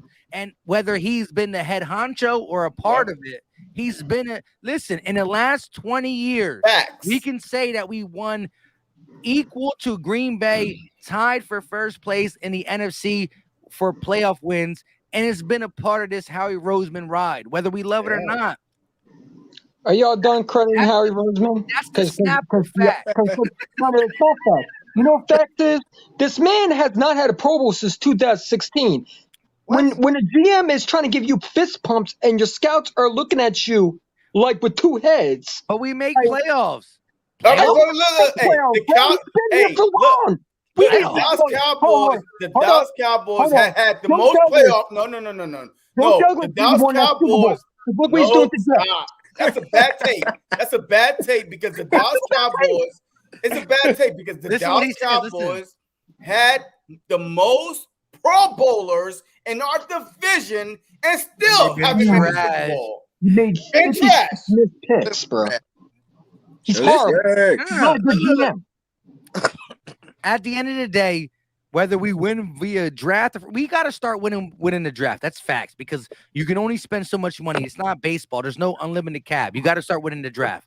But we started this year, and all I can say is this: at the end of the day, JC said, when you look at the division, the Dallas Cowboys probably doubled us in Pro Bowlers, but they didn't double us in playoff wins. Nope. So paper, refuses to trade up, bro. listen, paper beats rock and rock, paper, scissors, shoot, but paper don't beat rock in football. That's it. Right. I need a drink, man. This is the same GM that literally we've been watching this guy. Let me tell you something. Howie Roseman, y'all could give him credit. No, y'all could give him credit. But let me tell you something. He is going to. I'm telling you, he does this all day, bro. How many chances? First of all, his deal is probably going to end because if you could get a guy like Louis Riddick, I'd take Louis Riddick over Howie Roseman. I will take anybody. I take Chip Kelly back, and y'all could call me crazy. I take Chip Kelly back over Howie Roseman. I don't agree bringing him back. I don't want him back. I've seen enough out of him. Yes, he drafted one good year drafted. Eagles He's champ. missed on 57 Eagles champ. bro. Eagles champ. What I'm saying is this: when you talking about Chip Kelly, you might get somebody. First of all, Chip Kelly drafted Nelson Aguilar. That's one, right? So yeah, he did draft. I think he drafted Zach Ertz. All right, cool. Dominate to the Super Bowl. Okay, but let me also say this though: he got rid of McCoy, Jackson, and Macklin, right? And he bought your boy Smith. And he brought your boy over, Byron Maxwell. Trash. Don't forget about Don't forget about drafting Marcus Smith. Don't forget about There you go, Jordy. Marcus Smith was drafted by Howie Roseman. So was the other guy, Danny Watkins. Who was the other guy?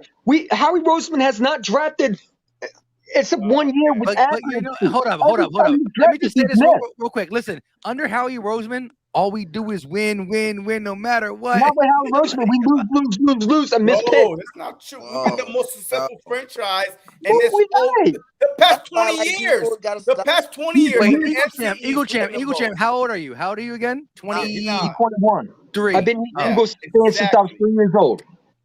So I've seen Howie Roseman. I've seen him miss picks, bro. He has not had a Pro Bowl since 2016.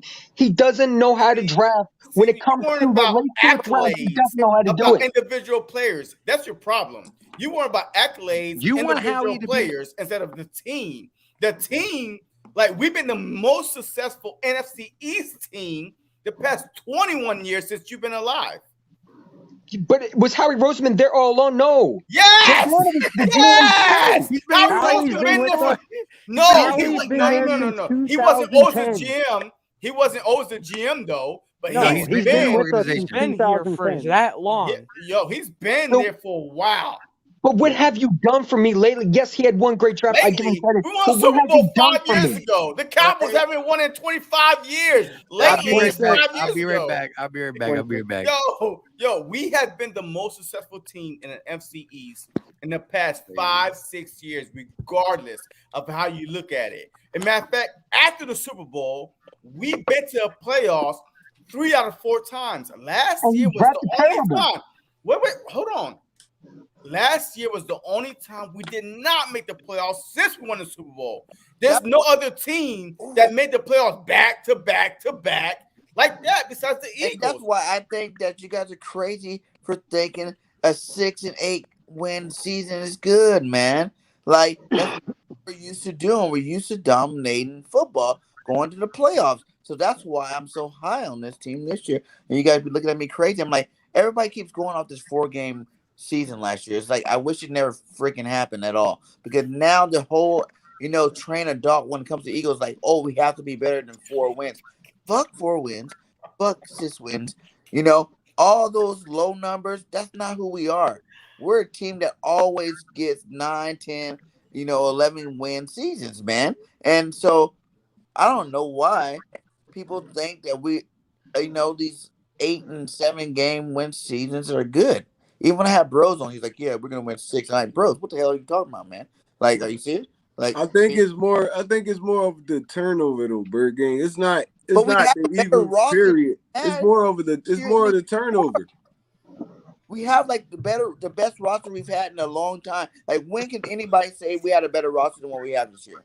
We But haven't they had all Devontae they Smith in a all long young time. I'll unproven wait. players though that we banking on though, Bird Gang. I'll wait. They Like, all young unproven players. who's unproven? Devontae Smith, Rager, He's Watkins. the only Heisman Trophy winning receiver in like 20 years. We never That's had a a Heisman college Trophy winner. award, though. Like, College God. awards college mean award, nothing in but the all the players NFL. that Did didn't he do that in the NFL though? That's what I'm saying. ball. All the people that didn't win it came in the lead in ball. So why all of a sudden you gotta wait for Devontae Smith to do it? I love this. How Listen, many every rookie receiver, Heisman Trophy But he's the winners only one. actually every rookie really receiver has come produced in and the blown league up in though, the Bird NFL. Gang? Besides Hey, one Derrick at a Henry. time. We can't hear you all talking shit. Just because you win a Heisman Trophy doesn't mean I you was just succeed. saying. But I'm saying, You get all the more receivers misses done at Heisman Trophy winners than you got at dudes that actually produce in the league, bro. Last year when Jefferson came in the league, they thought he was gonna ball. He balled. Yes, That's right. Justin Jefferson though. Okay. He's a different Then player. win a Heisman Trophy He's a different player in a different situation though. in the SEC, same division. Didn't win a Heisman Trophy. Well, let me just say this: they didn't. I don't think so many people believe Justin Jefferson was going to ball the way he did. I believe that a lot of people liked him, but again, there was a multitude CeeDee of Lamb went in that same draft. Yeah. They Listen, called Justin Jefferson a slot receiver, bro. People was passing on this dude. Correct. They didn't believe in him. But you can go back the last 5 years to any first round receiver, period. None of them did though. I know you can say college, but he did it in the toughest division in college. So he did a thing that doesn't ever happen. But he did it on a Bama squad where their second and third stringers could start on any other football roster in the country. Facts. And not only that, and they had to because Waddle was out. Yeah, if Waddle's there, Smith does not win the Heisman 9 times out of 10. Let me just say this about coverage, and he still balled out in triple coverage. Like every team know when Alabama was coming, they're throwing the ball to Devontae Smith, and he still got open. He still balled. That is skill. Okay? But they had other dogs too, though. Skill. That is outright skill that he can ball against anybody. All the top corners in the league come from the SEC, and he balled them all out every year in college that he played them. And now they're in the league. They're in the league now. They're top corners in the league. He's already balled them out. Let me just say this real quick. To Bergang's point, this is what I love about Devontae Smith. He can beat any argument. I'll tell you why. Right. Mm-hmm. So in 2019, right, Jalen Waddle was there, Jerry Jeudy was there, Henry Ruggs was there. Right. So now they're gonna say, guess who led Alabama in receiving yards? Jerry Jeudy, first round pick, no. Henry Ruggs, first round pick, no. Waddle, up and coming, who got injured in 2020. We were supposed to break out, no. Oh yeah, I forgot. It was 1,256 yards, Devontae Smith, right? And then they said, well, Devontae Smith had 1,200 yards in college because of Jerry Jeudy, Henry Ruggs, and Jalen Waddle. Well, Ruggs and Jeudy went to the NFL. Congratulations, guys. And Jalen Waddle went to the blue tent. Congratulations. Not really. And then he had 1,800 yards. So when he was the guy who they would say, oh, he didn't have to worry about the number one corner, he ate 1,200 yards. And then in the following year, he dealt with all the bracket coverage and still got 1,800 yards. So I can say, yeah, they had Najee Harris. They had Mac Jones. They had a stellar offensive line, but he still proved to be pretty decent. And Jerry Jeudy had 800 yards his rookie season with the Drew Lock Denver Broncos. Jerry Jeudy, a route runner. Devontae Smith, so far, what you can tell from college purposes only, he's coming in a little bit more proven at the route running ability. So I can say that Devontae Smith checks his boxes that when they're a crowded room, he can still show his face. And when there's no room, he'll really show his face. And you got to love that, because we're saying Calvin Ridley had 1,200 yards, but he had Julio there. And now we're seeing if he can do it this year. The same way we watched Juju Smith-Schuster eat with Antonio Brown and not so much eat without him. So you got to see the best of both worlds. And I think Devontae showed it in college. Now, I will say I've never been a guy who admitted that I'm scared of his weight, but I do want to see how he can take the big hits. I'm not saying I'm scared, but I will factor the fact that the difference is this. Deshaun Jackson was light. He was your big play guy, not your volume guy. I think Devontae is going to be a guy who can get 11 targets, maybe 7 to 8 catches. And every time you catch the ball, there's a chance you're going to get hit. That was not Deshaun Jackson's forte. He was the big play guy. I think Quez is the big play guy. I still think when you go to hands, listen, if you're not going to your tight end, if it's 3rd and 6, find where Devontae's matched up and try to get him the ball one-on-one. That's what I think Nick Sirianni's going to do, and that's my little thing. That's why I am very excited about Devontae Smith. And I will say he gave you the best of both worlds in college. You want to hear some more proven? You got a hole from our center to our whole right side. Lane Johnson, Pro Bowler. Brandon Brooks, Pro Bowler. Kelsey, Pro Bowler. Fletcher Cox, Pro Bowler. Hargrave, Pro Bowler. Big Play Slaves, Pro Bowler. Anthony Harris. These are Pro Bowl proven players in the league, and we got a lot of them. Pro Bowl's a popularity contest. Facts. That's exactly what I was to an extent. Look, Jordy's right. It gets voted in. That's why I will claim that Kelsey and Brandon Graham only have 1 or 2. They should have more because they're not the popular pick. So that argument can go both ways, because when I think Kelsey has been a top 3 center in the league for multiple years, but I think Kelsey only has 1 Pro Bowl.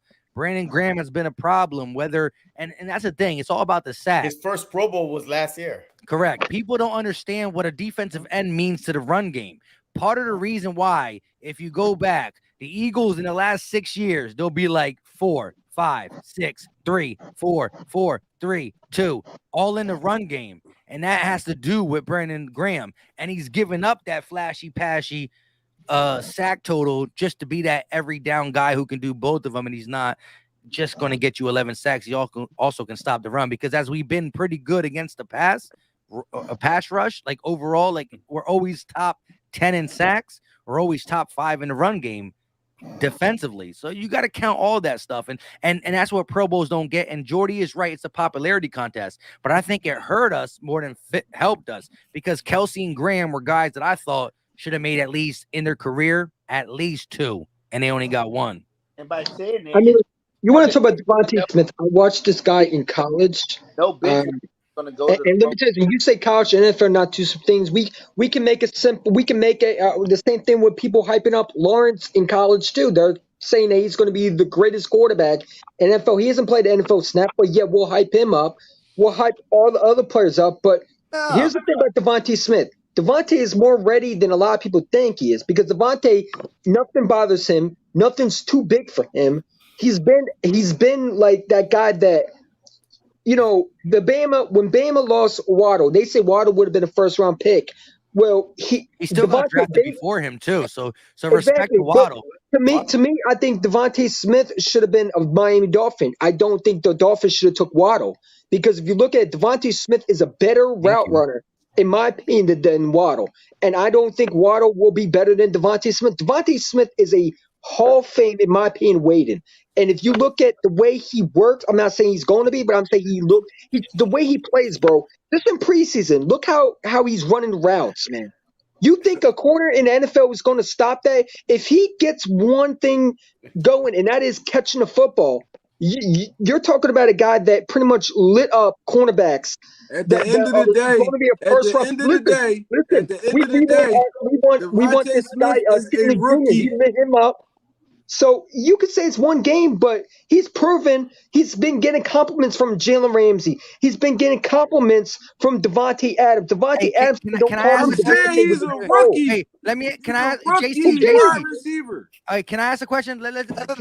Can we all listen? Can we all say how many receiving yards Devontae Smith's going to have his first NFL game, and let's just see who gets closest for GP? I give him 90. I give him in the 90 range. No. We want to say the exact yardage. We're not saying we just want to see who's closest come Monday after the game. I'm gonna give him 85 then. 85 yards. All right, somebody else go. I'll go last. I go last. I called it.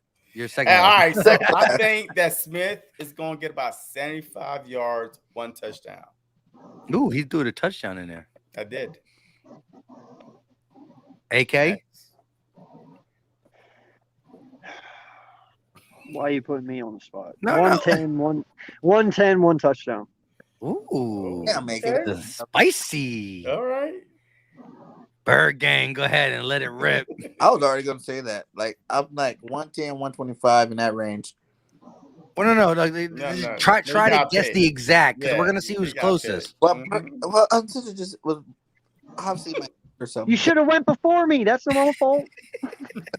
Okay, so I'm gonna go. Okay, let's go. I'm gonna go like this. Big game. 109. Let's play the Price is Right. Yeah, the Price is Right. 125, his first game, total dominance with a touchdown. So 125 with touchdown. Okay, all right. Champ. I'm going to go special on you. I'm going to say 2 touchdowns and can I say 385 yards? Oh my god! Come on, bro. Come on, we being realistic, bro. Come on. Come on. What? Yo, hold on. Tell me the receiver that got over 300 yards in one game. Julio Jones came close though against Byron Maxwell opening night Falcons Eagles. Remember? Today's Terrell going to be Byron Maxwell, bro, because I'm going for that. No, I'm playing. No, 1 touchdown and 120 yards, bro. Is that good? 120 flat. All right. He'll have a good game. Yeah, I listen. So I'm gonna be more the upper echelon. I got him going. And you know what the funny thing is? This I know a lot of y'all didn't watch my preview video because every preview video I've been doing this since last year. I pick a random Eagle player. I always say it might be how many passing yards will Carson Wentz have last year? How many rushing yards of Miles Sanders? But I say whoever gets closest gets a $25 cash app. Just bang, bang. I do that. So again, it's week 1, and I asked, hey, for those who weren't following me last year, you already know what I do. Whoever gets the closest, how many receiving yards would Devontae Smith got? And I got like over 280, 300 comments. So there's a mad people putting in there. There's people who've been following my channel supposedly for a while, but it's like first comment, but it is what it is. Anyways, look. I got Devontae Smith going $106. I'll give him a touchdown, 106 yards, first game. So 100 yards. Sorry, AK. I know you said $110. I'm playing that Price Right thing, but that was really weird. It's fun. It's fun. So do you think it'll be a deep pass, or do you think I just really feel I pulled out the 100 club here all of a sudden. I thought I was being unique, but fuck. All right. Do you think Jalen Hurts throws a bomb? Jordy. Wait, what did Jordy say? 100 yards flat. All right. Let's go. And we still got Sonic on the line. Sonic, are you awake? Sonic. I think that's him snoring. I think I hear a little snoring. All right, so bye-bye. Anyway, let's do the Jalen Hurts. Oh, passing yards? Jalen Hurts. Overall, hey, remember what y'all said now. And this is recorded. Listen, I'll go first because I already said mine earlier, and I have mine, and I love mine. 320, 2 touchdowns passing, 1 rushing. So are you adding in that 320? You adding his rushing yards in? No. Well, no, that's kind of let's do just passing for now. We're just doing passing, aren't we? I was gonna say it's total yards for the game. But I had to add his rushing touchdown in because it's a touchdown. So I mean, no, just passing yards, right? And it's up to you. It's up to you. Y'all pick. What? I can't say touchdowns. All right, all right. So let's give the stats for Jalen Hurts this coming game. Touchdown, passing, rushing. That's what you got. Okay. 320 passing, probably 55 yards rushing. Two passing, 1 rushing. Okay. So three touchdowns altogether with 320 yards. Hey, real quick, I'm not gonna go, but look, I put a Twitter thing like 2 weeks ago or a week and a half ago. I said, listen, I want your hottest take for the Eagles Falcon game. I'm gonna go first, and it got retweeted a lot because I think Eagle Nation is supporting Jalen Hurts. Like on they're on Twitter Nation, they're supporting him a little bit more than what we think because it got retweeted almost like 100 times. But my hot take was 300 plus yards and 3 touchdowns. That's all I left it at. I said, give me a hot take. I never even saw that, my guy. I know, I'm saying, I know, but I didn't say 320. I just said, give me a hot take, a cold take, your score prediction or anything. I'll start. Jalen Hurts, 300 plus passing yards and 3 total touchdowns. I don't remember exactly what, but that's it. But go ahead, somebody else. So if you did that, Mike, what are you giving this rush? What are you saying? Well, that was my hot take. This is my JC take. Is this one? Go ahead, somebody else. Go ahead, Bird Gang. Hey, since you spoke up, go ahead. Hey, shout out to y'all. I appreciate y'all. Because look, real talk, LB kept me a little bit in the loop. We didn't know if we were going to do it today or tomorrow. So I canceled all my plans. But I was like, I'm trying to drink today. And then my boy was supposed to come over, but then he got a flat tire. So I was waiting for my man to come over when I was done with LB, and I was like, dang, I turned on. I said, oh man, he's taking callers. I'm in there. Oh yeah, absolutely. Cheers, Mike. It's fan appreciation night. So hey, Bird Gang, since you spoke up, go ahead, Bird Gang 31. You next. All right, here we go. And defeated Sunday, 10,000 yards. Atlanta Falcons, Philadelphia Eagles. Jalen Hurts season is here. 360 yards passing. What? 100 yards rushing. 4 touchdowns, 3 passing, and 1. Yo, that's MVP, number 1 MVP off the bat. He did it with the B team. Why you act like he can't do it with the starters? Did he not do it? I'm joking. Did he not do it in Arizona game? Did he? He threw for like 320 and ran for like a defense. Arizona got a better defense than the Atlanta Falcons. Okay, all right. Yeah, but just listen, it's football. Like one thing don't pivot over the other. It's not like listen, the Cowboys played close to the Super Bowl champions. They probably lose to Carolina. Exactly. Like it's football. The Chargers next week. The Chargers got them going 0-2. That's what I told you.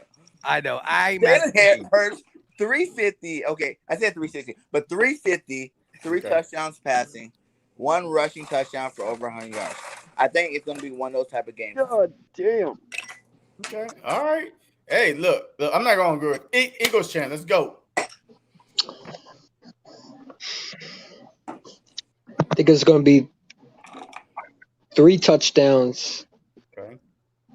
And I'm going to say 185 yards. Okay. Passing. I think it's going to go off.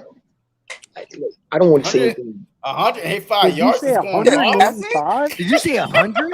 185? It's going off. Oh man, we done. Hey, Christmas season. Am I really drunk right now, or did he really say that's that? what I was talking about. Like wait, is that bad? What? 185? Wait. Hey, Eagles chant. I'm not repeat what you said, Eagles chant. Repeat what you said. Please. We need a repeat. We thought you said 185. I think Dak threw that in the first half. Go ahead, Eagles chant. I said 385. Wait, 300. Okay, all right. 3. Okay, I thought you said 100. It sounded like you said 185. I did at first, but then now I said 385 because I realized I messed up. I was gonna say I haven't drank that much, and I thought I was going crazy. I was like, whoa. Okay, all right. I mean, granted, 3 touchdowns on 185 yards is awesome. Don't get me wrong. It is. I don't like the 185 part. That's the part. It's not that bad, actually. No. I was just trying to be, like a Jalen hater. So I was trying to see how that works, but then I chose mine. So The thing is, you know what? Hey, remember, when taking the test, your first choice is the right choice. No, always take C. It works, bro. That's how I pass. Remember, Miles Sanders, Gainwell, the rushing yard, protecting a young quarterback. You might have been right, but we're about to move on to one cherry right. Let's go. You done failed the test. Go ahead, Ron. I feel like Oh, man, that's fucked up. I feel like this week gonna be more rush dominant. So Exactly. I'm gonna go Jalen Hurts 225-ish. That's nice. 225. I'll give him probably 2 on the ground and 1 through the air. I think his leading receiver gonna be Zach Ertz though. Okay, nice. That's good. Golden boy back. Hey, Jordy. Go ahead, Jordy. 200 passing, 50 rushing, and 1 passing touchdown. Nice. Sonic. Nice. Is he asleep still? Yes, he is. you Why kick is him he out? still? I thought you kicked him out. You kicked him Me out. too. Look, he's still backstage for some odd Okay, reason. well then he All right, needs so, to all right, stop snoring. All right, so look. I feel like, you know what? Eagles champ was right on. Like, I feel like that he's 185 going. passing. Wait. I feel like that he's going to throw for 200, rush for about 50, 2 through the air. Whoa, that's exactly what Jordy said. Jordy said 250. 200 Yeah, in the air, 50 No, I on the said ground. 220. Yeah, I said exactly. 220 and then 50 rushing. Oh, I thought you said 200 220? No, you flat. said 200, man. Don't start. No, I fucking said with me now. 220. No, You he said 200. 200. Listen, now you're making me second guess myself. I swear to God, I thought I heard you said 200.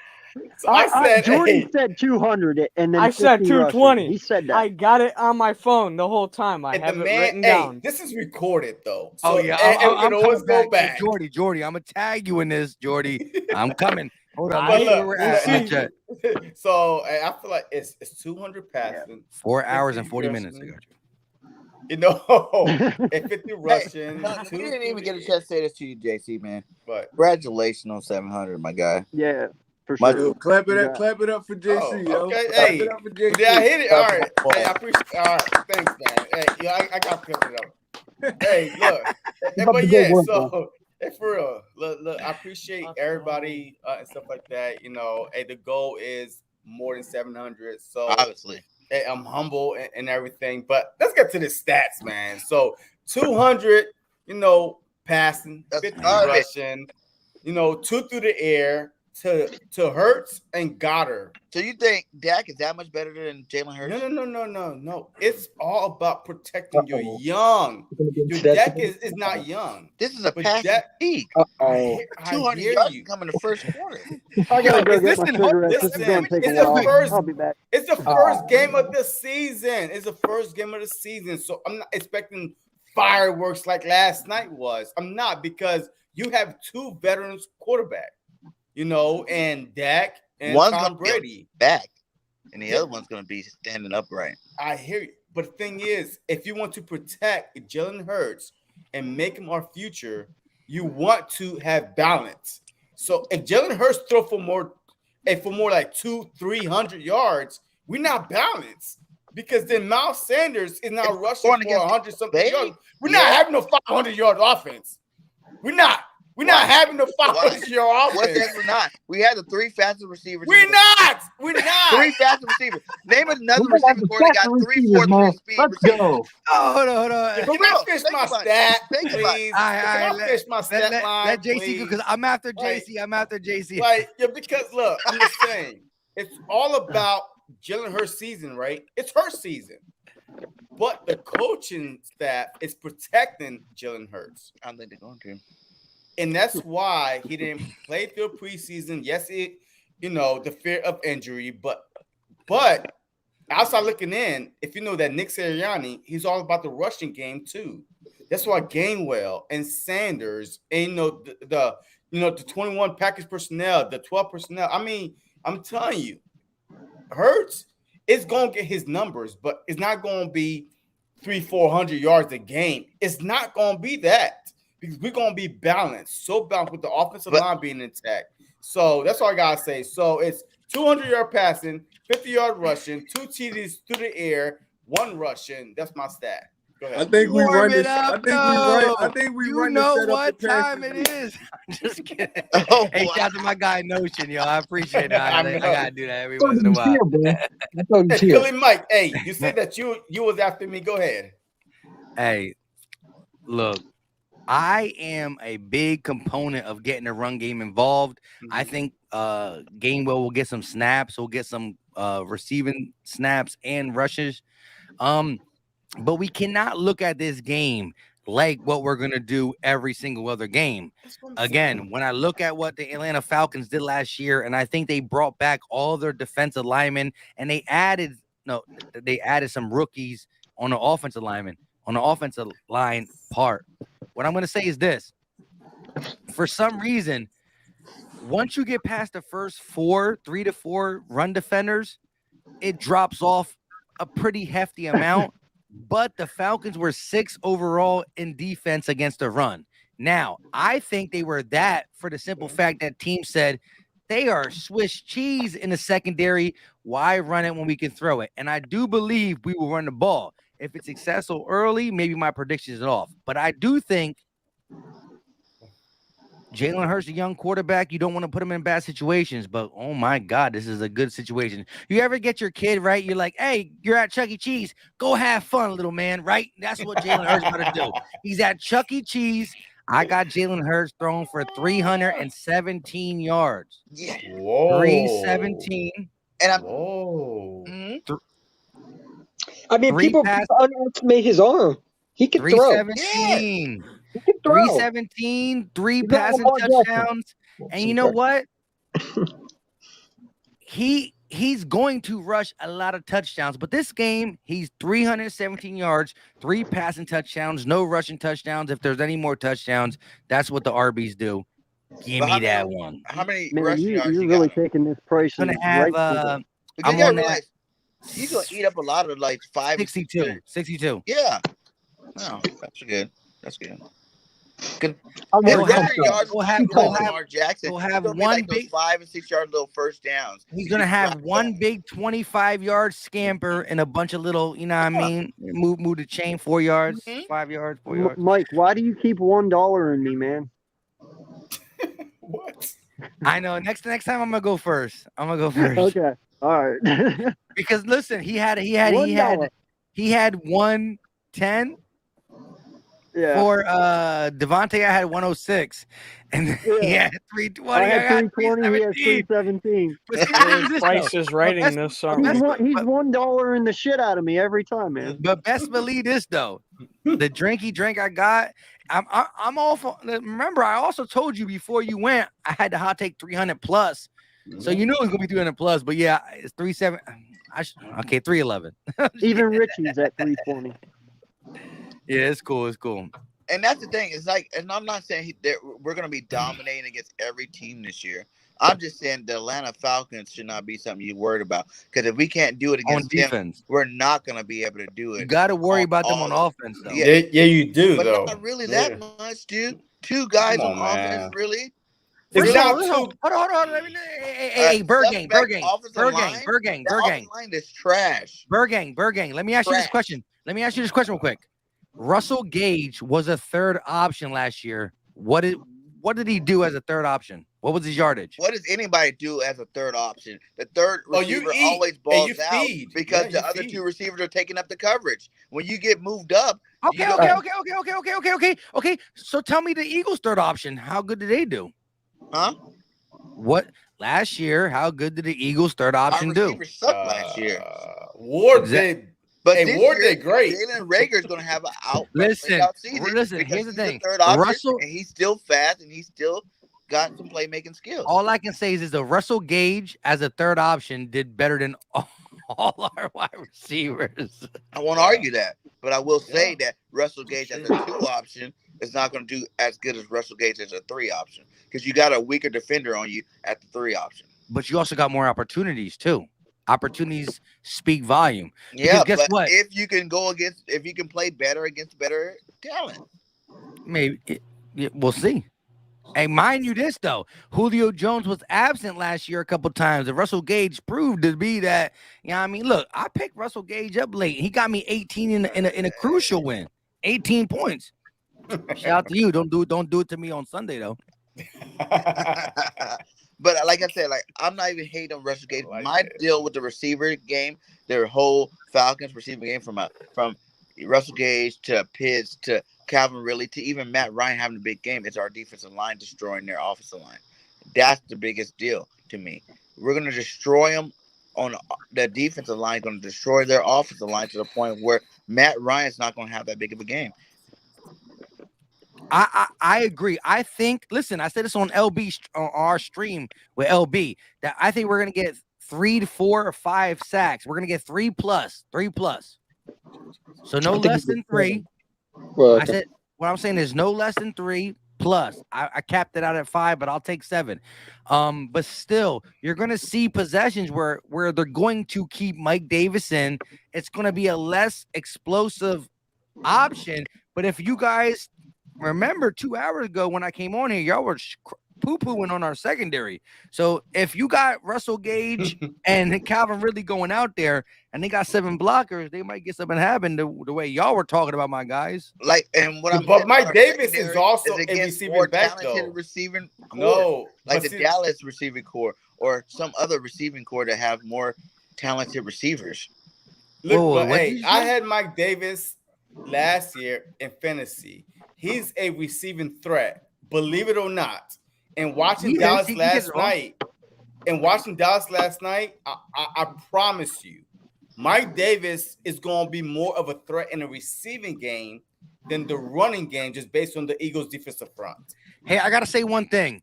The way Eagles Champ's camera is and how his head is so close to the top. No, leave it. It looks it looks like he had the hat on. It looks the hat that is above you. No, but now I can see your hat. But when you had it as your forehead there, it looked like you were wearing the cap of whoever that linebacker is. Or offensive lineman. Oh, Nick Mullins? No, it's offensive line. Jordan Mailata. It's Malata's cap. You should be proud. You should be proud to wear his cap. No, watch. No. That's my guy. No. Put your camera angle down a little bit, just a little bit more. No. The opposite side. Down. Right, up a little bit. Up. No. Move it the opposite way. We're saying, move it this way. Right now, look, there. Right there. You see now. Look at the cap above you. On the green screen, on the background. Over here. Yeah, right there. I think it's right there. Over a little bit. Anyway, it was funny before it not got funny. No. Look, champ. You had your hat. You had your head down. I couldn't see your hat, but I could see your head up. Wrong way. Your head up. Anyways, look, champ. Look. Don't look above you, but look on the screen. At the screen, do you see a white cap above your camera lens? Yeah, I see it.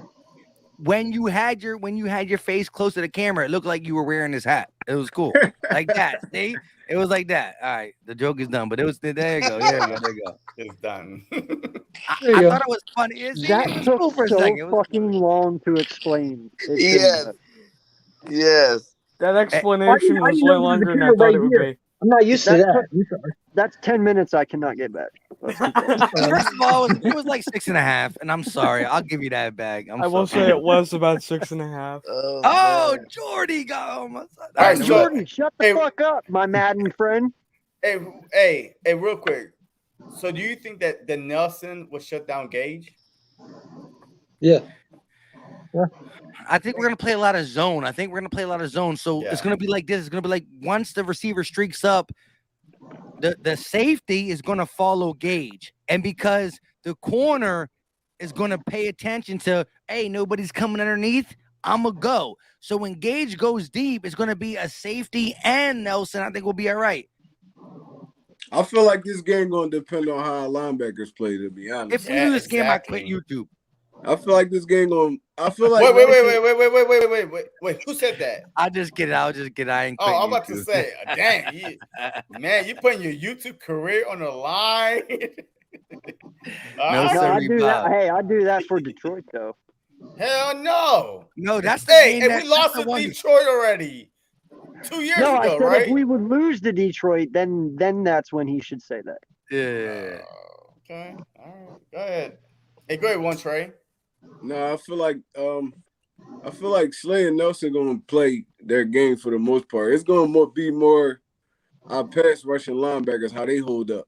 Our linebackers, they're going to be covering a lot in this game. Then you going up against a Kyle Pitts, a mismatch nightmare. So I don't feel like really Engage going to really go off too much. I think it's going to be the backs and the tight ends. Okay. Because they're going to hold it down. They're going to hold it. Nelson and them going to hold it down for the most part. They're not going to go off too bad. How did Kyle Pitts play this preseason? Because for there to only be He one. only played one game. He only played one possession. That it? That's it. 40 yards. Yowzer. In our defense and our offense ain't played, what, 2 series? Yeah, so you can't we're say equal. nothing. We're You equal. can't Ain't say nobody- nothing. So we Hey, equal. hey, We can't say hey. nothing. Since we were doing pretty good, and we're gonna come back and watch this. Go ahead. Why not Miles Sanders rushing yards? Let's see Hey, what let's Miles just Sanders do it got. all, man. Let's just fucking He's gonna have keep 4 going. touchdowns and A 2. buck can't. Wait. What? Stop. Just stop. Hey, go to bed, man. No, listen. Go I to want to see. sleep. I want to see if somebody who said like 300 yards also gives Miles the 100 piece on the first game. Exactly. I just want to Right. see where it falls. I just want to see where it falls. I can't believe in Miles Sanders. No, All right. but listen, it's one game, bro. We're not talking about 2 games. So if you already got Jalen Hurts throwing for 385, you know. I was joking with you. I know he I ain't going to go like that. I was just joking. I wanted to, joke around. I'm sorry, Go ahead. JC. All right, so look. All right, so I'm about to go first. So I think that Miles Sanders will have about 85 yards rushing and 1 touchdown. So, yeah. I 85 think yards Miles. rushing, 1 I touchdown. think Miles gonna have. He gonna get all his yards in big chunks. So I don't feel like Miles gonna have a ton of carries this game, but he gonna get all his yards in big chunks, like 30, 40 yards here, stuff like that. So I got Miles going 80. I'm gonna give him like stay with me. Come on, stay with me. 85. like 85. Yeah, I got him going like 85. Nah, Probably you can't 1 or 2 stop. Yeah. No, there's no It's influencing. cool. It's cool. You guys are. You don't want to AK. You don't want to do what me and AK did. You don't want to be like, all right, you got 85, I'll take 83. Which I didn't. We had the rock, paper, scissors for that shit. Hold man. up. Let me go before AK. All right, That's go all I ahead. was saying. I don't want to go next. I just want to go before AK because I don't want to do him dirty. I've been on his back. Pause. 110 and a touchdown. A what? A pause and a touchdown? What Wait. the fuck kind of play A is pause. that? Wait, I'm confused. I thought that Philly Mike was going to Pause and a go, touchdown? and then I heard Bergen's voice No, said go ahead, touchdown. Bergang. Go ahead, Bergang. So Say I'm it again. confused. This might just say he wanted to go before. Yeah, but you said a touchdown and a pause. Like somebody No, I said said pause. 10 and a touchdown. A walk-in touchdown. 110. Oh, okay. All right. So 110. Dang, it kicked and him a off. touchdown. No, I didn't kick. No, my hand's been here the whole time. I didn't kick him off. No, I said the internet said too much. That's just too much for us to load. Yeah. All right. So Bergen said 110 and touchdown on top of. What did Jalen Hurts do again? Exactly. 350. Woo! But that's 500, almost 500. Not, like you guys look at it like the 350 is gonna be like, oh, he's like Dak where he has to throw like 60 times. He's gonna be able to do that like off of 25, 30 freaking passes.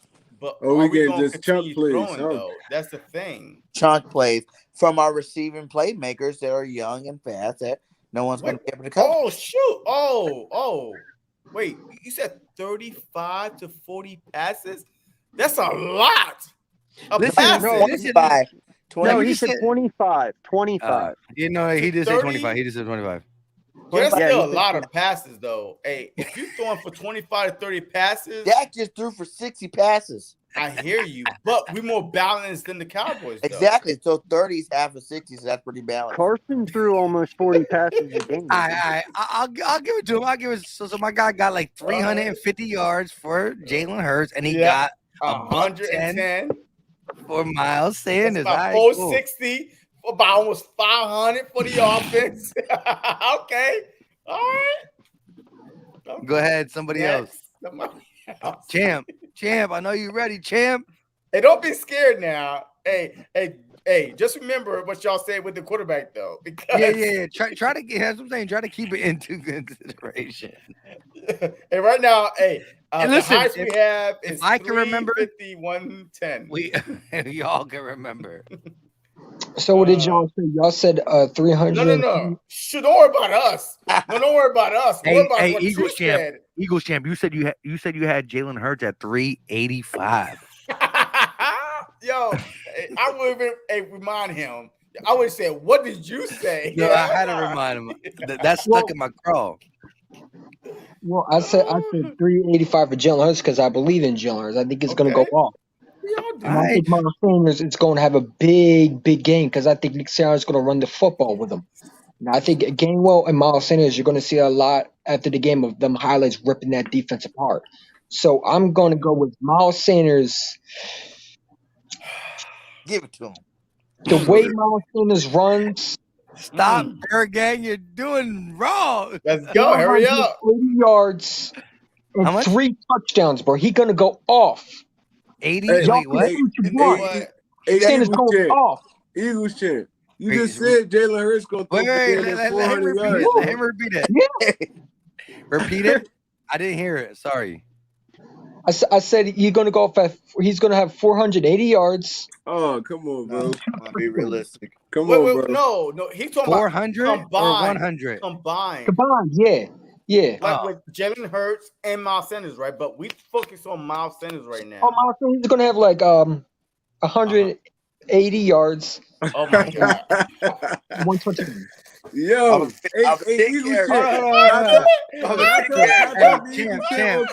Champ. Hey, over 10 carry, champ. Tell him.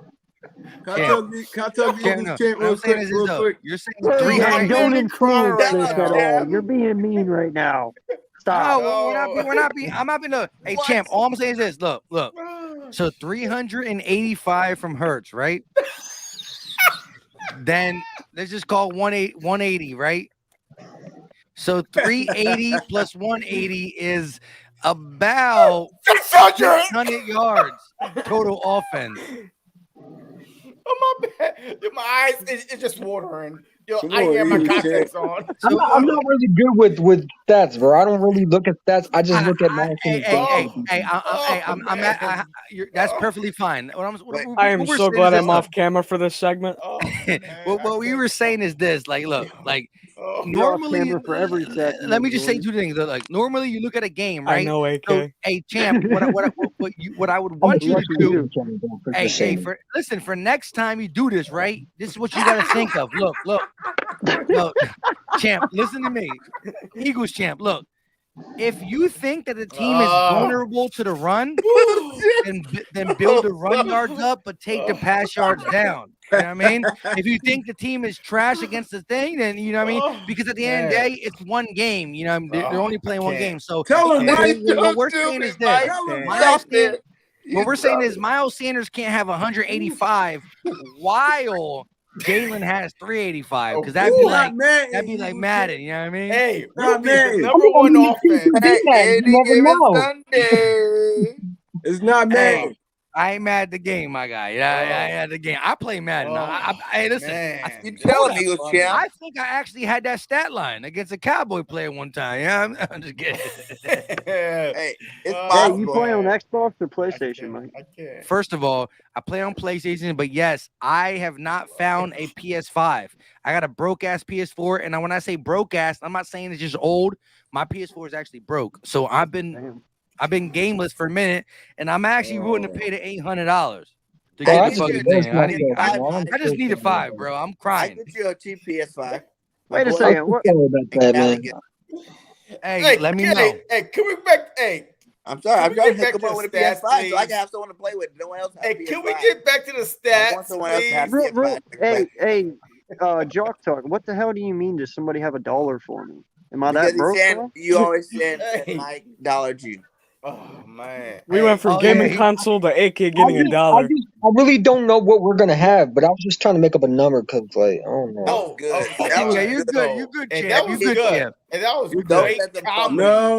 No. We Hey, can't champ. baby Hey, him. champ. Right or wrong, you made We JC can't baby cry, him, so y'all. it was worth it. I cried all like the whole 5 minutes, the past 5 minutes I've been tearing Hey, up. You JC. made the crowd because I just said something stupid. Come on, Hey, man. yo. I'm just saying, the right. last 5 minutes have been some of the best segues I've heard in a while. We can't baby him, though, y'all. We can't baby him. Hey, No he's more baby he's doing steps. good. What are you talking about? That was No a more great. baby steps. That was a great. Because Miles Sanders can do it. He can do 3 80-yard runs in 3 plays. Guy, like that's what he do. 380-yard run. Listen, Possible. the dude That's had three. 240 yards. Bro, the alcohol is 380-yard kicking in. run. I can really tell right now. Holy crap. Hey, Bird Gang. Oh He my had God. 3 80-yard runs in the That's whole season. 240. You want all of them in one game? I'm just saying, 240 yards. I'm Hey, saying, like, hey, he can get two in the same game. hey, you worse than Eagles champ. Yo, that's 240 yards. 80, 80, Hey, 80. by doing That's math. 240. No, Yeah, I feel so bad, man. Now I'm begging. All right, No, so look, all right, who's look. next? Hey, who has Let not me gone let me yet? go my look. You Miles never know. Sanders. Maybe you don't have that. Maybe I'll come back and I'll look like the genius. You never know. No, you Exactly. That's No, what I'm talking about, Jay. I No, will you won't. fucking bow down it to don't you work if like that that. happens. Look, all I'm gonna say is this. Look, at the end of my the day, stomach hurts. because look, I think listen, I want the run game to be popping. But Yes. Nick Sirianni said to us, we're gonna look at the X and O's, and my God, AJ Terrell, get him. Yeah. Daron Man. Harmon, get him. Eric Stick Harris, 'em. get him. Yeah. Stick 'em. The only thing is though, Deion Jones is a problem. I ain't gonna lie. He's normally not in the middle. He's normally in the middle for the beginning, but he gets hurt. The boy is healthy right now, and he's a problem. He's one of them boys who can cover it. He's the legit coverage and come get you at the running back position type linebacker. With that being said, I got 317 for my guy Hurts, right? It's a passing game. You know what? Hey, Sirianni's gonna pat Miles Sanders on the butt. I got you next time. You're only gonna get 67, 72 yards. Okay. Low key yardage. And then we come out against San Fran and we run the ball down their throats. Yeah. Hey, but that is a good take what Richie said. Like, we're looking at like Miles and Smith.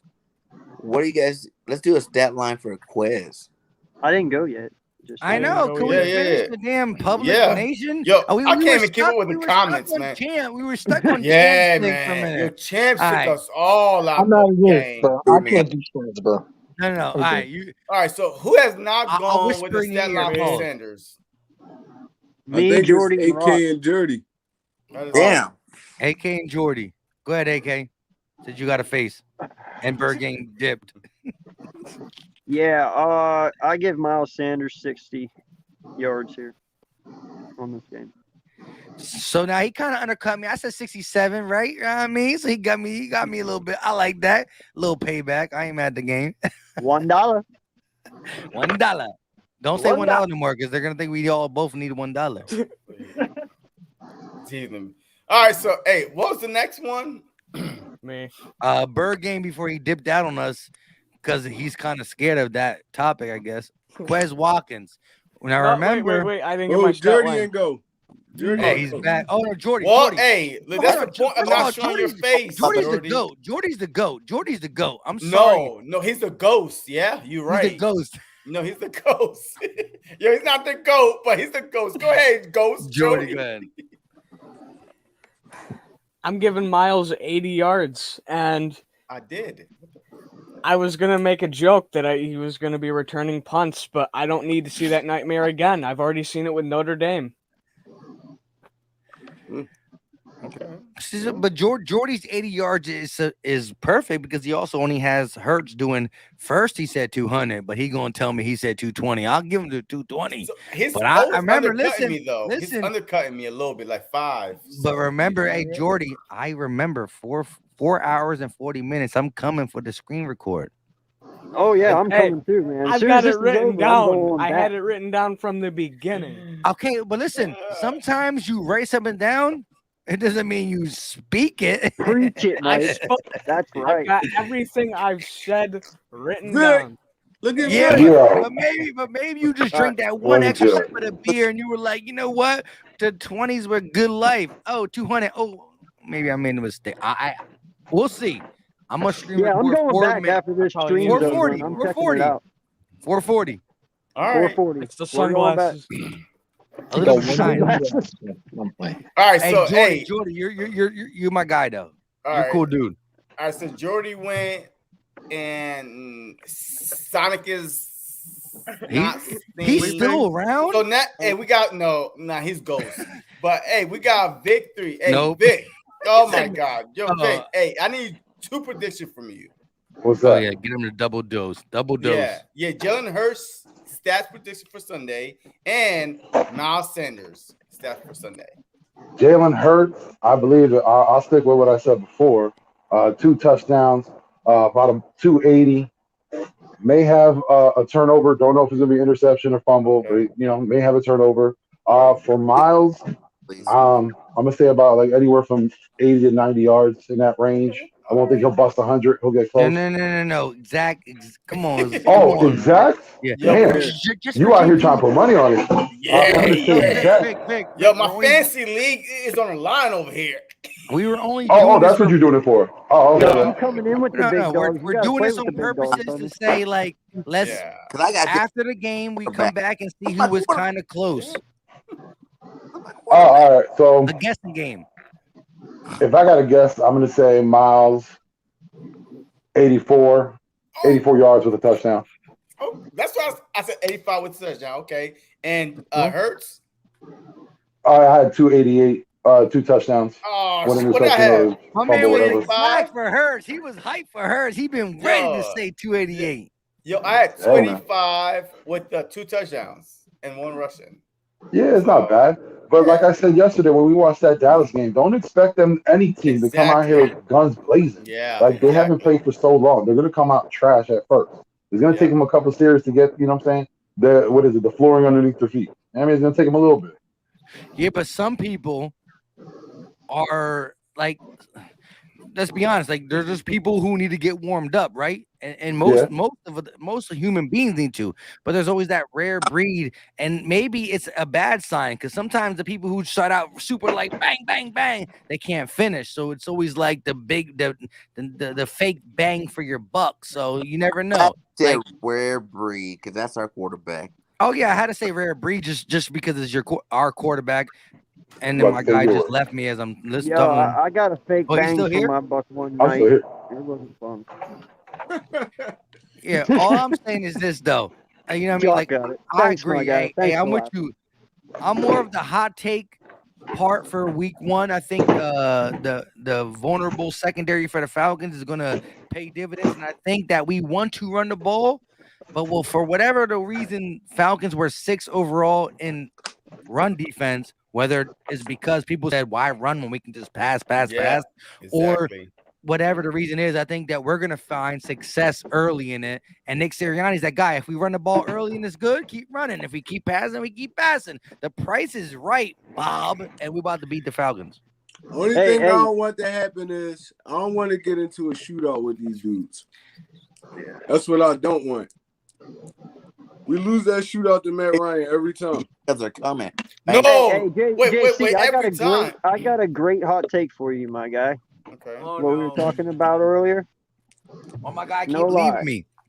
Gainwell has more all-purpose yards than Miles Sanders. Yeah, sure, that's easy. Yeah. Whoa, what'd you say? Easy? How's that easy? It's not easy. That's not easy. Wait, That's wait, easy. what did he say? I said Gainwell has more all-purpose yards than Miles Sanders. That's easy. How's Because that I easy? don't think No. that's easy. Yeah. It's, Ain't easy. I okay, don't well, think all that's right. easy. Well, he asked me, JC. I don't see nobody else. JC here. Let me see who's JC. You know what I mean? Yo, I'm JC. Because JC. to me, that's easy because I feel like that once we start, putting in our passing game, that Miles Sanders is more of a rushing type of back and not an all-purpose type of back. With Gainwell, we about to see Gainwell a lot on Sunday. I feel like that Miles Sanders will be used more in the goal line situation, the first, second down, but Gainwell. Oh, you trying to say Miles Sanders not a receiving back? Oh, no, hell no, he not. Hell What? no. Did you see last year? Did you see You last see his year? rookie year? Oh, he's in his fourth year. You obviously were watching the Penn State. You're Eagles. wrong, JC. It's his third year. Don't say fourth. Don't say this fourth. is fourth year. This No, is it's third not. year. No, third. Come on now, And count. not just that, but he was a hell of a receiving back in Penn State. No. 3. This is And he third was year. one hell I'll of a bring it like this. receiving back. Hey, JC, it's your chance, right? Look. Rookie year, good. 1. Sophomore year, bad. But also, everything was bad. So we saw 1 good, 1 bad. And in camp, he's been reported to be trash. So I'll give you that. But so you're taking camp as a whole year. It's not. He had his rookie year where the dude was catching 40-yard bombs. And listen, I will say this, though. Even though he was trash his sophomore year, I still remember against the Cincinnati Bengals, he ran a comeback route better than I seen a couple of receivers on his team. It was overthrown. Now, if the ball was thrown right, would he have caught it or not? I don't know, because we've seen he has the Butterfinger syndrome. But he did say, I'm watching Kenneth Gainwell catch passes in practice without gloves, and it might translate if I do it too. But I will say this, though. As bad as he was a catcher last year, you got to think about Carson Wentz's bad throws. And yes, you can reference that it's a new year, a new quarterback throwing, and he's bad in camp. But that to me is more of this than is this, because I saw as a rookie, natural, non-thinkable. He's not thinking as a rookie. The dude didn't just catch slants. He didn't just catch swing routes. The dude caught 40-yard passes down the field. He was running wide receiver routes. Yeah. So but one thing I want to say is to say that Gainwell off the bat, off his rookie season, is going to have more all-purpose yards than Sanders as well. So what are you going to say? Gainwell's going to run the ball more than Sanders? I get the fact that you're saying that Gainwell is a good receiver, but you're trying to say Gainwell's going to get 1,000 yards, 500 yards. How is he gonna surpass Miles Sanders, both rushing and receiving, as being a third string? Gainwell at best will probably get maybe 200 yards rushing and maybe 300 receiving. Maybe. I was only talking against the Falcons, though. I wasn't talking all year. I mean, but I'm just okay. I'm about to say, because y'all say all year. That's why. JC said no. Wait. Yeah, that's what I'm saying. That's what I heard all year. That's hell no. See, this is the thing. I am saying all year. One game. Okay. No, he's saying all year. He's saying all year. He's saying so all I'm year. about to give you both. All right. So I'm about to give He's saying all year. All right. Yeah, I'm about to give you. Now we got the grown folks in here. And all year. I'm just kidding. So I'm about to coming back. He's coming back. He's coming back. So look, I'm about to give you one game and all year. And because look, all year, I believe if you look at the Colts offense, I said it. If you look at the Colts offense, the leading receiver was Naeem Hines. He was the back, which is but that was for the Colts, and that's different situation. You can't put that to the Eagles. You can't leave that receiver. No. Wait, hold on. Yeah, he did. Let him finish his statement. Google it. Nah, that had to be what's his face. Who's their main guy up there? T.Y. Hilton. Because at the end of the season, he blew up. T.Y. Hilton. Okay. He talking about backs. Yeah, I'm telling you. Out of the backs or just in general? I'm telling you. He was the leader by default, though. Well, he was the leader. He was the leader out the backs. Remember, Jonathan Taylor was hurt. No, Jonathan Taylor was hurt at that. Facts. Jonathan Taylor, who's now a top 9 fantasy opponent. Which is wild. I wouldn't do it. He's not a pass catcher, though. I'm going off of I'm going off of this. Hold on, even let him explain his own reason why. Go ahead. Tell me why Kenneth Gainwell. Go ahead. Yeah, even Miles Sanders says this: the best catching back on the Eagles is who? Kenneth Gainwell. If a player sees it, don't you think the coach sees it also? So yeah, but one thing you're not seeing is. Hold on. He's not going to see the field that much. Host, please talk.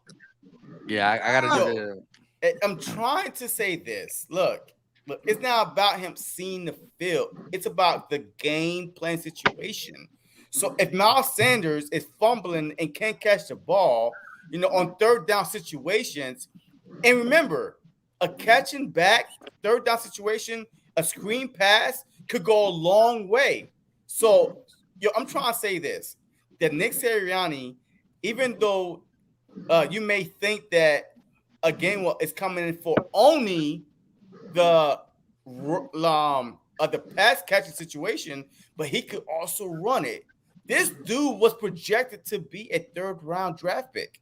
He got drafted in the 5th round because he skipped his last year of college.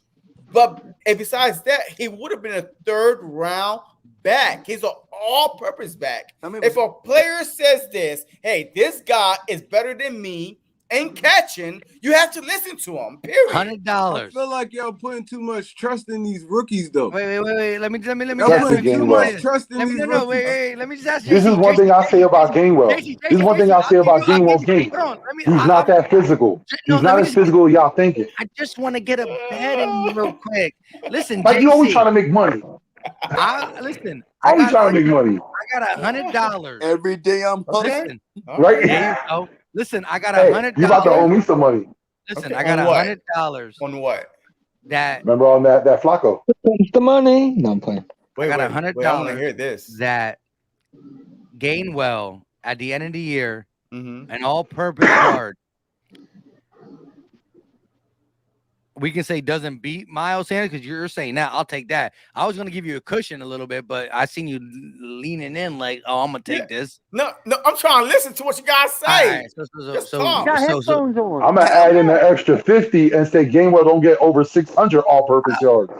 No, wait. Look. Whoa. Damn. No, so you can take that bet. Look, my bet to you is this.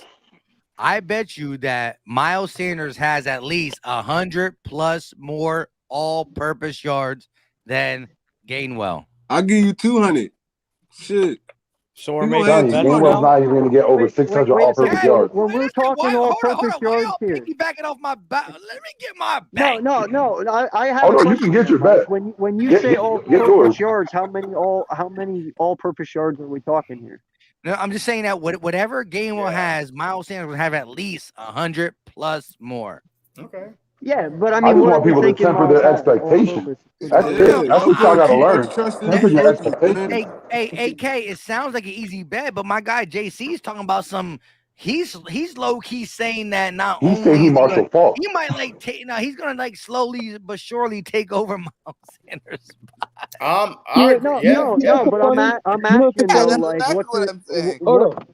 if you say it's going to be 100 yards between both of them, like, what's the full amount of the all-purpose yards at the end of the year? Whoever had the most at the end of the season, whoever had the most all-purpose yards, right? No, I know. I want, like, what do you think the all-purpose yards are going to be, though? Like, that's what I'm It asking. doesn't matter what it is. It's whoever have the He will most. not come 100 yards close to Miles Sanders. He won't. Are we not talking about stats though right now? That was one of my. No, that is questions. stats, What though. do I you, mean, what do you think is all-purpose rushing yards and are gonna be? receiving. JT, now what AK's trying to say is he ain't trying to have like receiving yards and punt yards come into play. They got to be rushing or passing yards only. Correct? I'm Is saying that what you're looking all-purpose at? yards for the whole year. What's Miles Sanders' all-purpose yards going to be for the whole year? That's the question.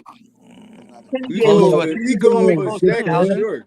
He go over 1,000 for sure. Miles Sanders, bro. Miles Sanders. I'm going anywhere from 15 to 1,600. He That's go over interesting 1,000 to for watch sure. from the At the end of sideline. the day, at the end of the day, we can both guess. But guess what? Yeah. My guess is going to say Miles Sanders is better. Okay. His No, guess that's is going to say Gainwell is better. So that's why I'm giving him a cushion that not only if Miles Sanders beats him by 77 yards, well, I lost. Miles Sanders got to beat him by a flat 100 piece, and I will bet you $100 for that. Okay, all right. But also, but look, also, if it's that close, then I feel bad for Miles Sanders the following year. I think I would give you like 300 if you were more. If you pump your chest a little bit. Hold on, give me 300. Give me 300. Hey, give me 300. Too late. You didn't tell me that. You didn't tell me that I had to pump my chest. I would have pumped my chest a couple times. Like, come on now. It's already been made. Yo, come on. Hey, look, all right. No. All I'm saying is this. Yo, where's Jordan? I hear him, but don't even see him. Gainwell. He's in the background. Look, I feel like that. You ain't even and Miles Jordan. Sanders. I think he will have like 500 yards more than My guy got a gully Okay, suit you know in this what? chat. I take that bet. I'm not Bird betting. gain 500. All right. So look, Not I betting. feel like this. that Miles Sanders will be used in a Jonathan Taylor role, and Predominantly. Gainwell He's will not. be used as a Naheem role, which is Cool. I'm Naheem. good with it.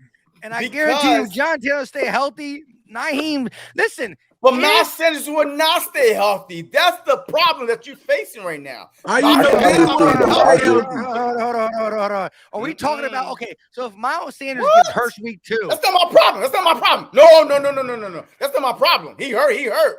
But Gainwell that's right. is in. That's not my problem. true. But Okay, if okay, Game's a Gainwell bet. true. get hurt, You know what? you No. lose the bet too, JC. He said I all No, I purpose, no do matter not how. lose the bet.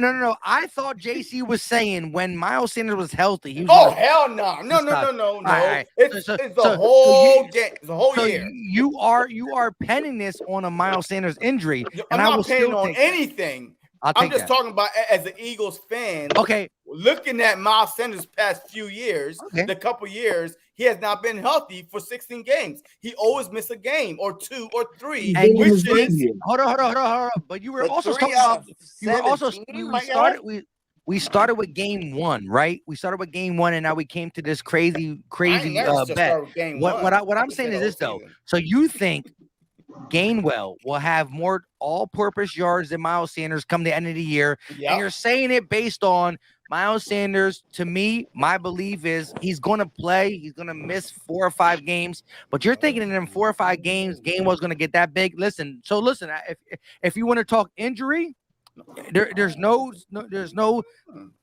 coming back for injury. I thought you were saying Gainwell was going to kind of outplay Miles Sanders slowly but surely and take the lead and take that yardage per carry, or not per carry, but total yardage. He's overall. basing it off of the But look, closest season last year. That's what Exactly. he's basing That's it what, off of. see, Okay, exactly. So I don't Miles care Sanders- who's injured or not. Okay, so I Miles, believe that by the end of the year, that Gainwell would have all-purpose yards more than Miles Sanders. Okay. And I'll as an take that. Eagles fan, I'm thinking, oh shoot, that's an easy bet for me because Miles Sanders has not been healthy the past couple years. I'll take it. Okay, simple. So there's no giving. If Okay. Miles Sanders get injured week 1, well, I gotta eat my words. I'll pay you week 3. All right. No, if you get, no, if you know what I'm saying. no. Look, I You give see you the way his opportunity bank for week account was 17. to check it in the savings. What I'm saying is this though. Listen. Miles Sanders versus Kenneth Gainwell in total yards the whole season. I will bet you whatever you want to bet. I Pick the think- number. Bro, I hate to tell you, You have man. Miles but Sanders to help I have with the Miles game. Sanders. No, we don't I have know. Miles Sanders going over 2,000 all-purpose Listen, yards. whatever. Listen, hold on. I'm about to give him this bet. Whatever number you tell me money wise, I will. If I win, I take that money that you said, and if I lose, I double and give it to you. But now I don't. It's just straight up though. It's straight up though. Wait, what? Money wise, double. So if you We bet all me like, wait, 100 I didn't get that part. Yeah. I'm just Everybody was confused. like, what I'm saying is this. Everyone's like, what? So what I'm saying it's is too early this. for this. All right, hold on. I'm not giving no thing. It's Kenneth Mike's doing Gainwell's 3 stat a.m. now. line total versus Miles Sanders' stat line total. Okay. But if I bet 100 and I win, he owes me 100. But if he wins, I owe him 200. He double up. He bets me 300, just I owe him double up. 600. He just double Yeah. up. Hey, JC, what would you say if I told you that Miles Sanders is going to have over 2,000 all-purpose yards this year?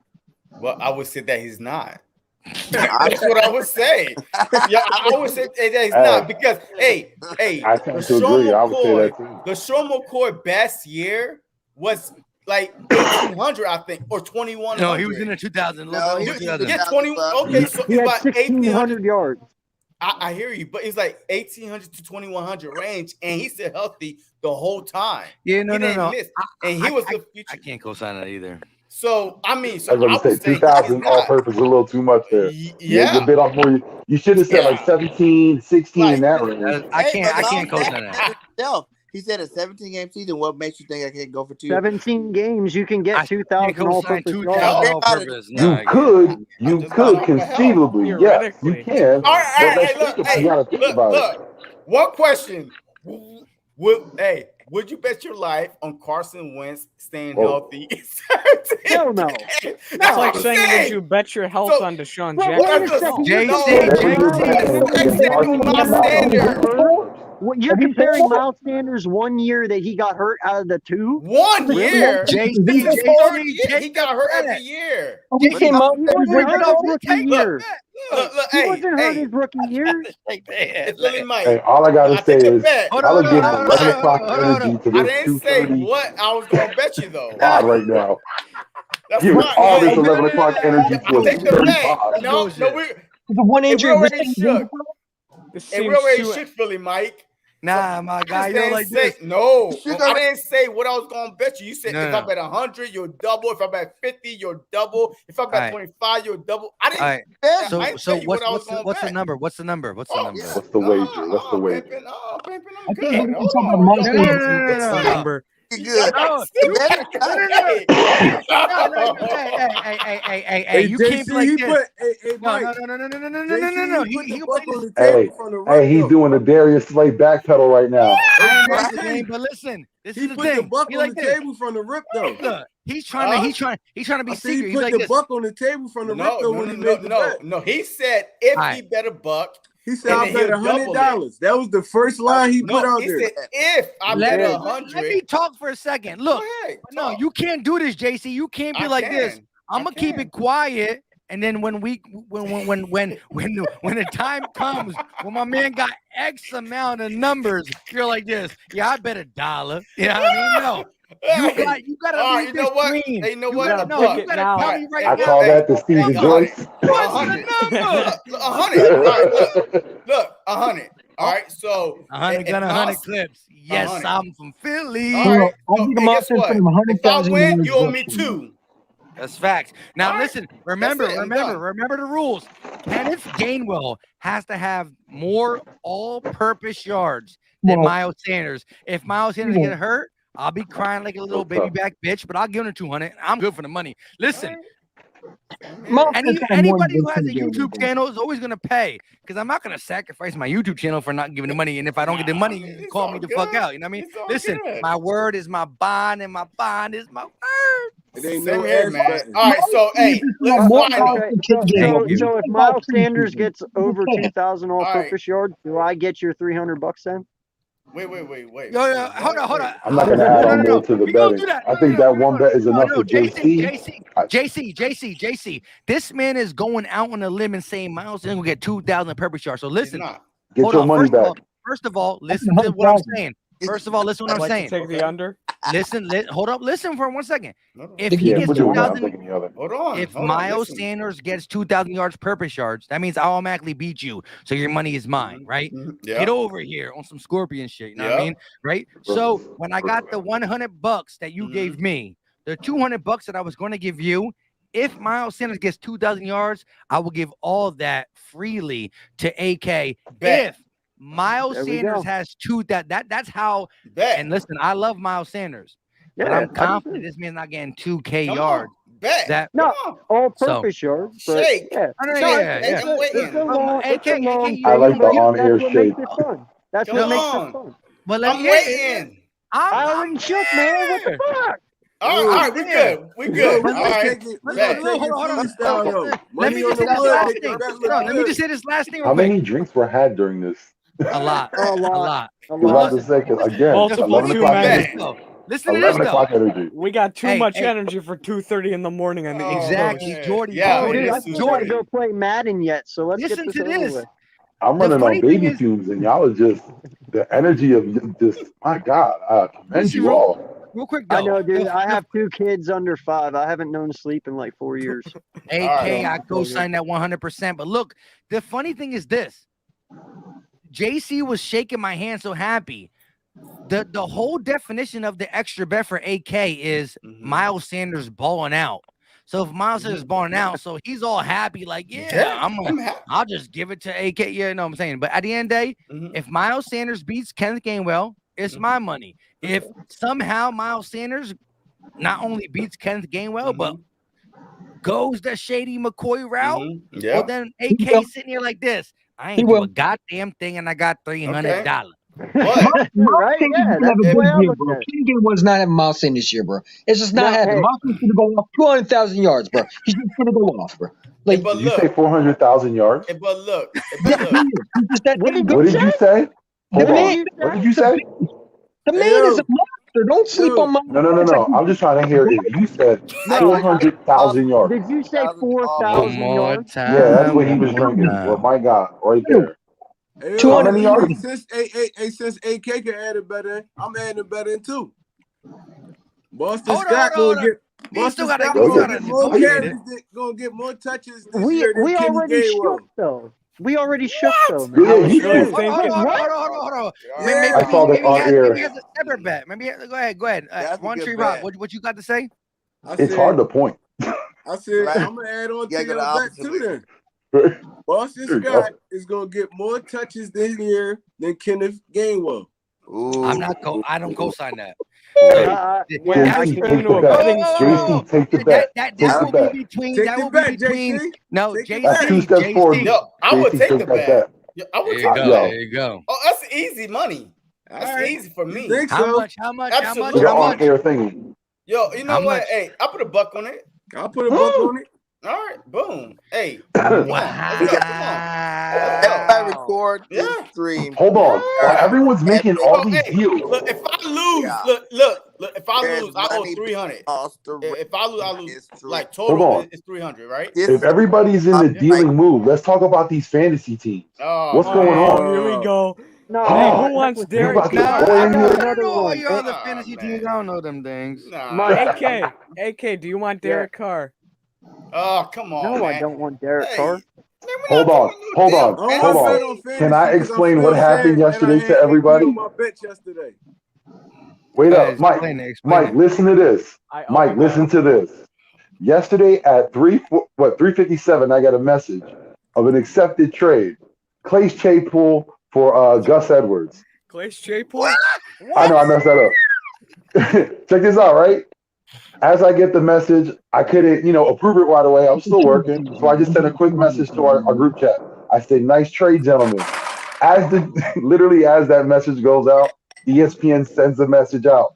Gus Edwards out for the season. All right. See, I thought somebody was just giving a dead body, but I didn't know it was What? before that. It was close.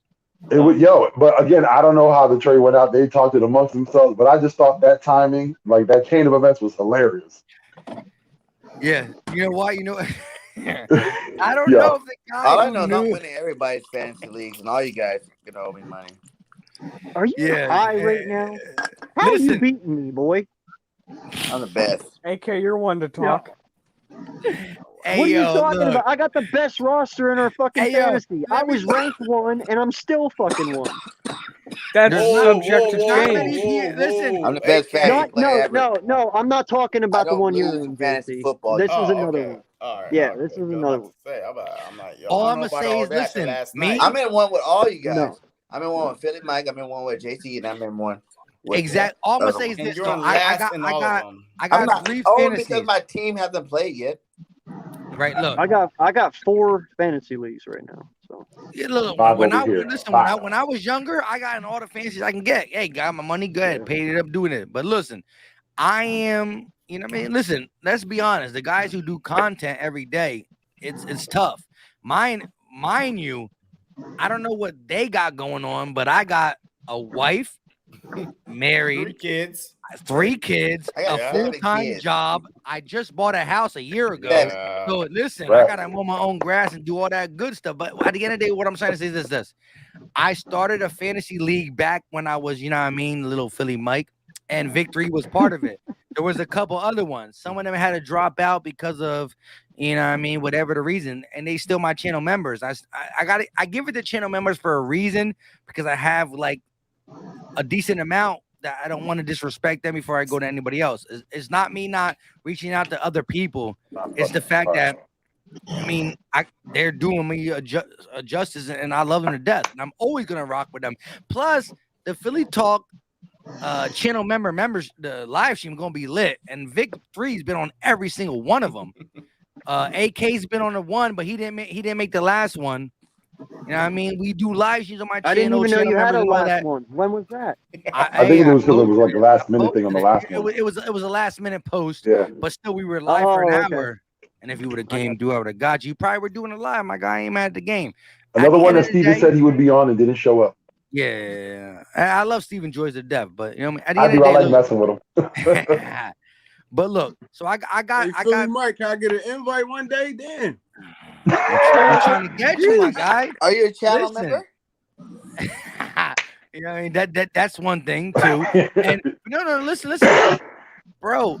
I get the DMs like crazy. Like, first of all, when the DMs get loaded, I always go to the names that I know, but my DMs get loaded with people who I do not know, and then eventually I meet them. I say, hey, how you doing? How you doing? And all this stuff. But what I'm saying is, at the end of the day, I had the first one with Victory and Philly Fresh, AK Philly Fresh, not AK nothing. He won the first one. But we had the second one, and Bird Gang, a channel member who's also a content creator, is in that, and same with the Nest Out West. But then I also have another one with just random channel members that decided to you know what I mean, to hit back the community post message. A lot of people don't even look at the community post. But then I also have one with the YouTubers, the Philly 500, the Fist Vegas, the Giants dude, the LBs, a bunch of them, right?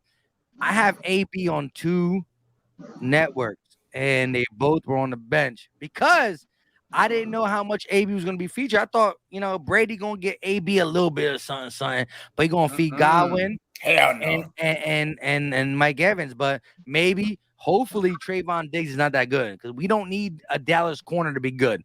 Forget the Dallas corners. I'm going to chalk it up to just like Mike Evans had gas or some shit like that. Nah, Mike Evans, I said it before. The game has passed, my guy. It's over. They're giving that contract way too late. Done? He's done. Donezo. Last year, you've seen it. You've seen it last year. Done. Listen, he's good for a couple of plays. Everybody He's good got for a couple of plays. their games go down. Go ahead, You Bird. 3rd and 10, maybe. 3rd and 10, you know what I'm saying? You might need that play. That's when Mike Evans come through. Not you feeding Godwin and Brown all year. Maybe He's Miller. not fantasy worthy, you're saying. What was that? You're saying he's good, but he's not fantasy worthy. Exactly. All right. I mean, sure, I disagree. Hey, Bergen, go ahead. I was just saying, once you get paid, it's over. All players. That's just how it is. Not dogs. No. There's dogs. There's dogs. There's dogs that How don't many just of them want in the the money. league They right now want the that got name in the paid fat? raptor. Nah, there's dogs, and then there's dogs that are young enough to get that second contract. You know what I'm saying? You get 4 contracts if you could fit it in. If you could fit 4 contracts in your career, you're great. The first one, you know you ain't getting nothing for it. Second one, that's what you work for. That third, if you're lucky enough, that's your big money maker. Then after that, you're probably going to be shit. So that's your last contract. Some of these guys just want that one. Garbage. He got paid. I was going to say, I heard if you Ben can get an Simmons, we're going to end up deal, drifting off into set. basketball talk. Bergen, hold on. Let Bergen go. But Bergen, I want to ask you also, you don't believe that there are players who say, yeah, I got that money, I'm good. But you don't believe them players that say, you know what? I love the money, but I love the sport. And guess what? I don't like to be second. I want to be first. I haven't really seen too many NFL players that got that money and they were better. Carson Wentz went down. I think Dak's going to go down this year. I think the first game. quarterbacks The first game says otherwise, right? Yeah. So let's look around. Donald. Aaron Donald got paid 2 times, never missed a beat. Like, nope, so never there is listen again. We're coming to a world where it's the Me Too movement, right? Right? Females gotta be, hey, females, you want to be the same with us? Go ahead and play. But also, we're also at the movement where it's like if you say something, it's crazy. It's a crazy world we live in, and there's a lot of there's a lot of tough, but soft-minded players, and I'm sad for that era. We're coming into that era, and Bergang is right. When we get to that era, it's gonna be a lot about I got it, I did it. Relax. And there are hungry dogs. Yeah, they just not as many hungry dogs there used to be. Not as many. We've seen it now with John Hightower. He's one of those guys that are complacent with where he's at. He's a prime factor. He quit. He's like, yeah, I'm a starter. Oh, I lost it. I quit. Yeah, and that's the thing. In his personal life, like he's not really about football. Hold on. Ben Simmons took his ball and went home. That's talking about he want to go to LA. You see, Ben Simmons, never had a ball though. He be subjected to the torture of the. He never had a ball though. Hey, JC. Consistent. He had a hoop. Nah, but see, that's the thing, man. This Oh, yeah. generation, they have an entitlement, especially when you got kids that have been playing AAU basketball for how long. You know what I'm saying? Their coaches tell them they're the best. When they get to the NBA, it's just like, I know what I am. I've been told I'm the best all my life. You can't tell me no different. And they have that mentality. That's the thing. You Right. can't treat players like you used to when I grew up. You used to have a coach grab you by the face mask and yell in your face. Now, coach will get fired for doing something like that. You can't have that. People get, you know what I'm saying, feelings hurt. You But get see, that's participation awards. Like, look. that's the way the generation is. Yeah, that's Everybody, every look, team look. That's the whole a generation is right because I was in the military. I got out because of that. Shout out Like, to you. like Hey, literally, much yo, love though. Much For love, dude. whatever you yo, I do. appreciate it. Yo, like Shout out to no you. lie, no lie. I was a AIT instructor, right? We used to yell at the guys and stuff like that. Now, if you start yelling at them, they have a card in their Air pocket that Force. says, I'm stressed out. Here you go. Yep. And you care like you literally cannot yell at them no more. Yo, they need a break from you yelling at them to toughen them up. So they need a break, and They need to that's take how. that card and slide back to home ski. And That's and what the they do in thing the Air is, Force, if man. you don't respect the, if you don't respect the card, you could get in trouble as an instructor. So you have to get that card and say, you Right. know what? Get your weak ass over there. Go, just go over there. You can Just thank the parents. Yeah. Hey, Hey, why step in there? Go, get on my face. Like, yo, you be like, get out of here. And then you be like, damn. So that's why I'm like, yo, the army became so much weaker. And that's how I think the whole society, because we got guns and shit. NFL, you know what? You you can thank know, the just parents who wanted overall. all their kids to have participation awards for that shit. Well, yeah, I mean, yeah, absolutely. Yeah, it's game mental. But that's No lie. every I'm sport, sorry though. that That's your kid basketball. sucks and he didn't win, but guess what? Your kid But fucking sucks. Just get but over it. You yeah, know? but see, that's Hang it up, it's gonna drop because of yeah, me. but see, that's just right now though, because the whole participation trophy went out the window, and now it's starting to come back because of the whole Me Too movement, and the whole NBA getting watered down, the NFL getting watered down. Every sport is just starting to be concussion protocol because people are getting sued more now. So it's all about legal stuff now than the sport itself. And you lost a lot of Now, competition because and now a lot of people are And given if you play positions. football for They're not 20 years, competing for you should have positions. knew your head's gonna hurt after. let Bert go ahead, Bergen. Go ahead. Do what you say. Say I what you just do. said like that's why I don't believe in like if you play football for 20 years, you should know your head's gonna hurt after. When you're banging around that long, that's a choice. You kept going for that contract. You kept going for more money, and you got paid more money. So don't come crying after you're older and start talking about, oh, I need to sue the NFL because I got headaches now. What the hell did you think was gonna happen? You know what I'm saying? That's Like, the, If somebody told that's me the I could same like bang old my school head on cats who that, smoke cigarettes when they complain they got hey, cancer. Bergen, You've been that's smoking right. since the 50s. You know what I mean? You knew it was going to happen to you. You knew smoking was going to do something to you. Just like when you play football. When I was a kid, I knew when you got hit in the head, you got your bell rung. You know that you weren't getting dizzy for nothing. You know something was happening. You weren't that ignorant. You knew something was going on because you couldn't remember shit the next day. You know what I mean?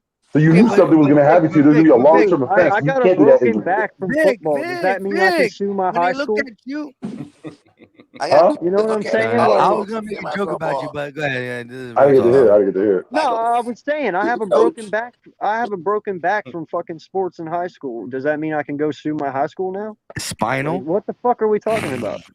Yeah. Mike Tyson, spinal. No. Listen, Spinal. AK, you remember that? You remember that thing, right? He was like, "My back is broken." Broken. He was like, Hey, "Your what back kind is of back broken." you Yeah, talking about? spinal. Spinal. Spinal.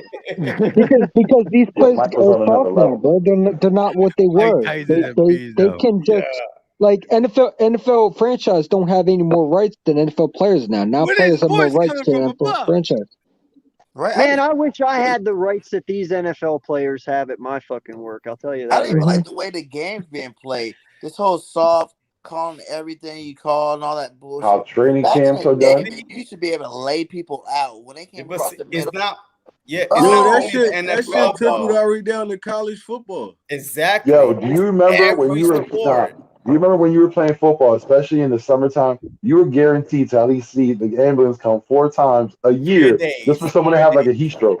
yeah. fucking 3 Now, days, bro. yo, 3 days. When I now, played yo, football, you know my Out coach there at told me to fucking knock I someone's 5 in missed the teeth that out, though. morning bro. I ain't gonna until lie. at That's least what it 6 was. at night. No All lie. right. 5 in the morning, 6 at night, 3 days. Sucks. Yeah, When I played football at what is it, 6 years old, my coach told me go knock someone's teeth out. That's what it is now. Now it's like you say that you can get fired now. You know what I'm saying? You're supposed to, pat them on the head and kiss them and all that goofy ass stuff. Like no, kids are weak now because they're told that football is a bad sport and you can get hurt. Like, But it's and like it's you're a sad. parent, so you signed that paperwork saying to let them play or not. So don't come crying about after that. Like Mhm. Yeah, I know. and like you gave them the authority to play. So it's like don't come crying about if your kid got anything from a freaking Yeah. broken leg to freaking concussions, all that stuff. You signed the paperwork. You want to play. If your kid got a concussion, he still want to come back and play.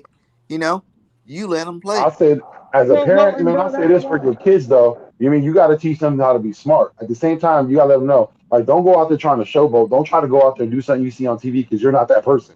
You're not a linebacker in the NFL. You're playing for your rinky-dink Pop Warner League. Don't try to show off. When you hit someone, make sure you're hitting Protect them correctly yourself. because Go out you're gonna there. hurt yourself. You know what I mean, you Protect trying to make yourself. that play and trying to be flashy, that's gonna hurt you in the long run. That ain't gonna do nothing to them. That's only gonna hurt you. That's what you got to Correct. tell your kid. But Respect the I game, or mean, you know what I'm think saying. about it Respect the other now. players. And you gotta be You can't realistic. Because you can't even tap a But quarterback at on the his same helmet time, with your though, when you hand. get an opportunity, lay someone the You, fuck out. yeah, but you can't even tap a quarterback now with your hand on the helmet without getting a rough in the passer Yeah, call. that's BS. Okay. Thank you First to off, Tom I gotta Brady. say something. First off, these guys have been quarterbacks for how fucking long? Do you not think they know how to get hit? They've been getting hit their whole fucking life. Why do we have to baby them now that they're in sort the of, NFL? kind of. Because Tom Brady made that rule. Didn't you get that? Yeah, but The also same I too, Yeah, think thing. he but no, actually no, made no, the no, rule, no. but yeah, I got Tom, you saying. Tom, I gotta Hold look on, at hold the on, hold on, guys hold on, that's hold on. hitting them All too. right. So hey, look. Tom Brady got The the tuck rule. no lower than the Tuck rule. knee rule, the Yeah, tuck rule, and Tom Brady didn't invent the no hit the helmet. They just yeah. realized once, there was some type of mini Well, now that was lawsuit. because for years people were talking about CTE and they were denying Yeah. it. They were Correct, actually correct, correct. discrediting And they made doctors. a whole And then movie about outside the it. lines just kept And they on made a whole going. movie Once about that it. outside the line story broke, they couldn't control it. You know what I mean? They had to admit we So, fucked so, up. We lied so, about CTE. Yeah, All right. and So But I look. get All that right. and all, can I but say you know something? what? Hey, You it's play time for Say out. something. football. It's time out. Wait. Yeah. Yes. All right. So look. If we literally been going on for 5:49. yeah, I'm out. 5 hours and 49. So I'm about to go around the room. You can take as long as you want. Oh, I'm out. Everybody. Oh no. Hey, Filibuster. wait. Hold Yeah. on. Like even people on audio. Eagle Champ, are you still here, voice Yeah, wise? yes, he's still here, and Jordy Fighter is What still five here. takes did But he So get but tonight? I'm Jordy, about to start listen, from the top. Jordy just talks. Bang, got it, Hey, done. look, hey, Yo, look, Jordy's the assassin. He comes in with He's look. all the elite. He's information. elite. He's Look, elite. look, I'm about to give everybody amount of time that they want. Just go around from Philly Mike, one trade, just go down to Eagle Uncensored, then Victory, then Bergen 31, and then we about to go through the unknown, the unseen, Doing the him. Jordy Fighter, and who else is in here that's not a Eagles champ. All right, so whatever you want to say, and this not a question or a rebuttal. You just try and get anything off your chest. Last one time before we get out of here. So it's 5:51 right now. We've been on live for 5 hours and 51 minutes. So hey, we about to start with Philly, Mike, and then we about to just go on. It's just like I said, a snake order. Go ahead, Philly, Mike. Hey, look, Whatever you want to say. was about to get off. Go ahead. But I'm not gonna be disrespectful and not listen to what everybody got to say. But my last thing is this: Go Eagles! I'm done. That's it. All Nice. right. I That's it. love it. All right. That's the All right. liquor talking. So, a one trade. Yeah. That I is. can rebuttal Vic for all day. I mean, I'm good with the words. No, Yeah. no, Hey, no, not about that. What I'm saying is though, that's go gonna be the new Eagles, pod and rebuttals. All right. let's go. A one trade. Go ahead. No, I just want to say I appreciate all y'all guys, man. For letting me on y'all channels and hopping on my channel or whatever we doing. I mean, every time we link up is a good time. So I was been supposed. My girl mad at me right now. I was been supposed to get out this joint, Best but place to come. I Always talk wasn't sports even when the supposed girl's to mad show at up. you. But y'all That's know a I good had to one. show up. But yeah, I appreciate all y'all. I appreciate Bird Gang, man, for bringing me onto the team. No problem. Appreciate I mean, fly Eagles fly. Yes, sir.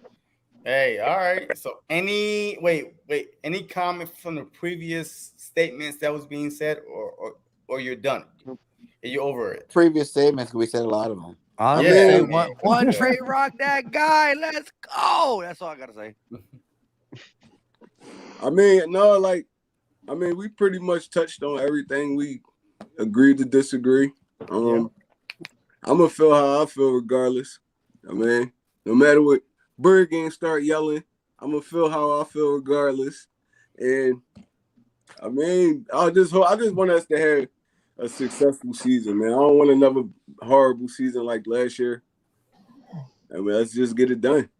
Let's hope we don't go 1-5, bro. Hey, bet, man. Hey, if you want to walk out of here and leave, feel free to do so. I mean, I'm about to let everybody else just say whatever they gotta say. So I'm gonna listen. I'm gonna listen. All right. So Eagle Uncensored, go ahead. It's on you. And whatever you want to say, and whatever opinion you had in mind, then please come back on the camera. He was like, come on now. What the hell are you doing? Come back on the camera. Eagle Uncensored. Where you at? That's a G move. That was a G move. I'm all right right. here. I haven't gone anywhere. He didn't move. Wait, who left? I'm right next to Mike. One Trey left. He went to audio. It was one Trey. He went to audio. Whoa. Hold on, wait a minute. Y'all thought we were not listening? All right. So, all right, Eagles and Chancellor. Hey, it's on you. Yeah. No, shout out to Bird Gang there for bringing me on to the Bird Gang Sports Network. Appreciate you, my guy. You know, look forward to getting into that with you and everything. You know, I got a lot going on right now between East meets West, my stuff, Bird Gang Sports Network, you know, and thing with Jordy on Tuesday nights. You know, we got our fantasy thing. We haven't started it up yet, but we're getting ready to here soon. So, you know, just a lot going on. But yeah, you can find me over on the Eagles Uncensored podcast. I'm AK Eagles, the host. And you know what? I may fuss and cuss, but you can count on me and my content like the fucking city bus. And if you like the Wagyu, subscribe to. But that's all you need to know, man. Other than that, take it away, Vic. But wait. Oh my God. So any comments from the previous statements or anything else? So are you done? That's what I'm trying to say. Yeah. I got one comment. Okay, I go love all ahead. you guys. No hate. It's all love. There you go. I got one comment too.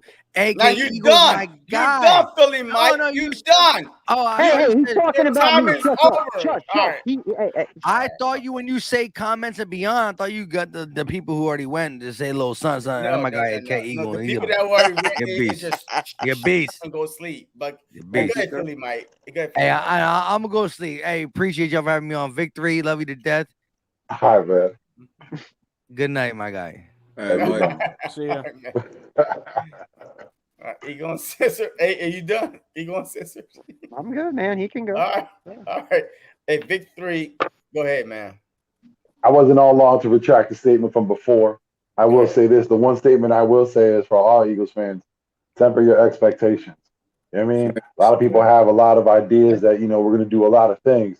Just understand, it's going to be a long, hard season. You know what I mean? Nothing's going to come to us. Nothing's going to be given to us. Everything's going to be fought for. And it's going to look like we fought for it. So don't expect, 300 yards and no touchdown, 25. Don't expect anything. Just expect us to play well, play together, and play for each other. That's what you should expect. And like I always say, man, y'all see me. You know where I'm at on Twitter. Over here in the chats. Co-host of the East Meets West podcast with my guy above me. There's a lot more announcements on my end. As soon as I get done with this goddamn YouTube page, I will be out here making plenty of announcements. So stay tuned. Yes, sir. Hey, all right. Look, I appreciate it. So anything else? You good? I'm good, man. Like I said, man, just temper your expectations. Just keep it down. Don't think we're going to be, the new thing is sliced bread. Don't think we're going to be horrible. Be average. You know what I mean? Yeah, look, I love it. Bird Game 31. Go ahead, my guy. Oh, okay. No. like anything, rebuttal Hey, or I have understand you comments, guys want to opinions. be optimistic and temper things down, but I'm on the other end. I'm saying pump it up. It's time to go, baby. It is Eagle football, baby. We've been waiting all off season to watch some Eagles football, and I'm not ready to turn it down for nothing. I think we're gonna dominate everybody until we're not. You know what I'm saying? So the team, we have a roster that is young. We have a roster, that is hungry, that's been underdogs from the beginning of the offseason. These coaches have been underdogs from the beginning of the offseason. People have the national media has definitely, came down on our team and lit a fire. And I think that fire is going to hold true throughout this whole season. And I think it's going to be a very special season. The Birds are going to win this year, And I also want to say, shout out to my boy JC one more time for hitting that 700, my guy.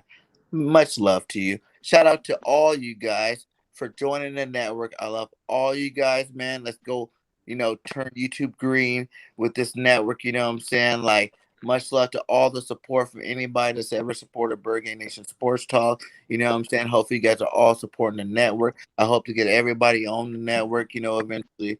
And, you know what I'm saying? Let's just do our thing, and I think it's going to be a great Eagles season. And you guys all subscribe. Philly Mike, if you're still watching, I told you, my guy, you need to come to the network, my guy. We need the big fish. So, but you know what I'm saying? Other than that, man, the Eagles are gonna do good this year. Like I said, 12-5, 10-7 bare minimum. Anybody saying 6-7 wins, I don't think that'd be a good season at all. I think that's trash. And I think with the talent that we have on our roster, that'd be straight trash. So, if we go 6-7 wins, you might as well get rid of half the players on the roster right now, because all these older veterans that are still there, they're Pro Bowlers, they're big time players that want to win. So you're telling me if you guys all want to win, this is the season to do it right now. This is your last year's coming on contract. You got Fletcher Cox that after this year, his money's too much. We might not have him. You got, Lane Johnson, Brandon Brooks, Kelsey's leaving. All you guys, if for us to win 6 games on all these great Eagles last seasons, come on now. That's not going to be acceptable. And they're going to all be gone. And then we're going to miss out. And they're not going to have a chance to win on our team. Some of them might go to other places. Some of them might retire, whatever. But it's not on our team. So while we have them all, we need to all support them 150% and think that this is going to be that special year that the Birds do some big things this year. So much love to all you guys. I love all you guys. And yeah, I'm out. Hey, JC, can I say something real quick? Go ahead. All right. Follow me on Instagram, One Tree Rock. Look. Well, I'm not done yet. Wait. He said all love and he was out. I apologize. Look. Every Wednesday night, me and Jody Fighter got a show called One Tree and Fighter Weekly Pick'em. Tune in. Every Friday night, around 9:30ish, me and AK. Late Night from the Cave on the Bird Game Sports Network. Tune in. That's all I gotta say. The link is right there. Like, if you don't see it, it's right there. The link is posted right there. Hit that link. Yeah, hit that link. Let's go and go through the rundown. Hey, man, like I said, I can't forget about my live too. We got live Sunday. From the Cave with One Tree Rock, man. Every weekend. We got the. And like I said, once I get my page up, there will be many announcements coming out. I got some important news to come out. I just need to get working on this page to get everything right, because I'm not trying to come out here looking sloppy. All right. God damn, he asked y'all if you were done. I want to go. Billy Mike got like 3 turns. I just want to say hi. No. All right, so hey, One Trey. Hey, look, are you done, One Trey? I'm done. All right, so Eagle Uncensored, are you done? I haven't said shit, man. I'm done. We didn't even talk about. Okay. I'll say this though: subscribe to all my guys all around. If you can see them, and shout out to everybody who's still in this chat, man. Appreciate you all. Right, 6 hours strong. All right, so Hey, Victor, you just say what you had to say. Bird Gang Nation, one last time. One Are you last time. done? Okay. Subscribe to Bird Game Nation Sports Talk. Subscribe to the Bird Game Nation Sports Media. Okay. You know, if you need to buy someone to watch, you guys, Christmas if is around the corner. you know, La Terrain watches, promo code BirdGame31 will get you 10% off. If there's birthdays, if there is early Christmas presents, whatever you want to do, La Terrain Watch is the gift you want to get. 10% off using promo code BirdGame31. And also support all my guys on this panel too. You know what I'm saying? Like all these guys are hard-working Eagle content creators. We're gonna be bringing fire all year long. You know what I'm saying? Like since everybody want to call out shows, okay, Sunday you got the Big JC show, the pregame show. You know, Sunday night you got me and AK doing our Bird Game Uncensored post game show. You know what I'm saying? On Monday, you got Cool Cat Connors, Philly Notion, me, Birds of Broad Street. Tuesday, we got So Calm doing her first woman, I guess, on the network. You know, So Calm Philly Talk. Wednesday, we got me and JC Eagle Talk doing our Eagle The Talk. midweek special. The midweek special. That is the name of it. Thursday, you got Hunter Doyle and the Philly Inside Podcast doing the Philly Inside Podcast. Friday, you got D Gifted and JT, and I forgot what name they said they were doing their show, but they are definitely up and coming Eagle content creators. Friday night, you got Uncensored and my boy One Trey Rock. Saturday, you got who's Saturday night again? Joey Six and Philly 500. No. I'll say this for you though. That No. Friday night graveyard shift, oh, that's gonna be open for a spot. Like I said, Yeah. Wait. upcoming. Hey, I'm missing somebody. Who's on Friday night? Yo, I Me think the Friday night and should Rock are be. No, it's Friday Soon night. to be announced. Saturday It's night. soon to be Who's on announced. Saturday night? That's what it is. I feel bad. I got it written down. Who's on Saturday night? We got every day covered. Saturday night was. I'm missing somebody in our group. You said Saturday? I'm drinking right now, so my brain is not working as it should be. Is it Big Play Slay and MG and Let's Go Birds? No, Like you because said? they're not Yeah, in the we- network. They're not I in don't think network. They are in network. So we were in that. We talk about the network. I'm trying to Oh. think. Saturday night, I am missing someone right now. That's oh yeah. Okay, my bad.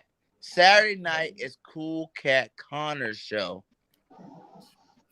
That's what it is. So we got a show every day of the week. Good, my and guy was good. adding more shows. You know what I'm saying? We got 2 on Sunday, 2 on Friday. And as the year goes, the goal is to get to 3 shows a day, all 7 days, all nothing but Eagle straight fire. So subscribe to the network and let's do this, my guys. I'm done. All right, yo, Eagles champ, talk to me. Hey man, I can't wait for the Birds this Sunday.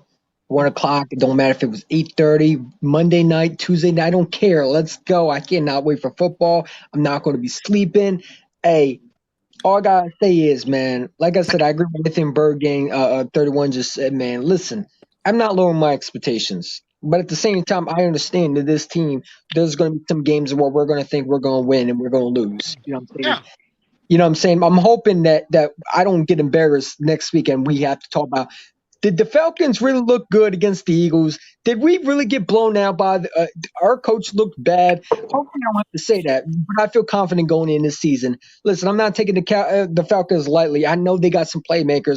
I watch Calvin Ridley. I think he's good. You know what I'm saying? But at the same time, I feel good where we're going. You know what I'm saying? But I'm excited. I'm excited for football season. I can't wait to do more live streams. Hopefully, I will collab with most of y'all. You know what I'm saying? Even though you might disagree with me and I might have probably the most whack out opinions you probably ever heard from me. You know what I'm saying? Just know that I come with the green every day. I wear the Eagles colors all day. I wear the hat no matter what I say. Always Birds, 100% in this in this team all day until we out, man.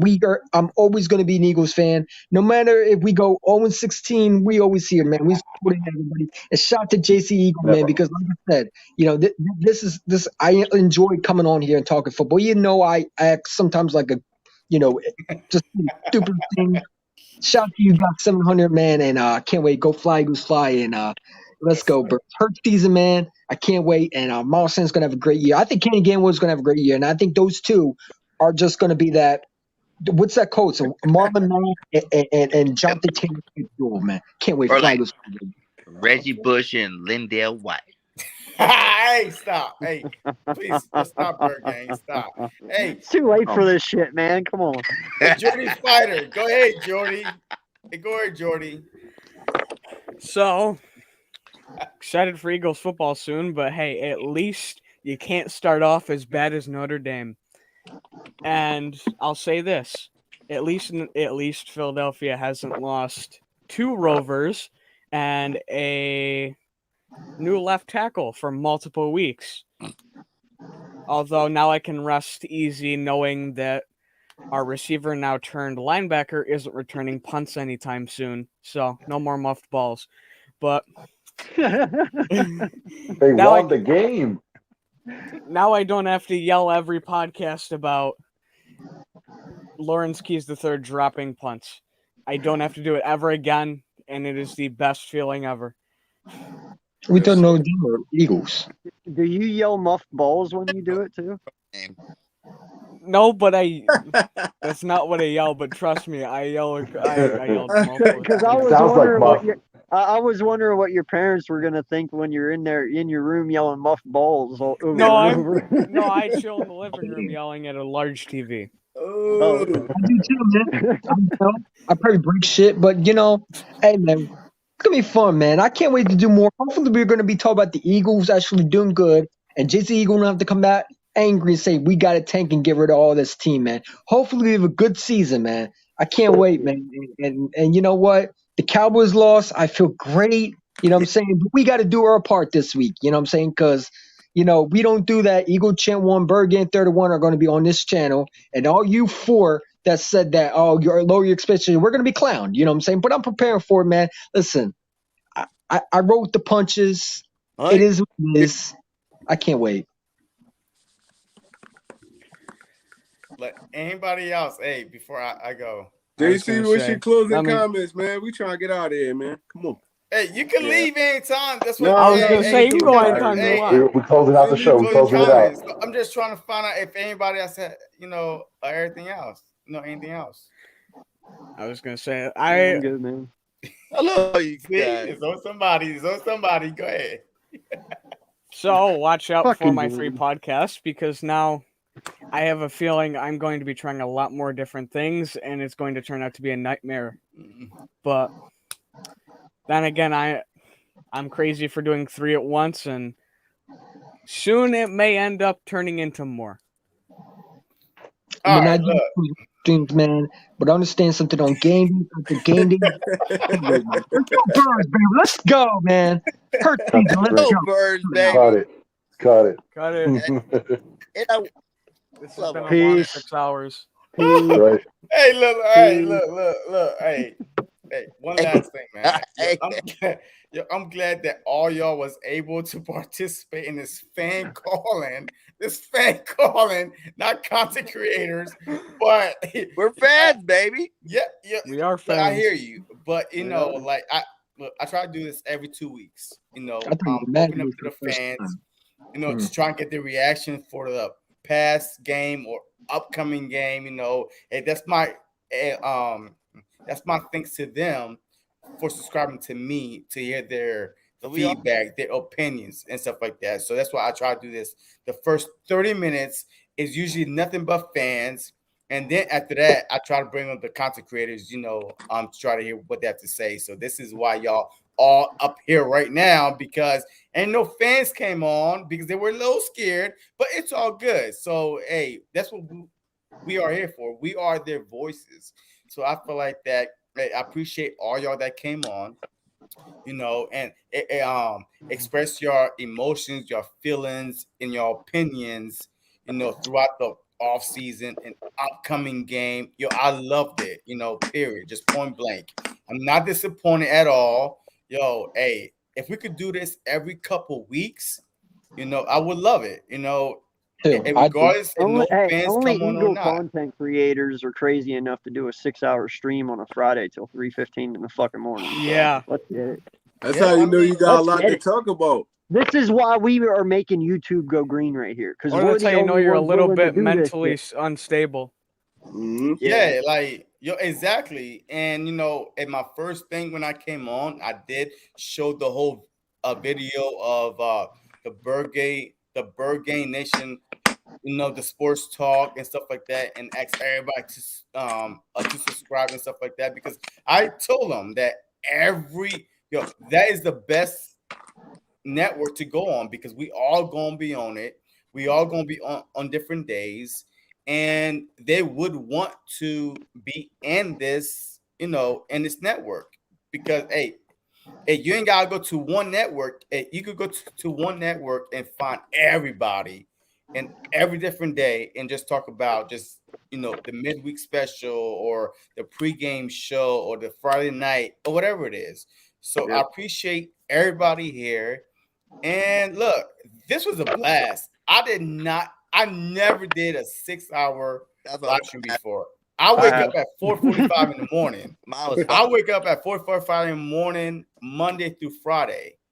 Like so, Now it's next time, bro. I can't wait. and that's why I cannot be past 10 o'clock at night, because I gotta wake up at 4:45 in the morning. But look, I appreciate y'all and thank you very much. And tomorrow I have a show with the Philly Insider Podcast at noon, and we're gonna talk about the Birds again. And I'm gonna be sure to throw it on the Bird Game Nation Sport Media Talk, and we'll go from there. So this was a blast. I never laughed so much and cried so much. Without my family, being around and acting like a fool. You know what I mean? And when your family's around, you can act all kind of fool you want, but y'all were fools tonight. I appreciate I feel Mike just coming on, just hanging out for like 3-4 hours with us. I appreciate everybody that came on. This was a relaxing environment, and people were steady watching. We never went beyond like under 10 the whole night. Under 10 people watching the whole night. So since we've been on. So people like this, and hey, we could do it in every couple weeks, and we'll see what happens. And I feel like, hey, once the season starts, this only gonna get better, and we all sticking together that we can make it work. That's So right. look, I Like appreciate birds of a y'all, feather. and yeah, that's it. Together strong, man. That's the reason why it Excited. wasn't about me. So excited, bro. I know a bunch of you guys that are fucking great content creators, and us together, we can do something that hasn't been done. All Eagles network, full of nothing but Eagles content, man. Like there is not one network out there that is just strictly Eagles. There's other networks that have Eagles and Sixers and Flyers and all that other stuff, but straight Eagle talk, 100% of the time, man. We're gonna take over the game. Right. Yeah. It's a family thing, bro. All I Ride do is together, breathe. die together. Hey, That's who simple. is Howie Roseman? Does anybody know who's Howie Big play Roseman? slay. Big play Big Slay. play slay. Is It's he? not No, big he's play not that. Slay. No, he's not that funny. Slay Big is play not Slay that is not fucking that funny, funny man. at all. No. Yo, Howie Roseman had me rolling. His comments Yeah. was constantly perfect. Nah, I'm Like I telling was you, like, Slay what got the? multiple aliases. The kid got Yes, multiple He's got like personalities. 7 Yeah, but Twitters now. Slay is not funny. Yeah, He's yeah, not but He funny. Slay takes is all of it for one account. This kid is putting personalities in each one of his things. I'm Yeah. I telling you, don't Well, then know, he's man. this bipolar kid as is shit. smart. Yeah, see, No, For all then we he's I know, there's like agree. 5 5 Big Play Slay accounts just Yo, Dude, he yo, has 9 different fantasy leagues with different names. He's got like They're all on 7 different different accounts. Twitters. damn. Yo, I agree. Look at this. Yo, I agree with Eagle Uncensored. Big Play Slay is not that funny. I've spoken to him in person and over the line. This dude had not made me laugh at all. Whoever is Howie Roseman is funny as hell. Yo, he was constantly like, Yeah. We didn't get him man, on. I don't know. I no lie. I could see it being Notion or somebody like that. Well, it ain't Man, me I because don't I'm know, not man. funny. Nah, Hey, I want to see Notion doing it. Look, No, I'm just appreciate saying, like, it would Howie have to be somebody Roseman. with a lot of energy, is what I Oh mean. yeah. Yeah, but look, it is what it is. But Big Play Slate was falling asleep on the live. I kicked him off 2 times. I literally had to kick him off because he was like this. It's bedtime. Yo, so and that can't be Big Play Slate. It has to be somebody that we know, but is hiding himself. You know what I mean? So I'm just saying, but that person right there was funny, on point, was like keeping me entertained. My eyes was tearing up. Like, yo, I'm not a funny guy at all. Yo, I don't laugh at anything. But that Howie Roseman dude had me rolling. Yeah. Yo, You he had only me live rolling. once. You only live once. Like, come on now. Exactly. That was Come on. fucking funny as shit. Yeah. Like, but anyway, guys, look, I appreciate all y'all coming on, and hopefully 2 weeks from now, if we could do it again, right before the Cowboys game, really. Yeah, let's do we'll that. jump on a Friday another night, 6 right hours. before the Cowboys. No, Or well, not another 6 hours, but How about after the game? huh? How about that night as Sunday night? No, I work at 4 Friday morning, guy. That's me and Nobody Bird. understand. That's me and Yeah, Bird gang. yeah, that's thing. not our. Okay. Yo, this is a Friday nights or fan appreciation night, and then if no fans jump on, I bring on the content creators. So that's how this happens. So 2 weeks from now, every 2 weeks, I try to do it, and it just happened to be 2 weeks before, exactly 2 days before the Cowboys game. So that's perfect time. So we can talk about everything leading up to the Cowboys game. Well, bro, if you don't want another 6-hour stream, then my advice to you is don't bring the same panel on you had on tonight. No, I love it. Yo, I love it. It's a Friday night. Shoot, I ain't got no job. Hey, I Friday, ain't got no I ain't got no money. job. I ain't got nowhere to go. So it is what it is. So I might sleep all day tomorrow until my live with Philly Insider Podcast. So and once again, if you guys are free tomorrow, like come check out the stream. I got Big Low Country coming in from Atlanta Falcons, and he's definitely gonna be coming and trying to drain that Atlanta Heat. So let's get in that chat and let's get him. All right, bro. Hey, go Birds.